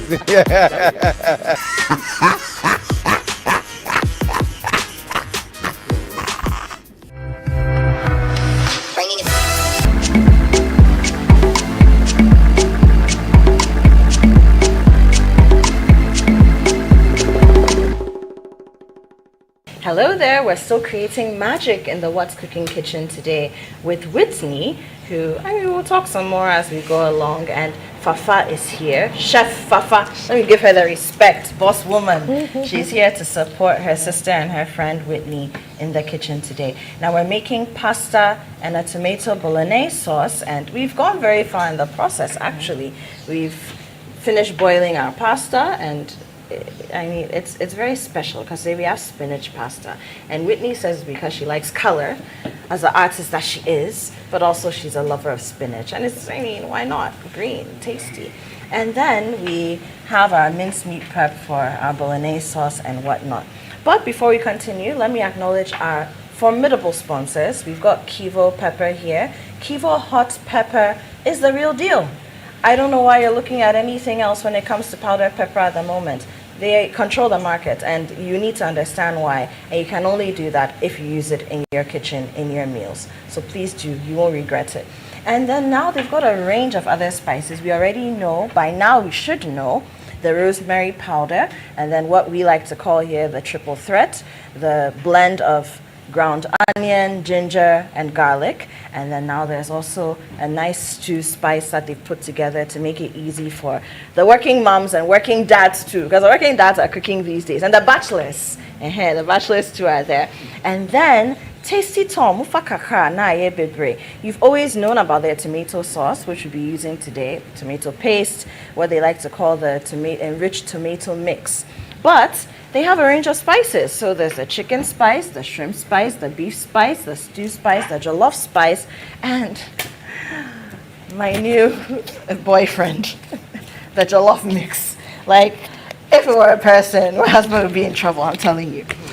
And you need to try to understand why. It makes making jollof so easy. You can't get it wrong with that when you're using it. All right. So we're back in the kitchen. Hi, Whitney. Hi, Fafa. Hi. Where are we going next? So I'm seeing very interesting things. Fafa, how are we supposed to throw that away? We've arranged it nicely. It's like you created an emoji with it on the chopping board. We're not throwing this away. We do zero food waste here. Yeah, so we'll be using everything we can use. Zero food waste. Yeah. So these things are edible. Yeah, are you going to throw it? You're not supposed to throw them out. We can even grow this. Like, so sometimes when I have carrots, I buy them from the store, just cut the base here and dip it into water, and then it'll start sprouting. Just and like later that? you can transfer it to your garden or something. So you can even do this in a pot? You can do it in a pot, it's like a cute pot, and have a little baby carrot. So the Grow Ghana initiative has to come from Fafa because she has some ideas. Yeah. So let's just walk through what we have in there one more time for those who are just joining us. We've got the minced meats, some diced onions, some garlic. We've got Kivo triple threats in there. That's the garlic, ginger, and onion mix. I like that you're calling it triple threats. And then we've got the rosemary. Because we're giving you a nice nickname for your product. The powdered rosemary is inside there. It doesn't get stuck in your teeth, nice and smooth. Yeah. We threw in some salt and black peppers and everything mix for the flavor. Okay. So this is what we're going to use to make the stew. Yeah. For those who missed the beginning, when we started boiling the pasta, before we even got to that point, we put the water on fire because Chef Fafa likes to boil her water from scratch. So we put a pot of room temperature, cold water if you like, in a pot, put it on fire, added a bit of oil, olive oil to it, added some salt, and then we brought the water to a boil before we put the pasta in there. And the reason we put the oil in there is to prevent the pasta from sticking. But to further prevent that, when your pasta is cooked, you run it under cold water. And then you have it nice, single, you know. It's not sticking together like if you use carpenter's glue or what, Bond Force. Is that what? Okay, so now let's go. We're going to pour put it here. So our pasta is ready? Yeah, it is. Okay. What are we doing next? I'm going to start with the base of our sauce. Okay. Okay, so I would want us to start with the oil and then use the pepper. Okay, so over here we have the blended, we used red Scotch bonnet peppers, our hot pepper that Pakushito, if you like, that we can find in our markets. We have some fresh basil in here, what we call our kukomesa. We also have, we added some onions, chopped onions in there as well, some garlic too, some ginger. that's what we have in here. So we're starting with this? Yeah, we're starting with it. Great.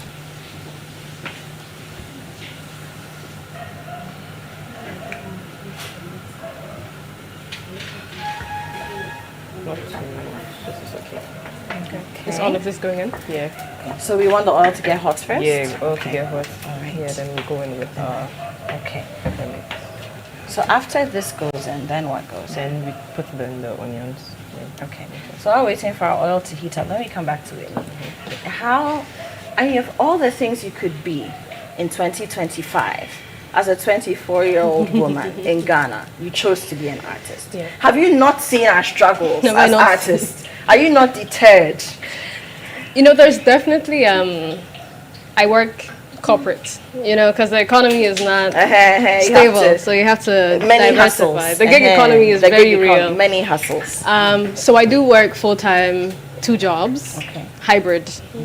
So the off days on one, I work somewhere else. Interesting. You have to hack the system. And then my arts career, I think that's where my legacy is, that's where my passion is. You know, data analytics, data science, everybody's been hearing this, it's up right now. And so the nerd in me naturally, who is a researcher, found a bridge between my art and this. It started very young, but it's developed over time. You know, as you get exposed, you understand what you're doing. Yeah. And so I think even though it's been risky for a long time, I think it's probably one of the safest career paths right now with the That's very emergence of interesting. Do you think that human beings also, I mean, there's COVID, and we had the height of the COVID era. We've come down the line a little bit. But do you also think that with technology and how the world is moving so quickly, so fast, do you think that humans subconsciously are also looking for more human things? I think so. Yeah? I do think so. I mean, you know, with all of these conversations about identity and safe spaces, everybody is looking more within now. I don't know, some global introspection happened in 2020, and everybody started, you know, looking inward more. We had a lot of identity crisis throughout the world, but then I think we've hit the top of that and we're coming down from it, and everybody's just looking for morality and connection, honestly. And I think that's why probably the creatives are up. Right, because creativity and the arts have a way of reminding us about what makes us soft, what makes us human. And so, yeah, maybe that's why you're right. I think so too. Very interesting. I love it. I love it. So let's go. Our oil is hot, right? Yeah, okay. So we put this in. Do you want me? Okay, please. I have to put it. Okay. So we want it to just like chill for a bit. To calm down a bit. Calm down. Okay. And let's go in with the onions first. Okay. So we'll go with the onions first. Yeah. Chopped onions and chopped garlic. Chopped Are they going in together? Yes, please. Okay, beautiful. Okay. Can I? Yes, you can. Feel free.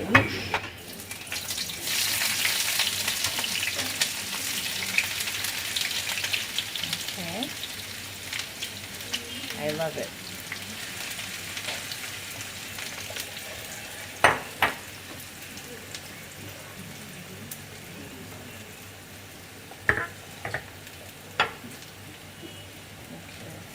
Can we get that? Okay. We go back.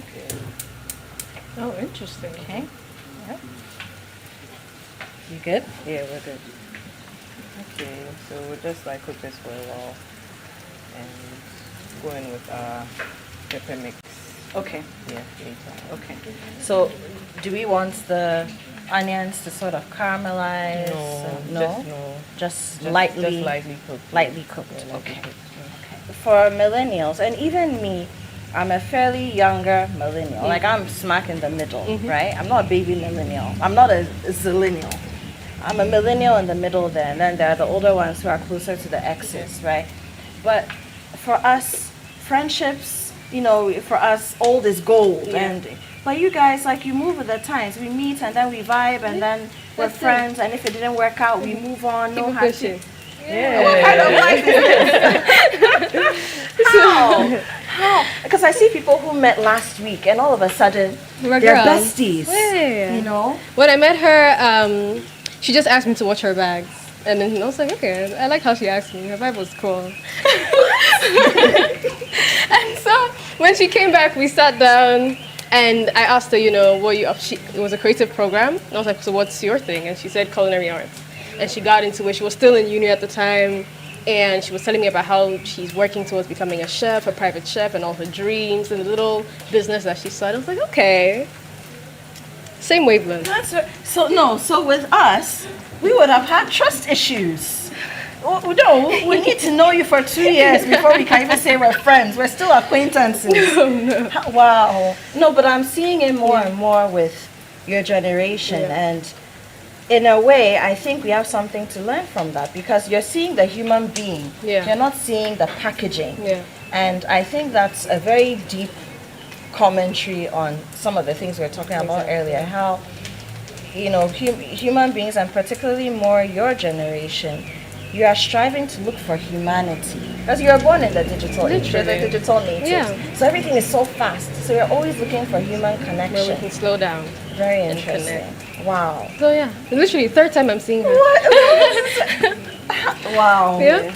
Well, that's my girl. Yeah. That's interesting. So I mean, viewers, we have a lot to learn from the Gen Zs. I mean, I know we rib you a lot, and we talk about, we call them the microwave generation. We say so many different things, but I think there are also many things that we can learn from you. Yeah. That's very interesting. No, because I'm sure even with you, friends that your parents had, they had them from when they were in high school. We grew up together. I remember when our mother called him. But again, everybody leaves. And so if you wait for only the friends that you've known to be friends with, all of them have left. I don't think I have a single friend in Ghana right now that I've known since I was in primary school. They're all gone. Interesting. You know? The curse and blessings of globalization. So is that where, okay, curse and blessings. So because you are growing up in the thick of globalization, you're used to people moving, time shifting, so you adapt that way. That is so interesting. Cherish it whilst it's here, because you don't know when it's going. It's mind-blowing. I mean, I still can't get with it though, but I can understand it. It.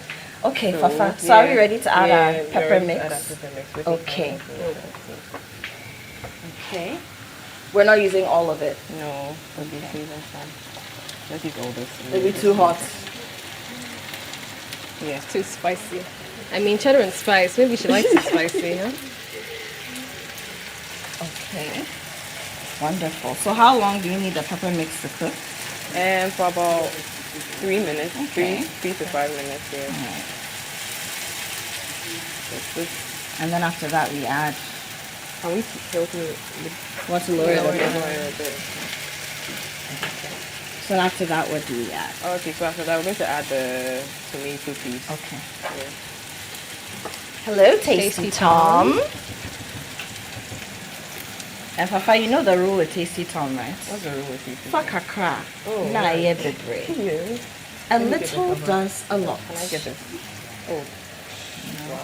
I like how they have the tree, the tree version of that idiom. A little does a lot. So fakakra, nah, yeah, bebre. Would you want to use the chopping board? Sorry? Or is that not aesthetically pleasing? Okay. Oops. Right tools. Right tools.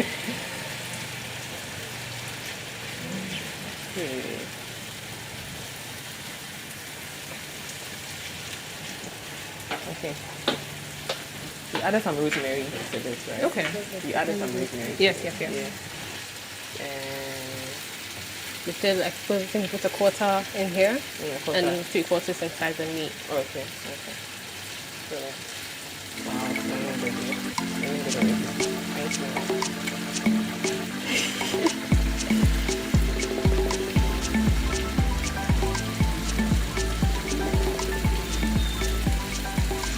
I'm having such a good time. Oh my God. I'm having such a good time. I'm having a good time. When does this go in? So a little longer. Yeah, a little longer. The thing about this is you need to get the moist out. Okay. Yeah. So. So that's why it's getting. Yeah. Okay. So more water there's still water in this. Yeah. Right? But we're not trying to dry it out. We're not trying to dry it out. We just need to get it out a little bit so that it's crisp. We're just reducing the water content. Yeah.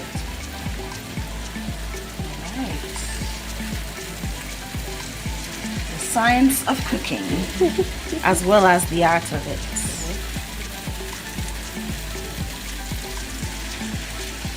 Okay. I think you could add the taste now. The tasty town. Fuck Accra. Nice. Fuck Accra. I love that. Now you have the breed. And that's important, right? In the spirit of not wasting food. I don't like to waste too much. Spending less, but getting more value. Yeah, exactly. Just highlight that spending less. Spending less, but getting more value. In today's economy. Like, there are so many things you could do with Ghanaian-based ingredients, but I don't know why we are limiting ourselves to this. I think that we, as a nation, unfortunately, we haven't explored it. Yeah. And then we need people like you. So we do have chefs now, and you are the next generation of those chefs who are deliberately taking Ghanaian ingredients, African ingredients, and saying, how can I use them to make continental dishes? So it's not just about satisfying Ghanaian flavors, but you're building an economy around them. Now we can start exporting, right? So there's no reason why somebody should be sitting in Germany and not say, oh, I want to import Ghanaian tomatoes because they will give me this. Yeah, we just haven't created the narrative around them. And as for me, as a storyteller, narrative is everything. You create the right story around the product, and you create the market for it. Can we get some of the pasta water? Okay, some of the pasta water. We have it here. Our ancestors. Not too much, though. Just a little. Are rolling in their graves. I'm actually going to be very excited to taste.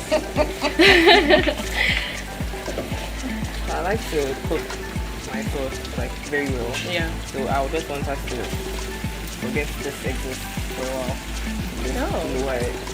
Okay. So it's simmering. That's the lowest. That's the lowest. Wow. Do you want to switch to the smaller Yeah, one? let's Okay, so let's move it forward. Watch your hand. Let me put it on. Alright. Is that okay on this one? Here. Sorry, this is not my kitchen. Don't worry. I'm used to it. Okay, yeah. Looks good. Better? Yeah, it's better. Can I get a little more water, please? Just water. Like, no. Oh, normal water.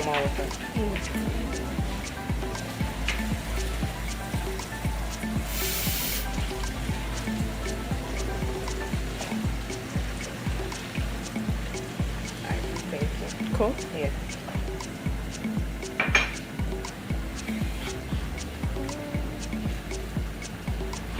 Okay. So that's why she wanted to do the pasta first. So she gets the pasta water. Yes.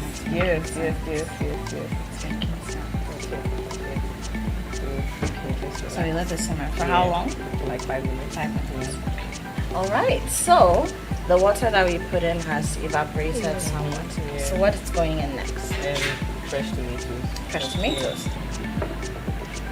You know, there's the philosophy and then there's actually acting. Practice. Yeah. Exactly. Walking the talk and practicing what you preach. So is it that the meat is the last thing to go in? What's cooking? Hi. Hi. How you doing? I'm good. How you doing? Yeah. I like everything I see here. Hey, okay. The colors. The colors. Yes, and everything. So what are you cooking? We're making some pasta. Pasta. Yeah. Usofu. Okay. Italian. Italian Oh, pasta. But you came with an accent. You know, how you doing? And then they said pasta. Yeah, I said osofu. Really? I said, no, I have to come local. Yeah. So pasta with what? And some bolognese sauce. Oh, wow. Yeah. This looks good. And quite sumptuous. What's this? Beef. Minced meat. Minced meat. Yeah. Minced meat. Yeah. Hello, neighbor. How you doing? Wow. You see, I'm a very good neighbor. And the one that will grade you when your food is tasty. So please, I just have to be sure that everything that you're doing, there's no artificial. No, so tell me how there's someone who he doesn't come to help cook the food. Even today he's shown up. I mean, lately he pops up earlier than usual. He'll show up when we're actually eating, like literally dishing the food, or we've taken the first few bites, and then he shows his face. He's my neighbor, doesn't come to help. And then you say you're the one who's grading the food that my guest has come to cook. Who does that? You know what? Sometimes you need to help by tasting the food before it gets cooked, so that your everything will be, you know, on point. What are you talking about? Yeah. So why are you here? No, from the look of things, very soon it will be ready. So let me stretch and come back. No, today you work. Stay here. I will work. No. I'm giving you an apron. Stand there. No worries. The last time you said you were coming to wash dishes. No worries. You didn't wash the dishes. Today you work. Moi je suis. Turn around. Let me tie it. Okay. Because you can run away. Oh no problem. Today you work. He's telling. No, that's not the kind. That's not the kind of work. Please, I'm staring. Yeah. So that it won't get burnt. Yeah, it won't get burnt. And what's your name? Fafa. Oh, Fafa. Yeah. Right. And what's your name? Whitney. Ernest. Whitney. You're going to say Whitney. Whitney Yeah. Houston. But I can't sing. You can't sing? Okay. You like to draw or something? Yes. Oh, wow. You know what? At this point, let's go for a break. We're going for a break. Ladies and gentlemen, by the time we come back... No. Continue doing the work. The break is not for you. It's on air. We are going for a break. By the time we come back, our food will be ready. We'll sit down, we'll eat, we'll have more conversations with Whitney, and of course Fafa is here as well. But before that, we'll make sure that we show you the process that took us to the end of what I know is going to be a brilliant and delicious bolognese sauce with pasta. We'll be right back.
Filled with challenges, we all need guidance, hope, and a lifeline to anchor us. This is Lifeline, and I'm your host, Fred Crunchy Mensah. From social issues, relationship challenges, and family matters, Lifeline is here to inspire, uplift, and guide you on your journey. Where we give you support, where we hold your hand through the valley and through the thick and thins of life. Join Bishop Fred Crunchy Mensah. I welcome you especially to Lifeline. Every Tuesday and Thursday at 10 p.m. right here on Channel 1 TV. Let's walk this path together, strengthen our faith, our families, and our lives. Lifeline, because every soul deserves a guiding light. Tune in to Lifeline on Channel 1 TV and let's grow together.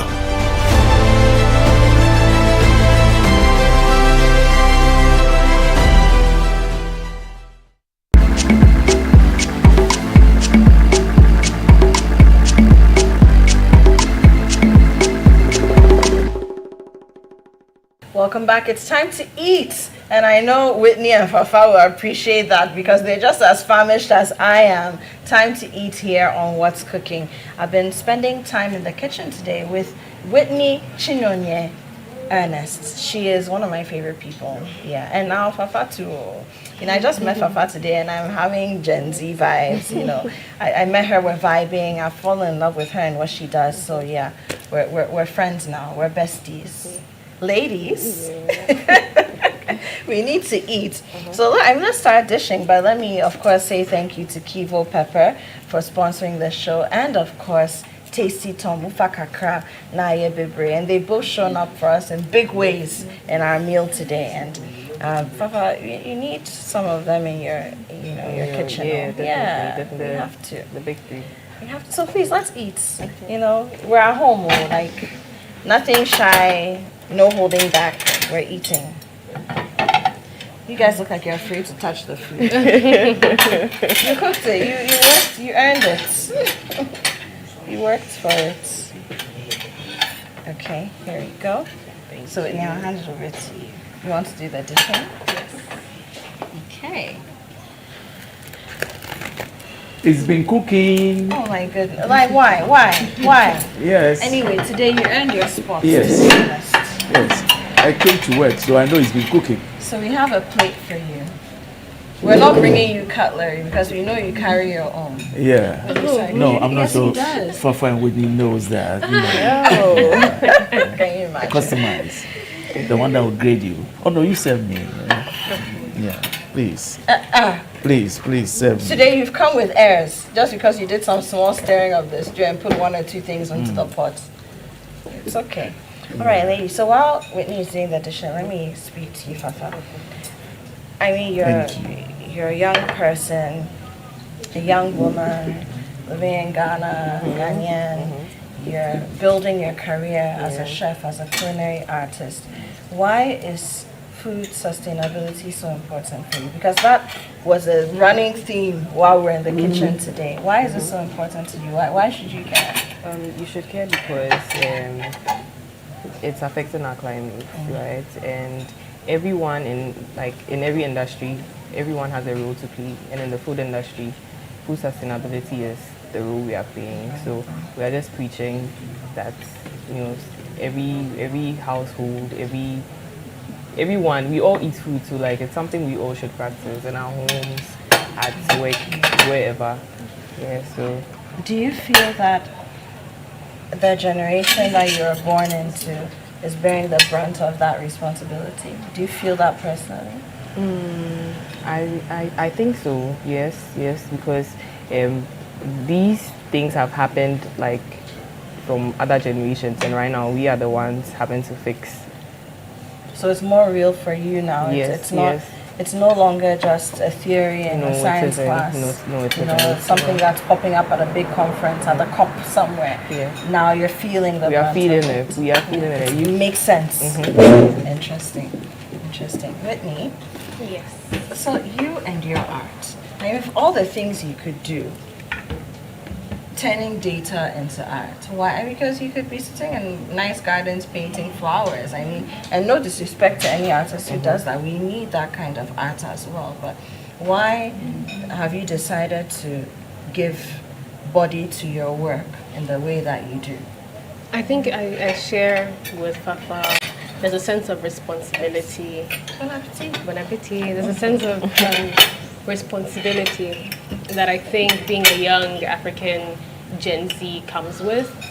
And so when art is to express yourself and when you're conscious of all the social economic problems that we're situated in, then that extends. The concerns and the fears and the need to contribute extend and manifest in the artwork, right? So I think that's how it's naturally happened for me. I think all African art ends up becoming political just because of the context within it. No, I agree with that. I mean, I belong to the school of thought that the African artist cannot be utilitarian. You can't just be a pretty picture on a wall.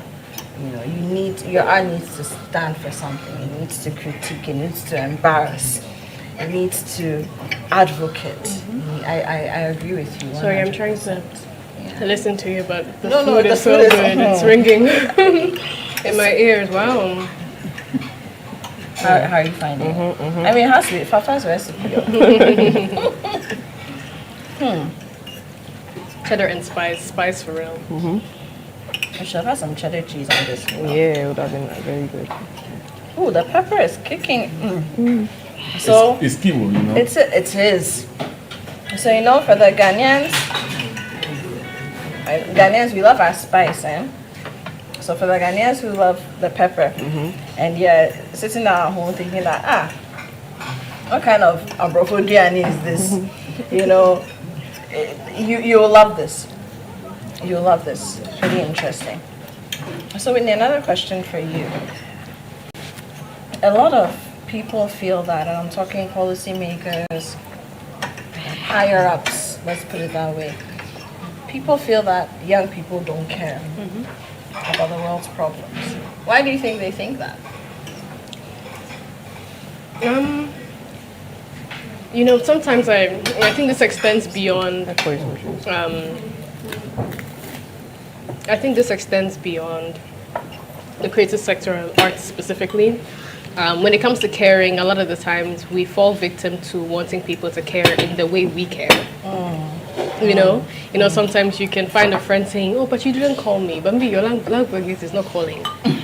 You know what I mean? And so, I don't know that it's the young people aren't interested, because we're seeing a lot of civil protest and them going to the streets and showing up in polls in a very different way across Nigeria, Ghana, and also different countries on the continent. But I think we care differently. How we express our care is very different from in older generations. We don't express it in the textbooks and in the papers, you know, in the diplomatic conversations. We are more streets in how we care about these problems. Maybe because we haven't liked how they've been approached over time. Maybe it's because we don't think the traditional systems have worked in addressing these problems. So we are forced to innovate in our approach. Maybe that's why. But no, I wouldn't say we don't care. I mean, looking between Fafa and I alone, right? I don't know that we don't care. I think it's that we're caring differently. Caring differently. Yeah. How do people react to your art? That came from my exhibition, and the work, I think it's the work right over there. The work speaks on how neoliberalistic policies are pushing young people or contributing to youth unemployment. And then the other one speaks about how the context in which we're in is affecting our mental health. Right, and then so he comes to the exhibition and he sees the piece, and I ask him if he gets it. And he says the piece makes him remember that only recently a 15-year-old was shot dead by a policeman because he refused to bribe him in Kenya. Yeah.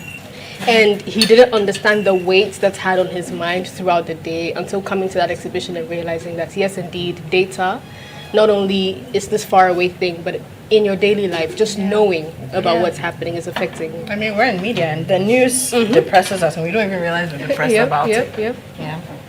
So running out of time, but very quickly, I want to ask you, recently, you and your group of artists, friends, people you work with, you brought Lemmy to Ghana. Now, for those who don't know who Lemmy is a living legend, living Nigerian legend. He did all of the album covers that the equally legendary Fela Kuti ever brought out into this world. And for us as Africans, as Black people, Fela Kuti is very big. And Lemmy has not just worked with Fela, he's also transcended generations. He's worked with Davido as well. Yes, most recently in the recent album. So many different people. How did you make that happen? Because Lemmy is 70 years old this year. You're 24. How did that happen? Instagram. In good old Gen Z fashion. I texted Lemmy on Instagram. First, just in reverence of the work that he has done. You know, as an artist, you get to, when you're studying and researching, you discover more and you discover more people. And so I discovered Lemmy and reached out to him summer 2022 on Instagram. And what started off as a young person wanting to learn from this living legend, grew into an understanding of beyond this relationship, right? A lot of young people are not able to, one, even know about a legend like this. And just look at how Ghana's high life music influenced Afrobeats. It's not talked about enough. And in Lemmy's stories, you would hear about that Ghana-Nigeria relationship come across a lot. Oh, it was brilliant. You know, we'll talk about it more later, but I love the support even from Channel One TV. We came here, we talked, and he loved it. Oh, he was so happy. It was such an honor to have him here. It was lovely. So we hosted Lemmy on Breakfast Daily as a personality while he was in Ghana. And Whitney, thank you for sharing him with us, because I know you had a whole itinerary, but having him here was a real honor for us as well. Thank you. Thank you. Thank you for the work that you do. Thank you for keeping it pushing. And thank you for caring about the arts, caring about society, caring about the things that affect us as Ghanaians, as Africans, as Nigerians, as human beings. And Fafa, thank you for coming today. Thank you for having me. And thank you for your craft. You have to come back, and we have to do a whole thing on you as well. I've just tasted the tip of the iceberg of your brain, and I want more of that. Thank you both. Thank you, Api. Thank you. Taster General. Yes. You see, because I was in the kitchen earlier, I enjoyed the meal. You see, there's nothing on my plate now. So I think you are. So are you claiming that you had a stake in making the food taste good? I was a supporter. Oh my God. Supporting cast. Supporting cast. So yeah. Thank you. Thank you, ladies, once again.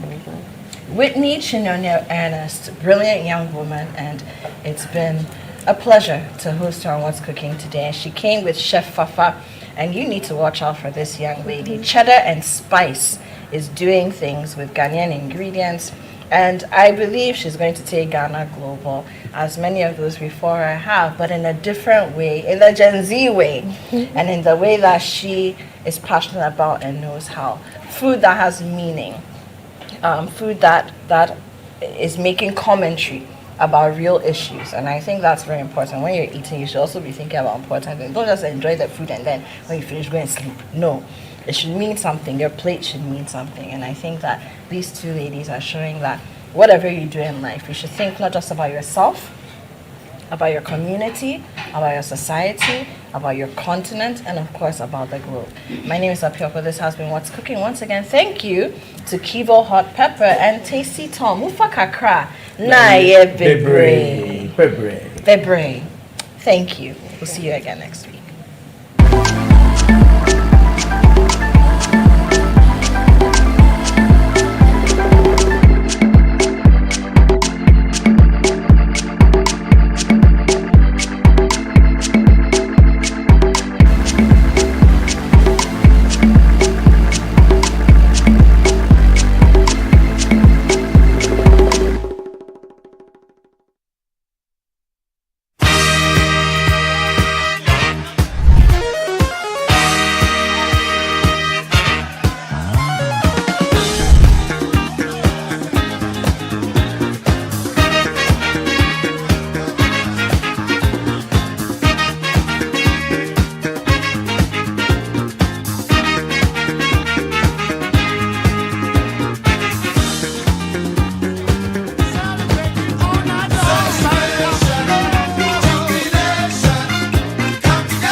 All right, good evening, and you are very welcome to the Friends and Family Show. This evening, we're about to talk about something that's very sensitive. But here's what. Hold on one second. We're coming to you live from our studio here at Channel 1 at number 5 Ola Hansen Lane in Tessano. My super special name is Noyo Kwote. This evening, we're getting personal. We're going to get a bit emotional. We'll be happy. But that's because on this show, we show our emotions. We bring out everything that we're supposed to bring out. Every feeling that we're supposed to bring it out. On times that we have to be extremely happy, we do so.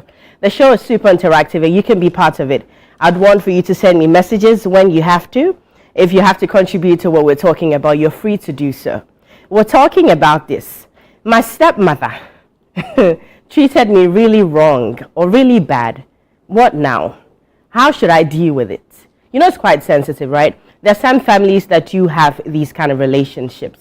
We're getting into that tonight. You're very welcome one more time to that favorite show, the Friends and Family Show. We'll be right back.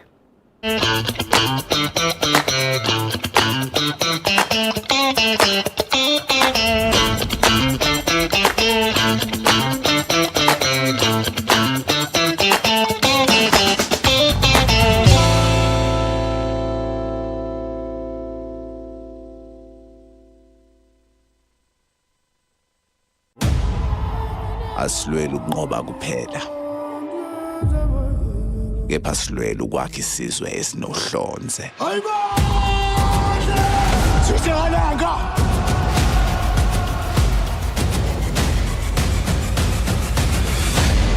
Sekunjalo.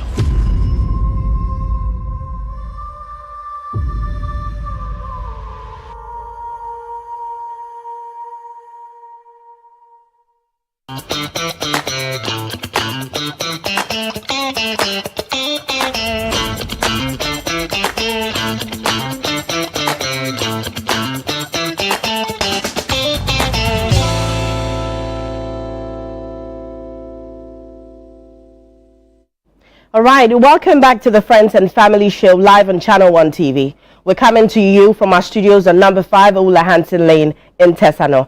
My name is Norio Kworte, and tonight we're talking about stepmothers. Well, my stepmother didn't treat me right. What now? How should I maintain the relationship? What does she want from me? What should we do? How should I handle this now that I'm grown?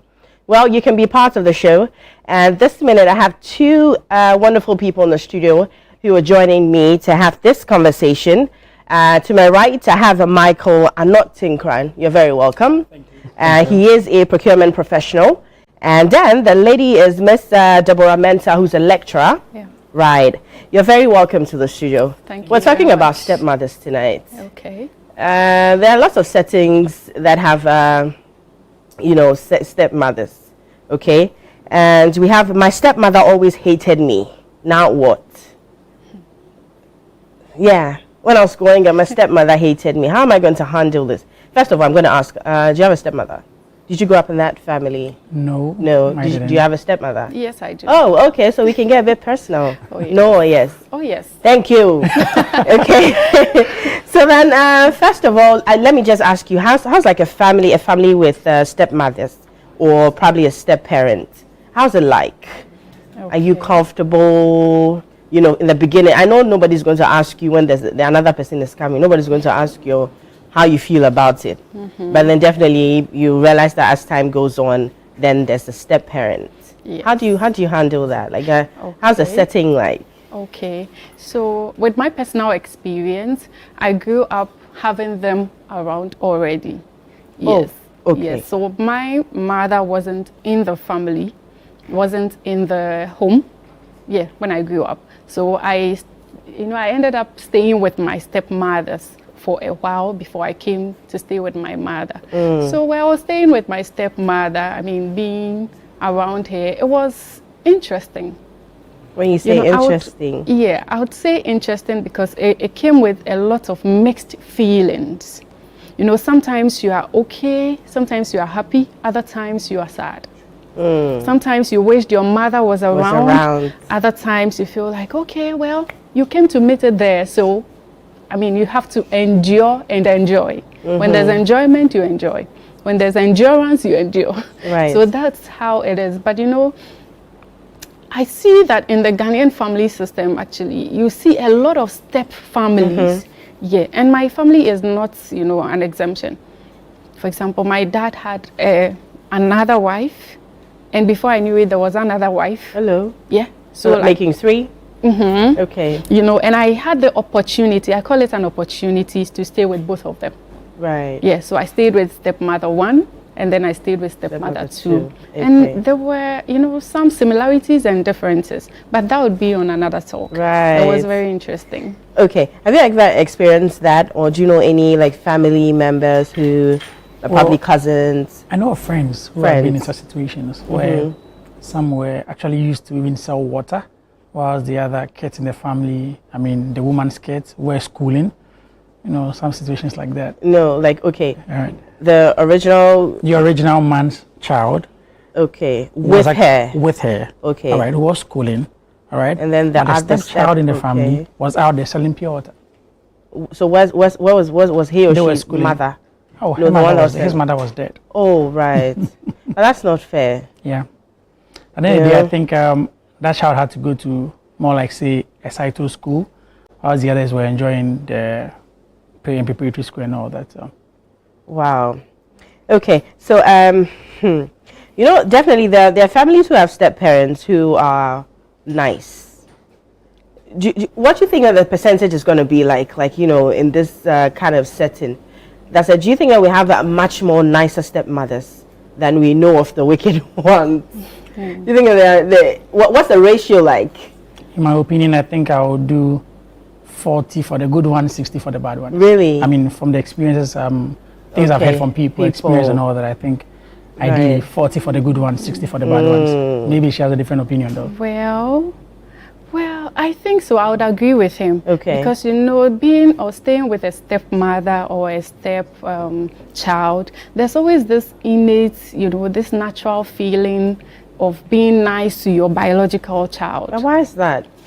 You know, it's anyway, it still really doesn't debunk natural. the statement. People say that Shema meant to say one kasa. Exactly. You know, that's to say that's taking care of yours, or someone taking care of someone, asking someone to take care of it for you. It's not like you take care of it by yourself. Yeah. That's to say that probably you would rather take care of what belongs to you much more better than what belongs to somebody else. But I don't think it's right. It's always a natural pull. You think it's a natural thing, like suppose you have your biological child here, and then you have your stepchild here. I mean, you would always be drawn towards your own child, and maybe your stepchild's secondary.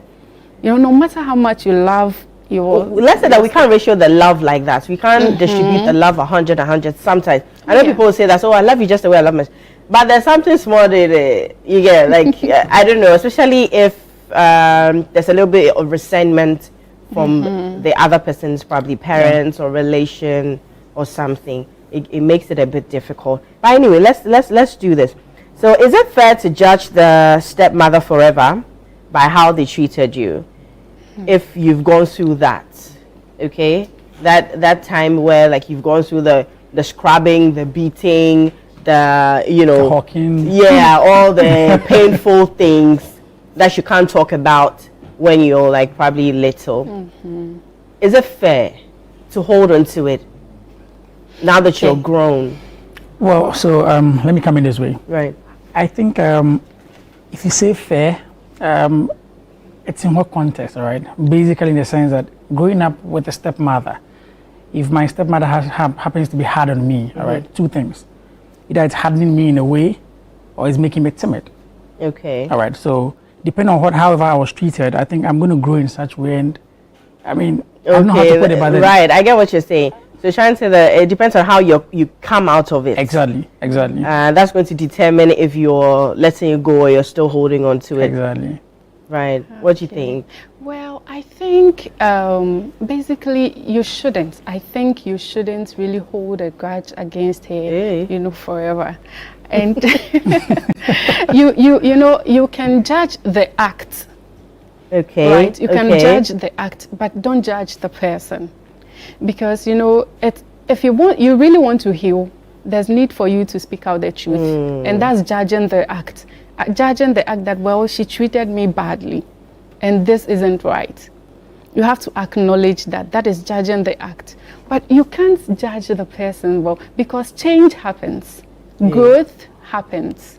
And for instance, a bad stepmother may treat you because of her own experiences, immaturity, what she may be going through with your father, she's not saying or she's not speaking out. Okay. You know, a lot goes on. So maybe you face the consequence of all those secret things. But that's not my fault. It is not fair. It is not right. But that's what's happening.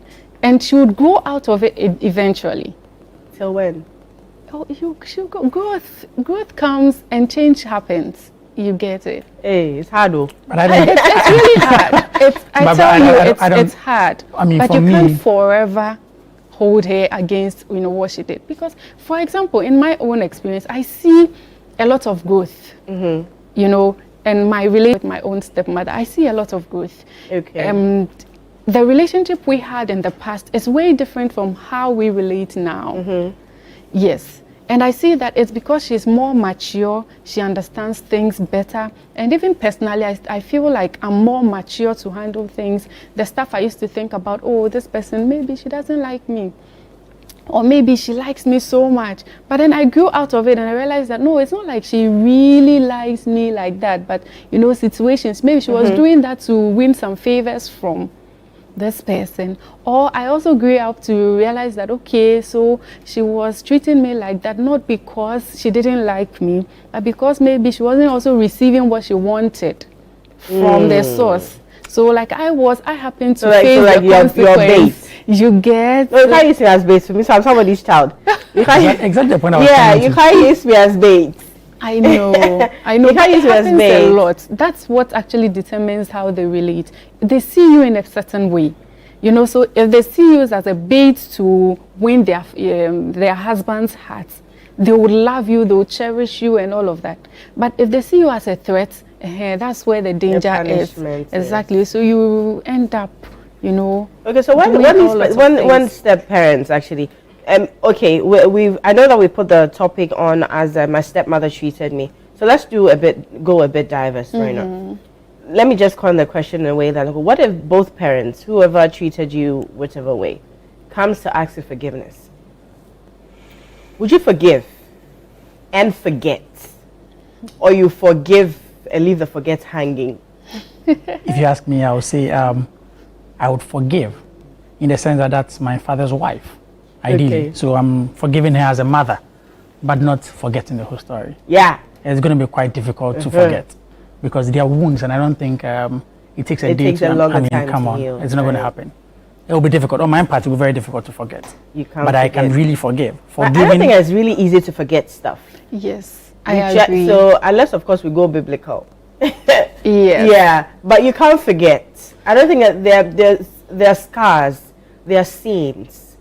I said now, we still remember things that we did probably in primary school. What a teacher said, what people actually did. Sometimes you still remember. And even remember the funny statements that people make along the way. So I don't think that certain actions can be forgotten. Yeah. I can choose in my heart to forgive you, but passe. I would say that when I see you, I remember some of the things that you did to me. Like. Well, I think I agree that forgetting is very difficult. Yes, to forget about all of these things takes a lot of grace. Yes, you actually should pray for grace to forget all of these things, because it's not easy. Sometimes the actions might have affected your future. The experiences in the past, they may have affected your future, and you cannot just forget about it because you keep facing everything. Right. Yes, so for forgiveness, you can't just tell somebody like, oh, forgive and forget, just like the saying goes. You can forgive biblically. I mean, Luke chapter 6 says you should forgive, you know. so with the whole forgiveness. So forgive, but the forgetting, it's a process. It's a deliberate action too on your part. Right. You have to make it deliberate. But see, when you say forgive, and pray for grace. When you say forget, right? Forget as in, imagine I have a stepmother, all right, who has taken me through a lot of things, made me some kind of timid guy, affects my academics and all that. I turn out to be, a wayward guy. A dropout. A dropout. You think I'm going to be happy seeing her? I can forget about what she has done to me? It's not possible. It'll be hard to forget. It'll be very hard to forget. Yeah, so that was what I was saying, that you see, sometimes what they did to you or their actions may affect your own future. So if they didn't, influence your dropout, you wouldn't have been a dropout. Maybe you'd be a doctor. But because maybe they influence your dad, or don't pay her fees, like the fees are only for my children. So you became a dropout. Because you're a dropout, you can't easily forget. Because in fact, presently you are a dropout. You can't forget. You're in the situation, but it takes grace and it takes, deliberate action. It should be deliberate on your path to forgive. It is not easy. I must confess that. It's I know. not easy. I for that day, I'm on it 100%. But now here's what. Do you maintain relationship with your stepmother when you know very well the things that you have been through? Do you cut them loose when it's time for you to go away? Or like, you're out now, you have a little family, or everything is okay, like you moved away. Do you maintain that relationship or you cut them loose? Okay, it's here and there. So I would say that you don't cut them loose just like that. Okay. Yes, try in your possible best to maintain relationship because she's part of the family. Whatever be the case, she's part of, she's a mother. It's only the stepdads attached. I think that's really easy to say these things. Yes, I have an experience. Yeah, right? It's really easy to say. You saying, oh, it's so easy. It's not that easy. No, it's not easy. Not, because I agree. No, Debbie, let's say you have a stepmother. As I said, you have a stepmother, all right? Then there's nothing like so much love I'm getting from this woman. I grew up and I have to just fend for myself. Do things for myself. Why am I hanging around? I'm only going to keep a relationship. I'm only going to keep a relationship when my father is alive, just to keep my father happy because that's his wife. You understand? Right. But as long as my father is no more, I don't think I have anything to do with her. There's no relation. We have no ties. We'll come back to when your daddy is still around, and then you're going through all of these things. That's another part of the whole thing I want us to talk about. But I don't think that keeping the relationship, it'll be hard. I know, it's very hard. Yeah, because anytime you see this person, you just remember all that ordeals. You just remember everything that you have been through. Yeah. And more about for the fact that it was of no fault of yours. Like, you're just an innocent child. You're being put through it for years. It actually dents you, or probably puts a mark on you. It gets a bit difficult at some point. I don't think that the relationship, I know. I know. It would do anything to me. Yeah, because when we're living together, I don't think that we have that relationship enough for us to be in the state that we were in. So that's my view. Exactly. Okay. Once I'm out, I cut you loose. Yeah, I think I should cut you loose. Because what again are you coming to tell me? Well, now that I have probably done well for myself. Okay. And on the other hand, your kids are not doing too well. Exactly. So you're coming in because of what I have now. Now I'm good. I get it. I get what I'm saying. And it makes so much sense. It's very logical to have that stance. You would want to cut the person off, and just be free and all of that. But I want to approach this on, biblical, from the lens of love. Sister. It's not easy. I would always say that it's not easy, but you have to look at it from the point of the lens of love. If you want to, maybe she may be in need, maybe she's in need, or you may never know at what point you need her. Okay, let me give you an instance. I needed her when I was little. Thank you. Not that I'm going out. I know. I mean, perhaps now I have maybe now I have a partner who's even making me happy in life. Why would I think of my stepmother? Right, or a friend who's even way better. Exactly. To err is human. Yeah. To err is human. So to forgive is something divine. No. So just approach it from the point of love. Okay, just love her enough to try maintaining relationship. You can't force it. There's this saying that peace abounds where grace is mutual. So when she's, it's mutual, she herself also wants to come back, make amends. It becomes very easy and there's why peace. Is she coming back in the first when place? she's there, and usually one thing I observed is that because they are older, it's quite difficult for them to approach you. I think it's just because of our Ghanaian culture. The older ones always find it difficult to say, I'm sorry for all that I did to you while you were young and all of that. But you know, do they ever apologize to children? No, that's like, you know, on the side. Do parents or older people apologize to children? I think it's not something we do here. Oh, well, I think things are changing. Things are changing now. You know, things are changing. Yeah, but like I will scream at my children, and then later on I go and say, "Mommy wasn't in a good mood. Like, forgive me." Blah blah blah. But they're children. They, you know, they just move out of it like that. The next time they're coming back to do you harm because, like, you know, they're coming back to stress you again. You know. But then I think we're getting into the space where parents are beginning to apologize to their parents. Okay, we'll take one message, and this is quite interesting. It actually caught my attention. So some stepmothers are very good. They treat the children well. Unfortunately, my mother was worse than a stepmother. Ooh. So when my daddy's side chick came into the scene, we were happy because she treated us very special. And this is from Kojo in Ashalibuche. Wow. I don't know what circumstance. I don't know what circumstance will actually make a mother treat the child. Yeah. Nah, I think there are issues like that. It's just like, you know, a mother giving birth and trying to say, I don't want this child. Like, I want to throw this child away. I don't want this child. But sometimes I think in that frame is because of, you know, the postpartum depression. When parents, like mothers, actually go through that space and they actually don't have help coming out of it. Yeah. I think at that point is when they feel like, you know, after all the baby bum taking a pictures and 6 months gone, 9 months gone. Now the baby is here. Me and you buy something like work with you. You see, now so all other time, like the baby is out. You know. And you're like, so all the pee, this is it. So that's when, like, you know, the depression sets in, or probably there's nobody around to help. You know, probably the baby's daddy is not around, or he's around, but he's out there. You know, that's when I think it puts mothers in that, you know, state. But after that, I don't know if mothers actually get out of it. Depression. I've had 3 kids. It's nature in some people. Some people are naturally like that. Like they just don't love. They find it difficult to love. With all the push.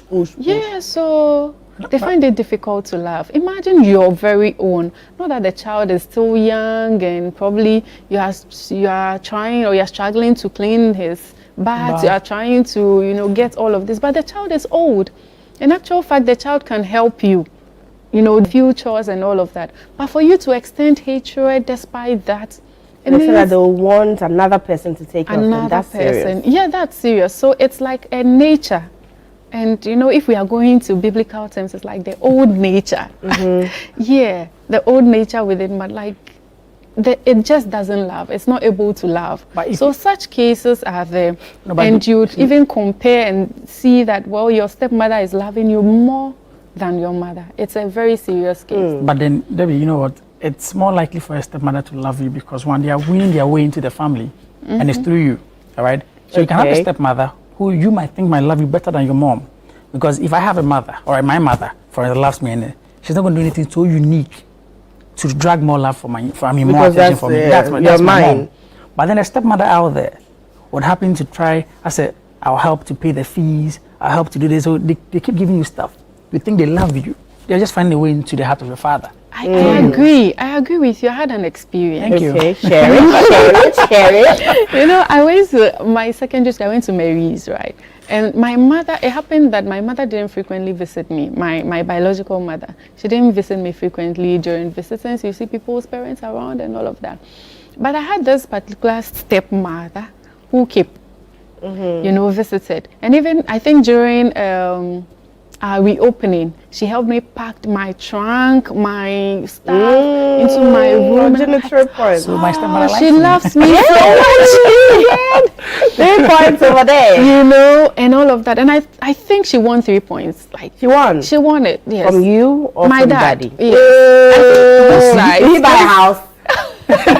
Or what's a Range Rover? maybe something like got that, something car, close something, to that, right. you know, she got something, you know. So I saw it and I was like, oh wow. At a point, you know, let me just confess this. At a point, I felt like, I wish this one was my mother, my biological mother, you know. But growing up, I realized I've always been thankful for my mom, my biological mom. Your biological mom is your mother. It's your mother. Yeah. Exactly. I can't be grateful to God enough for my biological mother. You know, but these things happen where they try to win their way, you know, through you into the family so that you can accept them. And, you know, I think she also observed that, okay, my dad really loved his children. So for him to kind of give you more attention, you must also exactly. Right. And she took the right step. Right. So there's another message here. It's actually going to make us do a U-turn to the forgiveness part. So, what if I forgive her and she hurts me again? Right. I've worked too hard to heal. So that's what I'm saying. The minute you walk out, create that barrier and blank the people out. Like, I don't see why she's coming into your space. If she had anything good to offer, she would have offered it when I was innocent and I wasn't able to think for myself and I needed that help. I don't see why you're in my life now that I can do things by myself. Do you get? I think creating the barrier protects you. Yeah, create the barrier really to protect you. See, I agree with you. Protecting your heart, even guarding your heart, it's part of this thing. You have to guard your heart, guard your emotions and all of that. But let's love lead. The love is there. The love there will show you. But will say, make you no enter my house. The what I'm saying is don't enter my lane. Yeah, exactly. Yeah, that's what I'm saying. Don't enter my. When I put police, this is the barrier. Thank you. Barricade. You don't have to cross. Exactly. Okay. I can wave you from where I am. That is nice. Yes, sometimes. That's it's a reason why I'm saying I would love you as my stepmother. Yeah. My father's wife. But stay where you are. I mean, we don't have any ties. There's nothing that ties us together. I get it. I get your point. Sometimes just for your own peace. Yes. You just want the person to because stay she's away. going to be nice and come in. And then, like, you know, the two-edged, what's it called? Face or two-edged sword. Sword. Sword. Sword. Yes, it's sword first, not short. What I'm saying is yours was rather wrong. You know, it's like a dagger. I mean... Anyway, I get the point. I get the point. So sometimes you have to create the gap. Yes, for your own peace, for your own emotional health, you have to create the barrier. Okay. But always take note that like there should be love. The love will be there, but at this point we are creating barrier. So now that we are going to get our things to close the entrance, we'll go for a break. You're still on the Friends and Family Show. When we come back, we'll see if we uplift the barrier or we'll stay there. Okay, 1 more minute.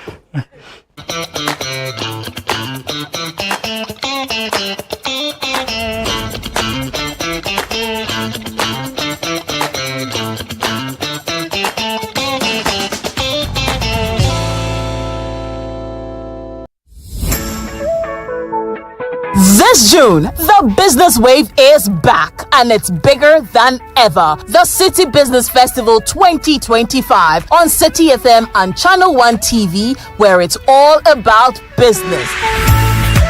This June, we will be celebrating Ghanaian businesses, re-examining our business modules and practices through our business fora, and sharing knowledge through our on-air business discussions. Make a business date with the on-air series every weekday at 9 a.m. on the City Breakfast Show on 97.3 City FM and 10 a.m. on Breakfast Daily on Channel One TV. From expert interviews to real-world insights to the tools you need to grow. Don't miss a single moment this June. It's the City Business Festival 2025, celebrating everything business. Only on City FM and Channel One TV. Your business, your future, your time is now. Stay tuned, stay inspired, and let's grow together. The City Business Festival 2025, celebrating everything business. The City Business Festival 2025 is powered by 97.3 City FM and Channel One TV, and it's proudly sponsored by Absa Bank, MTN Business, and Zonda Tech Ghana Limited.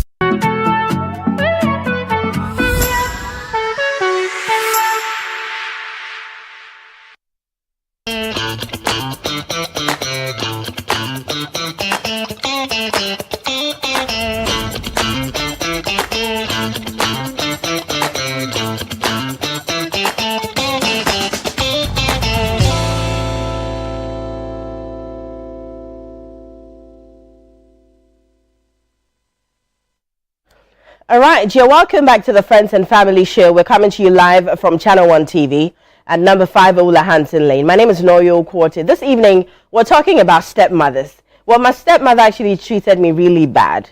Now what? Does she want to be in my space? Do I keep her in my space? Do I continue creating that barrier? Do I have to draw her to me? Probably she's changed. Probably she's still going to stab me in the back. How are we dealing with this? Tonight, send all your messages and then let's get into this conversation, because I know very well that the Let's Laugh lead is not going to work tonight.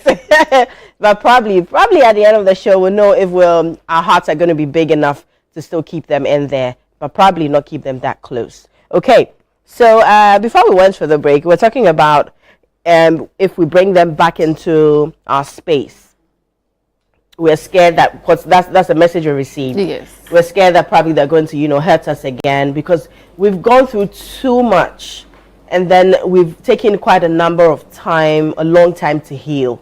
I'm not going to go back to that space where, I'm going to feel that hurt or pain from this particular person again. Are we still creating a barrier, or we are letting love lead? I think the barrier has to be closed. The barrier has to be there. Yeah. So let's vote. Yeah. Let's vote now. Yeah, I agree. Barrier. So 3. Yeah. We are sorted. Thank you. Eyes have No, but it has to be guarded. No, please let us know which side you're on. Not full barrier that you can't just closing everything. The possibility of she hurting you again is still there. It's still there. It's there. So it's you need there. to be I careful agree. giving it all. So as I'm saying, I would forgive you, but I would never forget about you. I'm going to create a barrier between you and I. Thank you. We can be together. By being together, it wouldn't happen. You are guarding your hearts, you are guarding your emotions. But then, like I said, not totally such a way that you see the person and you just pass by and all of that. So be nice to the person, be kind to the person, but guard your hearts. So don't let your heart cross that barrier so that you would be hurt again and will affect other things. I want to come in somewhere. Especially when it takes a longer time to heal and forget about all of these. So if it's taking long, what is she doing inside? Because it's taking long for me to heal. Exactly. Sometimes even the person's presence alone is going to walk you down memory lane. You know what I'm saying? I get it. You're forgiven. But sometimes the minute you see the person, it flashes. So just cut them loose. It doesn't work like that. It doesn't work like that. It doesn't work like that. The way life is, if we are able to predict the future, we'll simply say, okay, yes, just cut the person. You may never need the person. You don't want to have anything to do with the person, but you don't know the future. It's true. But I think I can tell the future from the past. No, not always. In the case of a stepmother who has, hated me from childhood. Now growing up, you think I can't tell the future? No, because you think there's a high possibility that is going to repeat itself. Change happens, growth happens. Change happens, growth happens. Hey, are you an evangelist? Because I understand. Sometimes there may even be witches or wizards trying to manipulate things. Let's go the other way and all of that. But they change, they repent. So when you create the barrier, they say which if you repent, small than it.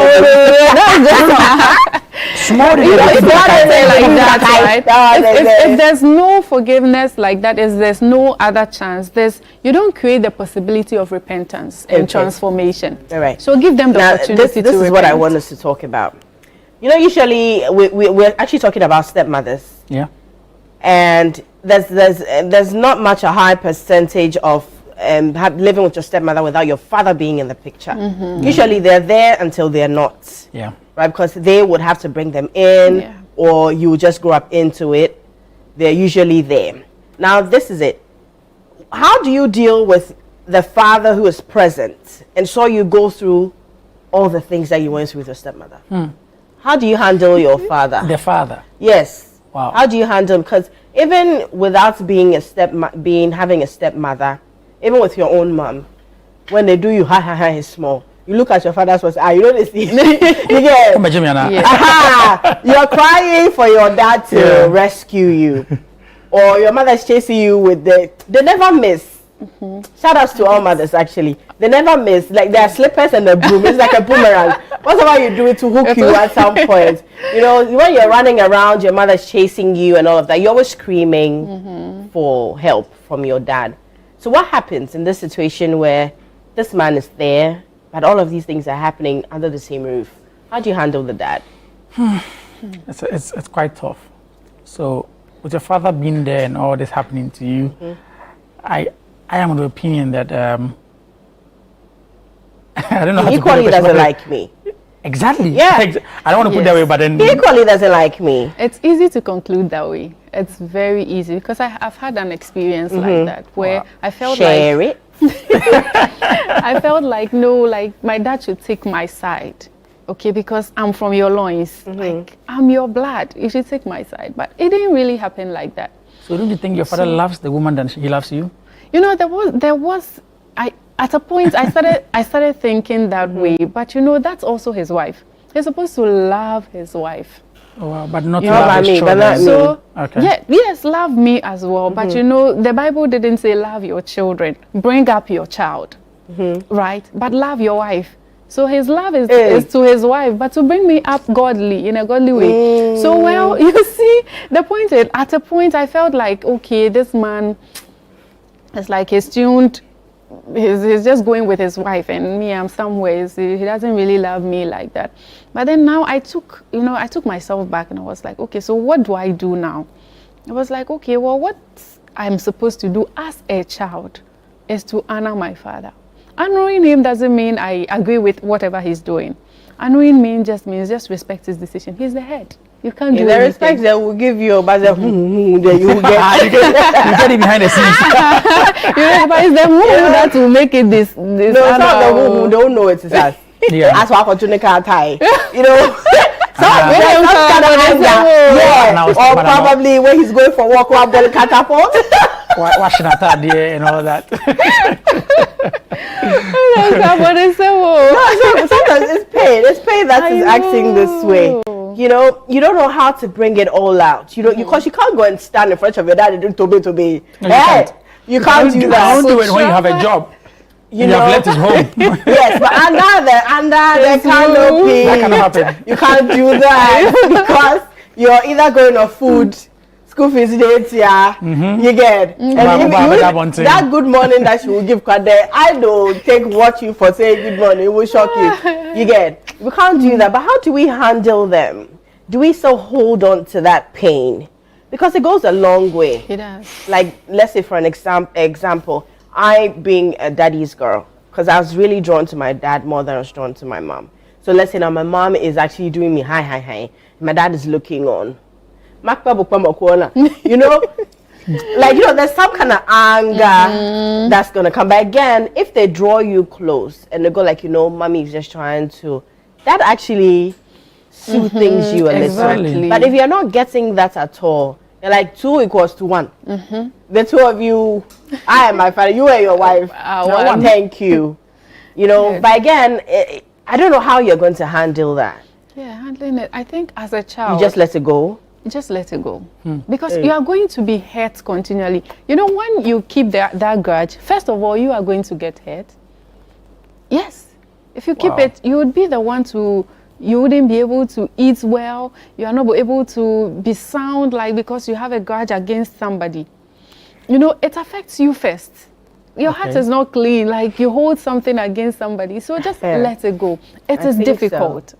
It is difficult. And in such situations, you know, it's difficult to advise, but all you need to do is just pray for grace.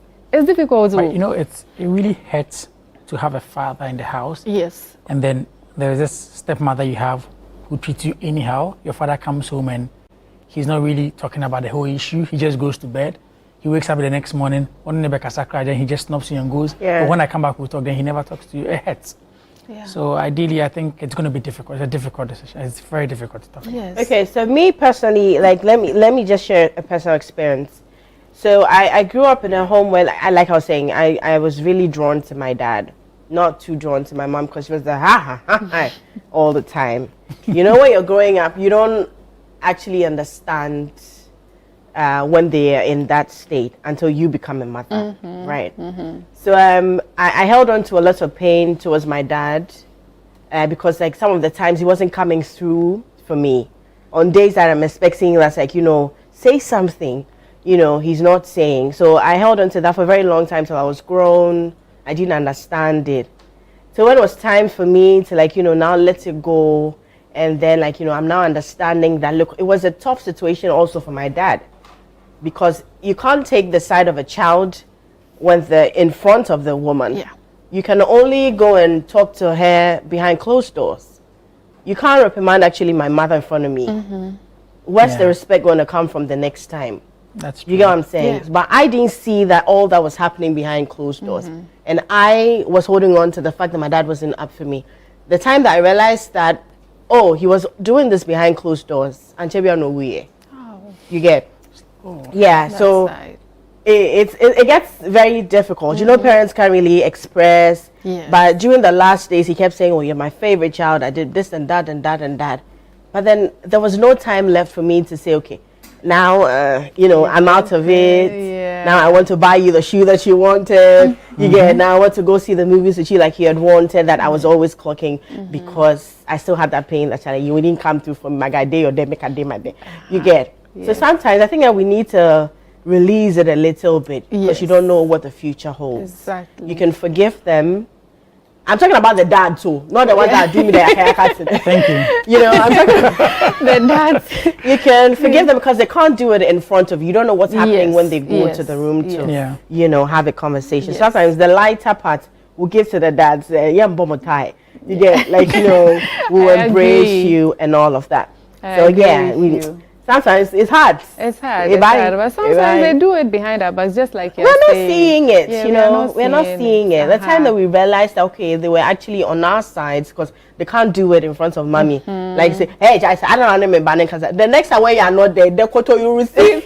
But sometimes some facial expression will say you are thinking about the child.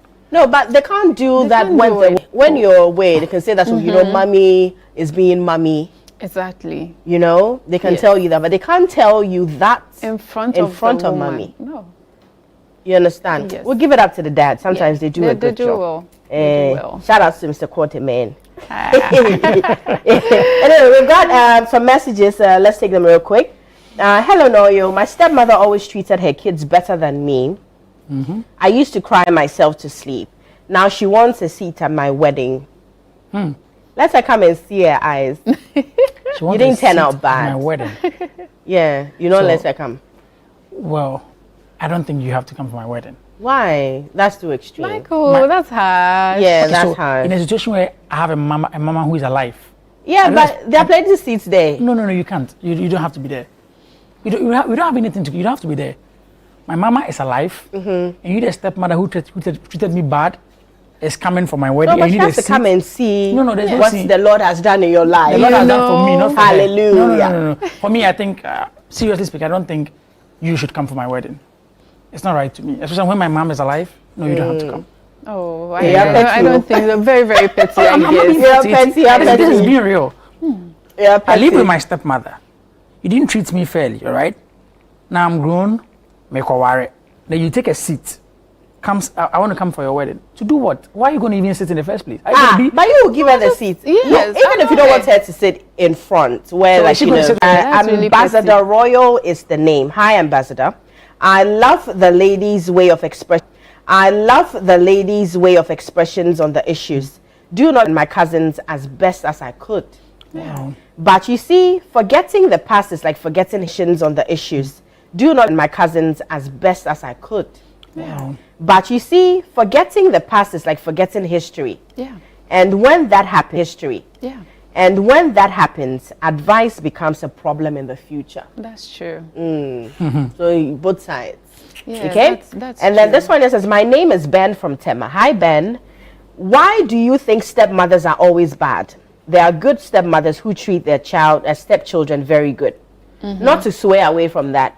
We're just trying to, be on one side. We're not entirely saying that all stepmothers are bad. We're only trying to focus on a particular question that we decided to discuss. Okay, so hello Noyo. My stepmother always treated her kids better than me. I used to cry myself to sleep. Okay, I read that. My mom gave birth to 8 children, and she treated 6 of us very bad. She was intentional about it. Fortunately, we excelled in school and got good jobs. Before she died, she said she wanted to be buried in a private cemetery. And I said, no way, in capital letters and exclamation mark. I even didn't attend her funeral. Oshe, this is Kojo Shalom Oshe. I second. Hey, Kojo. With my 2 hands and my 2 feet. I second. So Kojo has my view. No. Yeah. No, but where's the money that is going to bury you in a private cemetery? Anyways. Get money or where? Well. With whose money? Well, I agree. I mean, to waste the money, it becomes a waste. She deserves a bad No, she just wants to finish you poso before she goes. but not attending the funeral at all is also something. I mean, no, but Debbie, I don't know, but your thinking is different, all right? I don't think so. Listen, wedding, you're not coming. Talk less of the funeral. Michael he said he didn't attend the funeral. Wow. Of course, I wouldn't attend your funeral. Yeah, that's really intentional because he's saying that she was intentional, right? So the funeral and then the wedding, which one is more? Which one is more There's bad? one thing that I want to. No, the funeral and the wedding, which one is more bad? The funeral will not be painful like that because she can't see that you are not there. But that says a lot. Hey, oh my man, we didn't even go. It doesn't mean anything. Well, that's a back case. But if you say that the wedding all back, and people come in their holding 7 days. She should assume she traveled.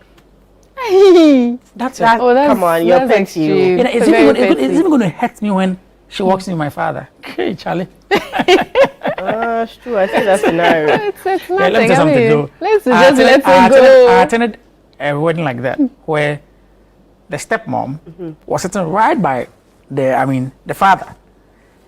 The stepmom and the father were in the same cloth. Oh. All right. Your friend, yeah. I said, I met Jabba. Like I know. Then the mother was actually in a different cloth. So what picture are we painting here? So the mother still Mrs.? Yeah, the mother is not Mrs. Okay. There's a Mrs. Okay. And the Mrs. and the father have done, how do you call it? Yeah. So in that case, there's a confusion here. Exactly.